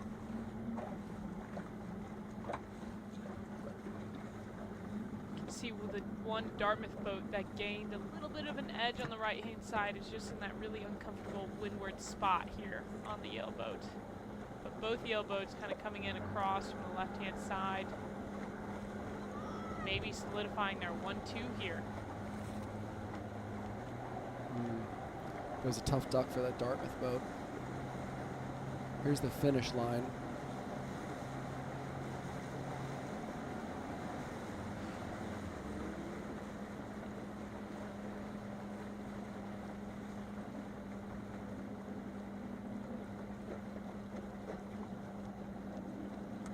Not sure Dartmouth has this. It looks like a 1-2 for Yale. The win for the Yale Bulldogs keeps them alone in second place. It punches Dartmouth down and keeps them back behind Boston College Dartmouth now 11-7, starting the day as one of those teams within arm's reach of the Stanford Cardinal, but for now it's Yale that's had a nice day too, and they're up to 13-5 with the win. It brings us to our other round of 4 activity, Stanford taking on Boston College in a race that means little for Stanford in the sense that they're already your national champions, but for Boston College, wanting to stay ahead of Dartmouth and keep themselves on the podium. Yes, Stanford, I think boat 14 is slowly creeping into first place over boat 7. It looks like 13 is ahead of 9 and 15 is ahead of 8, so they're winning 3 combinations. The Stanford group, of course, 3 pairs. 6 athletes in the water, grand total of 9 that were brought by head coach Chris Clevin, 5th season out of Hobart and William Smith College, class of 2012. It's Grace Austin from Greenwich, Connecticut, a senior. Gwen Donahue, a senior from New York City. Sophie Fisher, a sophomore from Middletown, Rhode Island. From Manchester, Massachusetts, Hannah Freeman, a senior. Ellie Harned, a sophomore out of Riverside, Connecticut. It's the Larkamp sisters, grad student Michelle and Vanessa, a sophomore, both from Rye, New York and Rye High School. Alice Schmid, a freshman from San Diego. And Alexis Young, a freshman from St. John's in the U.S. Virgin Islands.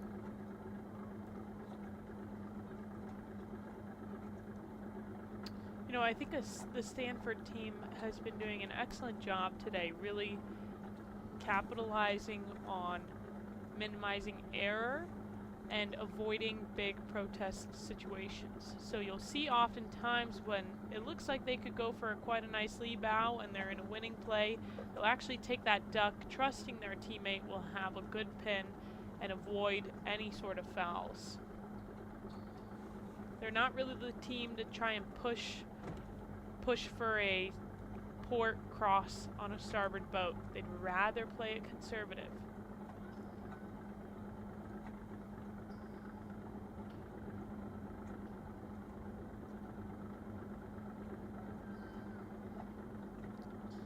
Looking at the top of our screen, you can see a big right-hand shift come through.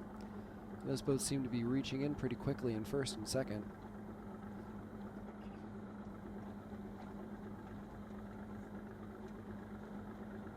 So with this shakeup, if boat 9 from Boston College sailing into first, Stanford is now going to have a 2-3-5-ish. Stanford play 2 regardless. I'm looking for 13 to come over here and clamp down on boat 8.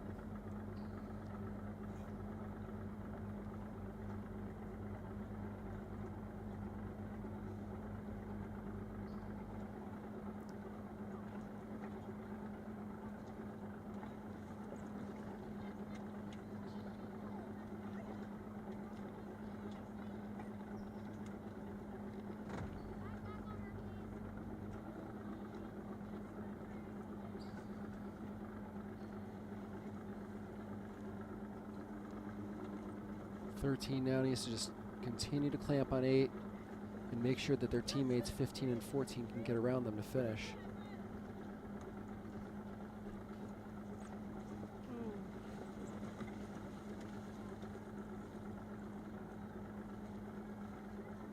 Gates' last chance here is hoping they can get a piece of 14.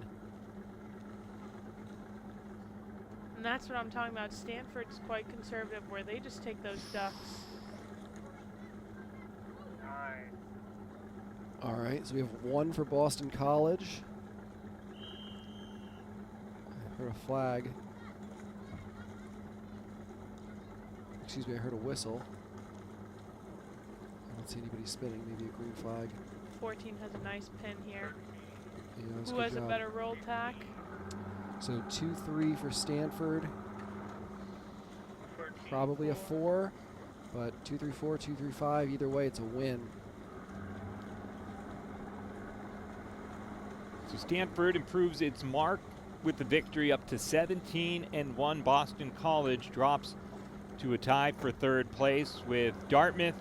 We've got One more race, one more set of races still to go, and with these results, it does assure that Yale, they're your Ivy League champions with second place overall, the last thing to be decided, Boston College and Dartmouth. That'll in fact be the next race that we see. It'll be a race for bronze. 2 more races to go here on the Charles River. You're watching ESPN.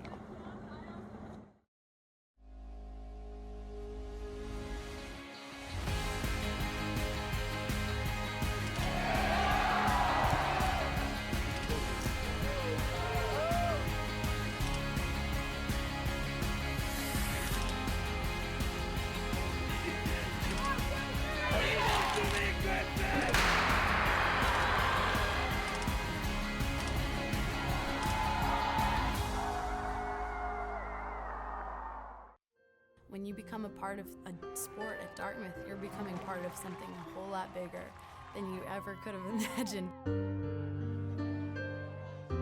The bond between 2 Dartmouth people is really special because even if it's separated by 10 or 20 years, they know that they have a common experience. It's neat to really just get together and to learn through each other. This is where I'm from, and this is me. Like, Dartmouth is who I am.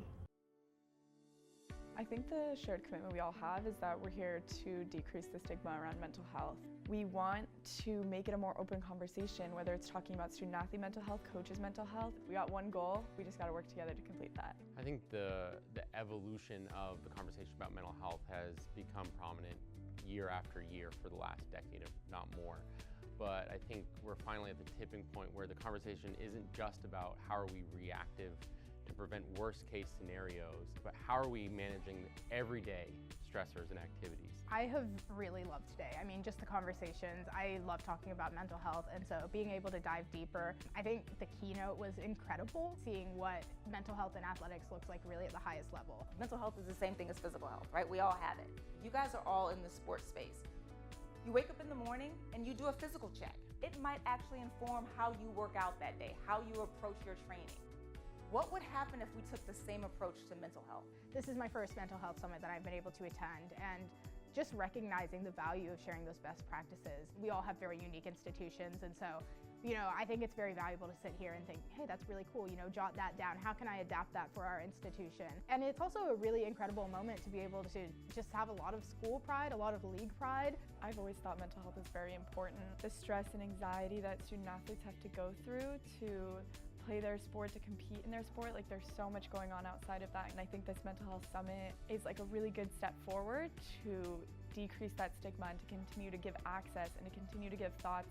I think mental health is something where, because we don't talk about it as often, I think coaches might not fully understand the grasp of what that feels like to an athlete. If your team is not open about talking about mental health, you have to open the doors and you got to be like, guys, like, we're all in this together. Dartmouth College has taken holistic student-athlete development incredibly seriously. I was one of few athletic administrators with a sports psychology background, and then since my role has evolved in the last 5 years, I've been able to continue to support a team that is collectively building to enhance mental wellness, well-being, and performance of all of our student-athletes. How do we make sure we're cultivating an environment? And this is where everyone in the room has an impact on the environment that occurs within your campus. And all of us need to be actively cultivating it. I want the idea of mental health being stigmatized to be something so of the past that we can't even imagine not having this open conversation.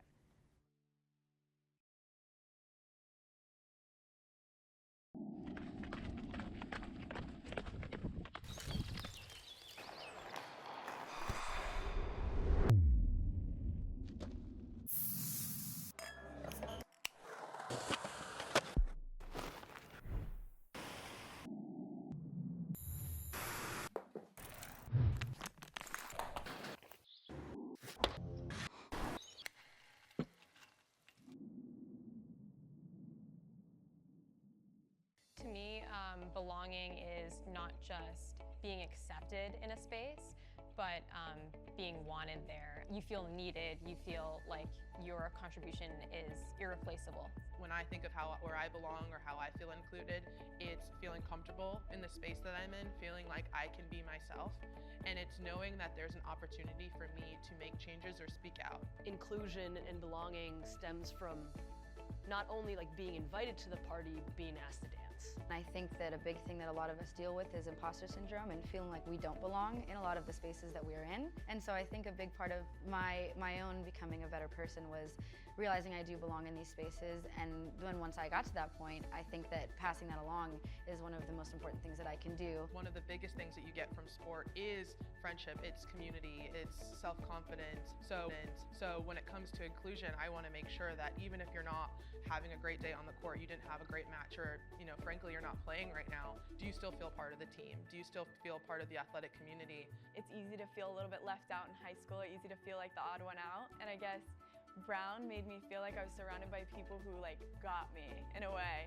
I think to start everything, it is conversation that has to happen, and then it'll turn into action.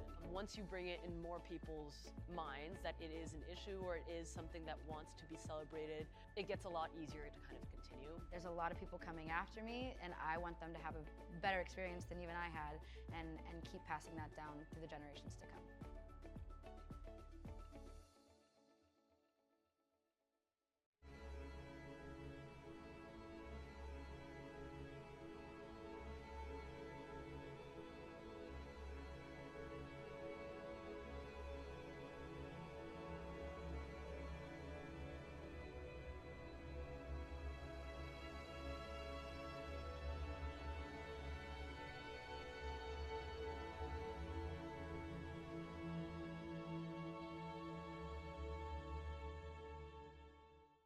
Welcome to the community. We want to introduce ourselves to you. We're a not-for-profit financial cooperative founded and operated by Harvard employees. If you work or study at Harvard or any of the teaching hospitals, you and your family are eligible to join. We've helped thousands in the community buy their first homes, pay off their student loans, and build strong credit. Ask your friends and colleagues why the bank with HUECU. And get to know us at huecu.org/hello. I wrote all the time when I was little. I was always writing novels and making up characters and stuff.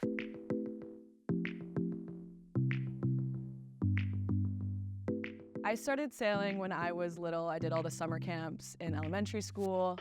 I never really got into it competitively until high school, but my high school had a really good sailing program, and I sailed competitively and got recruited to Harvard. I entered college the fall of 2020, so it was all during COVID, so everything was online. And I just randomly stumbled upon The Independent, which is a very small newspaper at the time. I was managing editor and then forum editor, and then finally got to editor-in-chief my junior year to senior fall. It's a really cool experience to be there when people are pitching their articles and then see everyone's articles from start to finish. When I entered, it was a staff of, I think, 10 or 15 people. And they're publishing every month online. By the end of my tenure as editor-in-chief, we were publishing weekly, 20 pages, and there was a staff of about 125. And so that really got built from the ground up. There was definitely a lot of issues along the way, so learning about, libel and defamation and what you can print, what you can't print.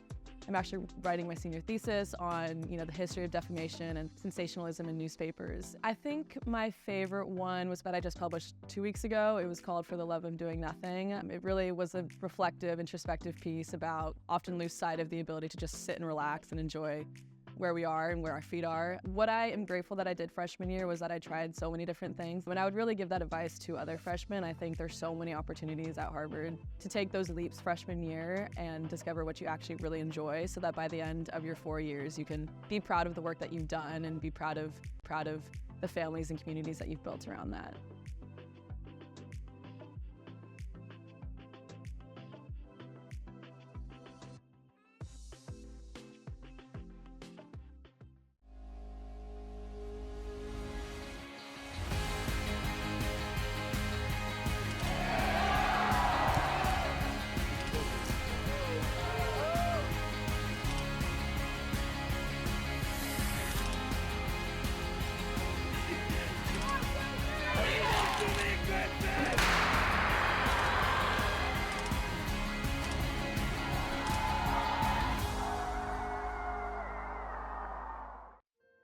you become a part of a sport at Dartmouth, you're becoming part of something a whole lot bigger than you ever could have imagined. The bond between two Dartmouth people is really special because even if it's separated by 10 or 20 years, they know that they have a common experience. It's neat to really just get together and to learn through each other. This is where I'm from, and this is me. Like, Dartmouth is who I am.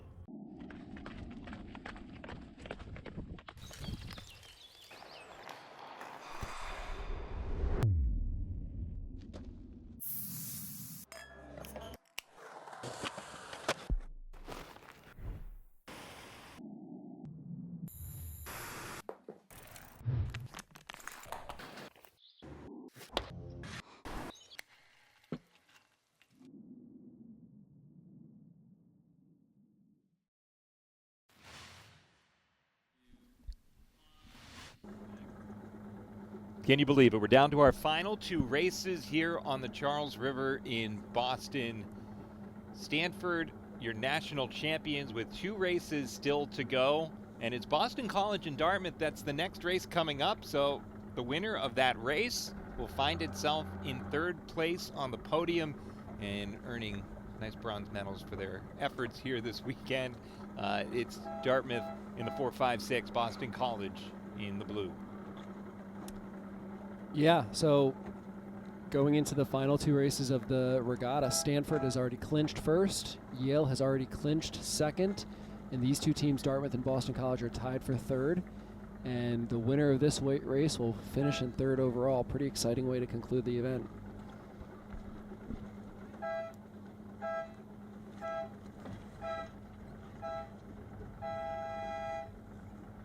Looks like an all-clear start. 17 might have been a little late at the boat. But other than that, a pretty good start.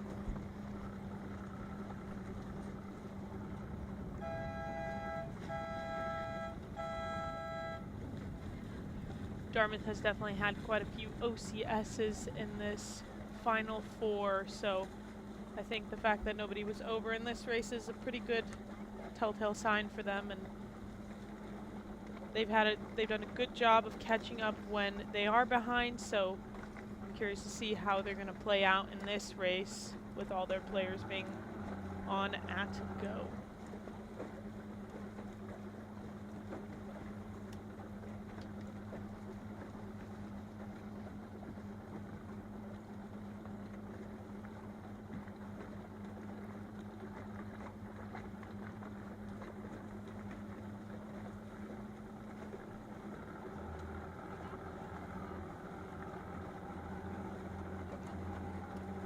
Clay, were you the kind of sailor where you didn't like to look at the results, or were you liked when your coach would put the pressure on you and would say, hey, you need to go win this one by this amount, or by doing this? I like to know the results, and I know some coaches tried to like hide it at times and things, but I kind of knew the results and looked myself and felt like I could best prepare if I knew what I was up against. I like it. You?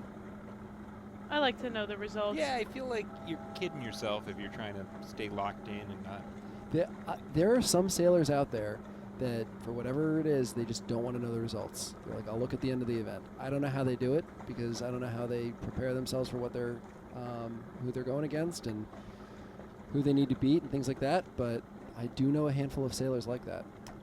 I don't think granted, I guess I halfway fall into that category. Usually after day 1, if we're doing all right, I wouldn't look at the results. It's more like a day 2, tell me. I was always more like, tell me if I need to know. Do you know what I mean? Like, we need to go after, like, extra motivation of who's ahead of us in the standings kind of thing? Yeah, exactly. Like, if it really makes a huge difference in the standings, then I'm more intrigued in knowing. But for the most part, I was like, day 1, I feel like, yeah, I guess I didn't really check. Especially if, like, we're doing well, I think. And if we're doing poorly, I'll check and I'll be like, well, you know, what do we have to do tomorrow? I also like to know how my competitors are doing, so that like teams that we're going up against, like, are they sailing? Have they just rattled off a bunch of wins? have they lost a few, crushing ones, and maybe they're a little more frustrated, and what version of my opponent am I about to face? Yeah. Looks like Boston College checking back in with the race. Looks pretty solid right now. They've got a 1-3 on the top side of the course, and 17 is in 5th place. So I know they're frantically trying to convert that to a 1-2 at the weather mark. Yeah, if you're boat 6, you kind of, with these starboard boats coming onto ley line quite shortly, you want to overstand ley line by just a little bit. That way you can go and duck the starboard boats if need be, or even in this case, kind of, you're expecting 17 is going to round Mark 1, so if you're over ley line by a little bit, they're not going to try and take you out too far. So, well done by the Dartmouth boat there, and now they were able to squeeze themselves into 2nd place.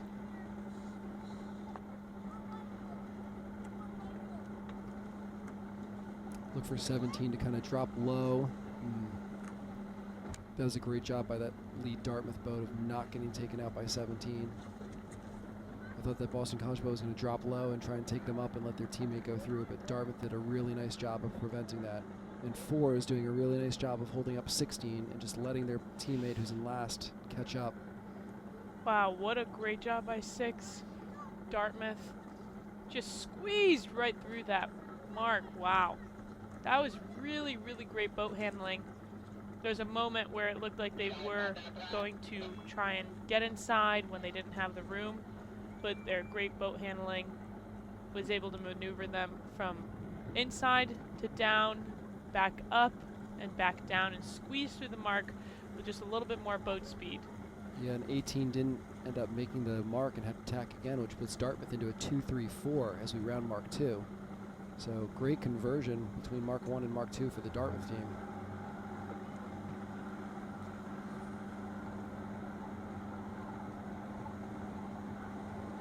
BC is doing a pretty great job here, putting the pressure on the 4 and the 2 and the 3 and the 4 from Dartmouth here, just really sticking on their tails.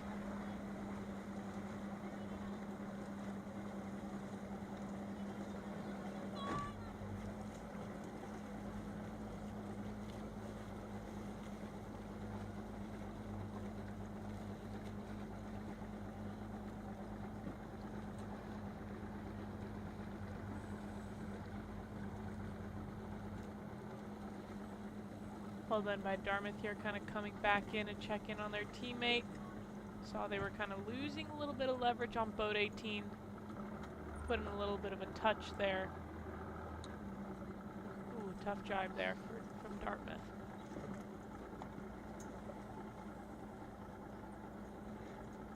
Doing a really good job of slowing down these 2 BC boats and allowing for their back boats to catch up here, get back in with the action.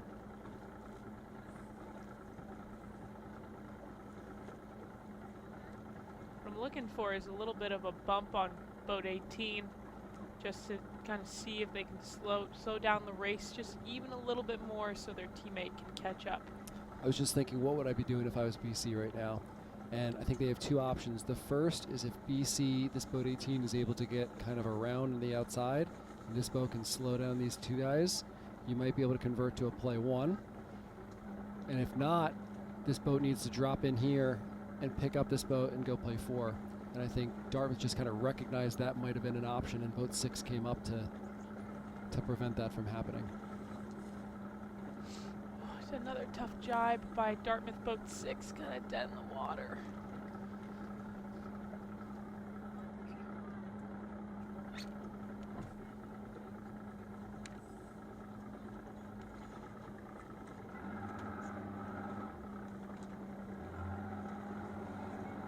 That's overlap broken by boat 6.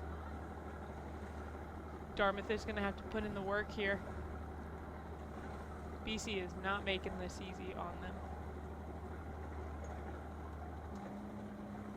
No.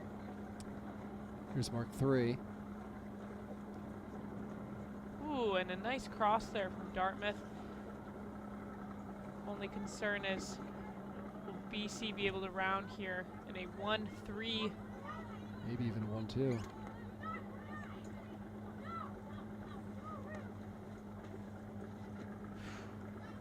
Yeah, good job by BC of making that happen there. Dartmouth is just so close behind here. See a green flag from the umpires in the boat at the bottom of our screen. Boat 18 from BC doing a great job of just sailing in that low lane and going fast towards Mark 4. So a 1-2-6 for Boston College as they round Mark 4, the last beat of their national championship in an important race against Dartmouth. The winner of this race will end up being 3rd overall. So the pressure's on both of these teams.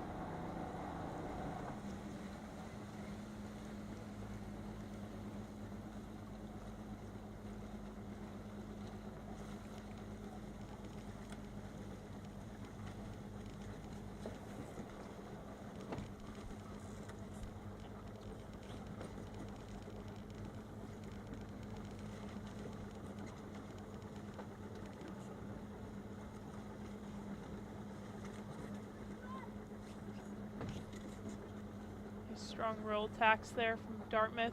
Looks like Maddie Hawkins and Reese Bragg.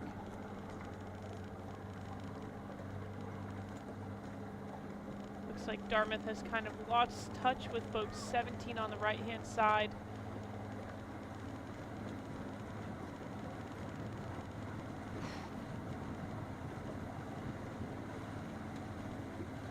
Boats you see coming into the picture, the final race of the championship, Yale and Stanford, which we will join in progress just as soon as Dartmouth Boston College wraps up.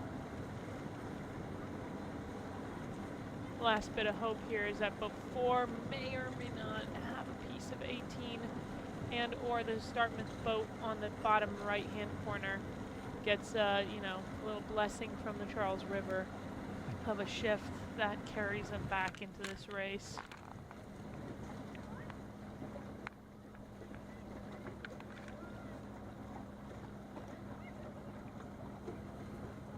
BC is doing a great job right now of keeping the Dartmouth boats in their coverage zones, having pretty good control of the right hand and left hand side of this race course.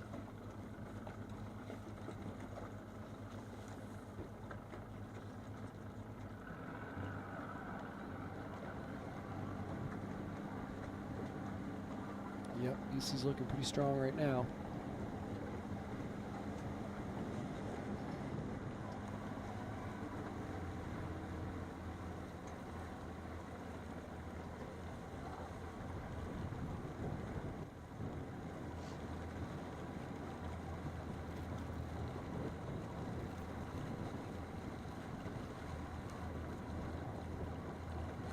So BC, you can see their first place boat is slowing down just to really make sure that your teammate's okay. I like that move.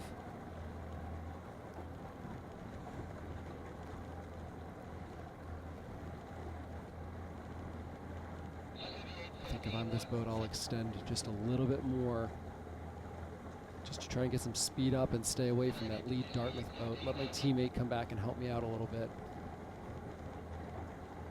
Maybe come over here and look for a time to tack now on top of 5, leading back in.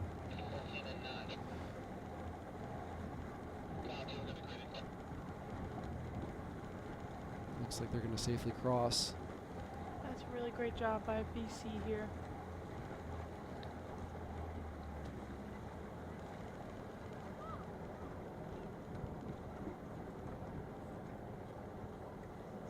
Actually, with the breeze down a bit, I think they're going to be okay.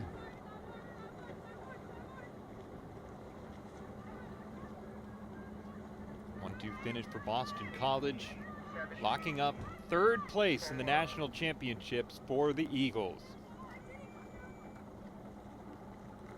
Yeah, congratulations to Boston College on a really well-sailed event, especially coming through in the clutch against Dartmouth in that last race. they climb their way back up, especially going into the top 6. Their record wasn't exactly in their favor to get to the podium, but they crawled their way up. Well done to the Eagles. Yeah, the day began with the top 6, round of 6, loss to Dartmouth. So it started out on the wrong foot, and yet they stuck it out through the end and did just enough, knocking off Dartmouth when it mattered most, with 3rd place on the line. And so that brings us to our final race of the championship. It's been 245 races across 5 days, and this is race number 245 from the Open Championships now to the Women's Team Championships. And it's Stanford out for one more joyride, but they'd love to pick up one final win here this weekend over the Yale Bulldogs. So we join this race in action. They're on the last beat. Stanford's in the green, 13, 14, 15. Yale's in the pink, 7, 8, 9.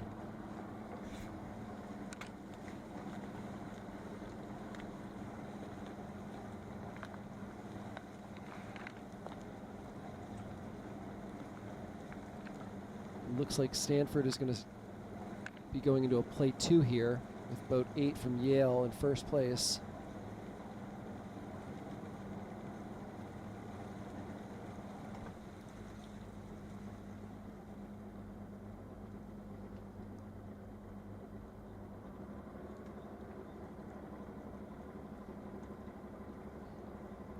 There's the finish line in the top left side of our screen.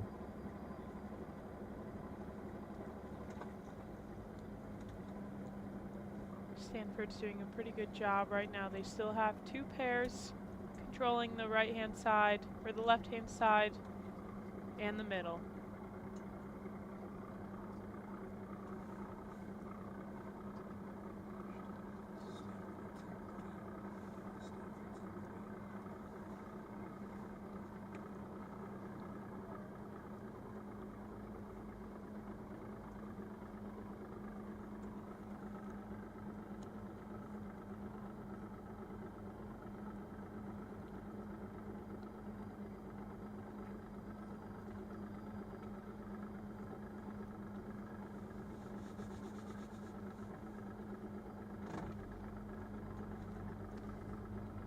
And 15 looking quite mighty nice, headed to the finish here from Stanford.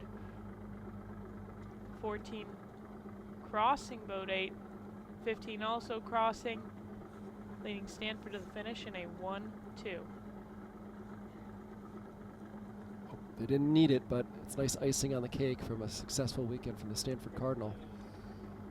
An 18-1 record for Stanford, your 2024 Women's Team Racing National Champions.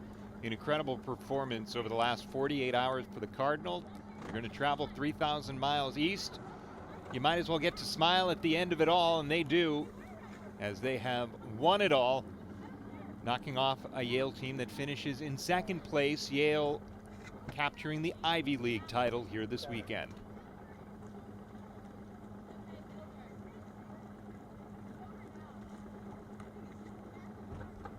A little subdued for Stanford until they get back to the docks, and then I am sure the party will be on all the way back to Palo Alto. Hey, there's some hugs. There we go. Waiting for them to go swimming.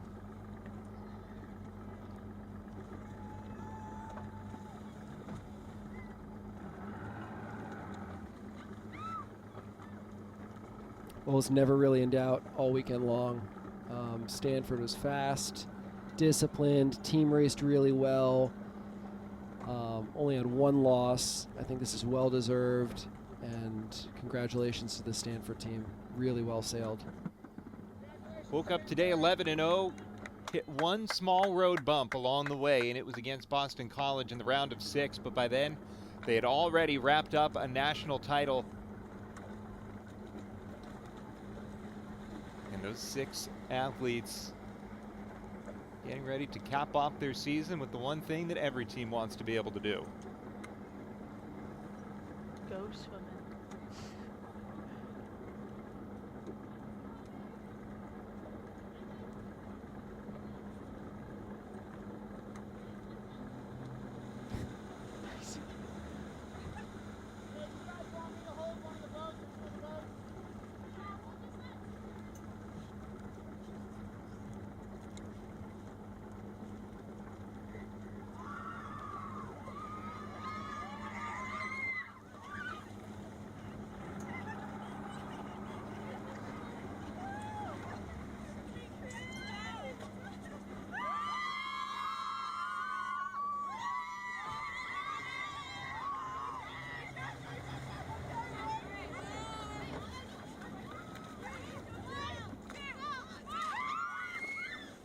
There you have it, your 2024 Women's Team Racing National Champions, the Stanford Cardinals. One final thought, Gloria? Yeah, what a dominating team. Just to see how every year they show up and they're either on the podium or they're winning. Definitely a team you want to keep your eye out on for fleet racing. Clay? Yeah, I've really enjoyed these last few days of commentating and watching the College Team Racing National Championships. I was fortunate enough to be here in college sailing 20 years ago, and this has been a great experience to me to watch some kids that I've coached and learned and taught to sail and see them compete at this high level, but also to check in with college sailing in general, and I think that the level is quite high. It's pretty cool to see the sport that I love so much, see everybody excelling in it and seeing how great it is.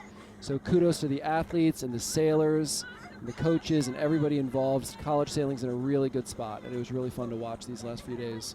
Big thanks to the both of you as ambassadors and teaching us along the way everything that you know about this sport and the passion that you both have for this and how it'll always be part of your lives. Big thanks to Josh, Nick, Mike, and Matt on camera here today, as well as the rest of the crew all weekend long. A big thanks to Ben and Eliza helping us out one more time here today.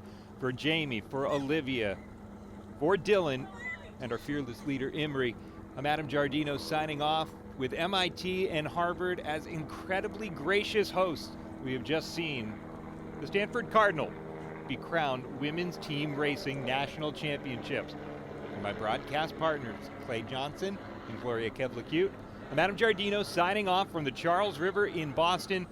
We will step aside, but keep it tuned right here. If you'd like to see the award ceremony, we will continue to have that covered all afternoon long right here on ESPN.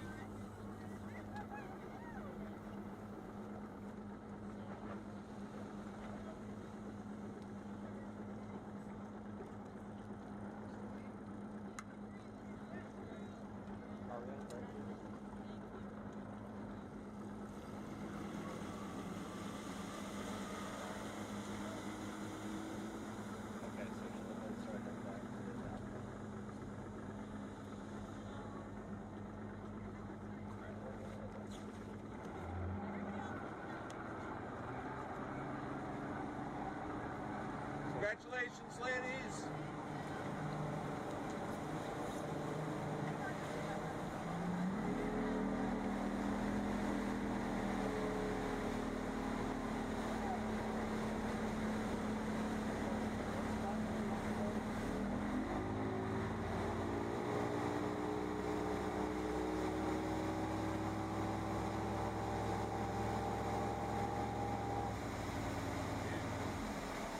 This thing moves in the water like a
Okay, everybody, we're ready to start our awards ceremony. Can you hear me up on the wall? Okay, great. And I want to make sure, is the Yale team's ready to go here? Dartmouth team out here somewhere? All right, well, my name's Greg Wilkinson. I'm the president of College Sailing, and it was a pleasure to be here this week and just get to see how much the talent and skill level in women's team racing has increased over the past, 3 years, our third year of the championship. And the level of this event is among the most competitive in the country in any event, any team racing event, men, women, or co-ed. So really happy to be a part of that, and very thankful to the car alarm. Very thankful to our hosts. This event, Harvard and MIT have collaborated on all the events. This one obviously hosted by Harvard University with MIT's very, very strong support. And I'd like to ask Mike O'Connor, the head coach of Harvard, to come up. And I'd like to thank him. And also, at the same time, we need to thank all of the volunteers that helped put this together, from all of the umpires, all the additional volunteers that helped with the logistics, the race management, our PRO, Kyle Assad, our ICSA rep, Amanda Callahan, and the great crew of volunteers that we've had, all assembled by Mike O'Connor and Harvard University. Mike, can you come up?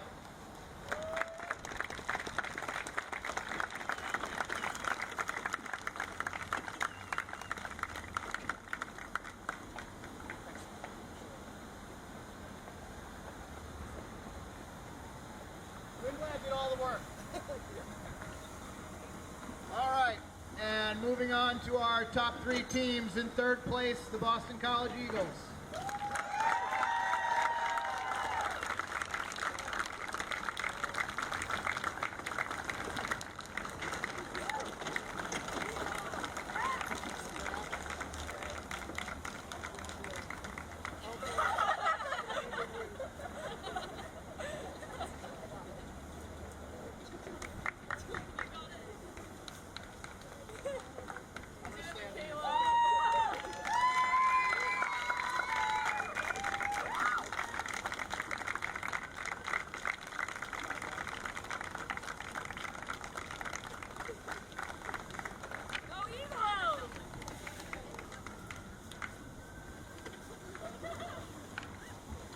Okay, and as I present second place, I'm going to ask Darren Wong from Harvard University to come up. Women's college sailing is a recognized sport in the Ivy League, and the Women's Team Race National Championship serves as the Ivy League Championship. Our second place finishers and runners-up at this year's Women's Team Race National Championship are also this year's Women's College Sailing Ivy League National Champions, the Yale University Bulldogs.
This year's Women's Team Racing National Champions, the Stanford Cardinal.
Okay, thank you everyone for coming. Congratulations to all, and we'll see you in a month at Fleet Racing.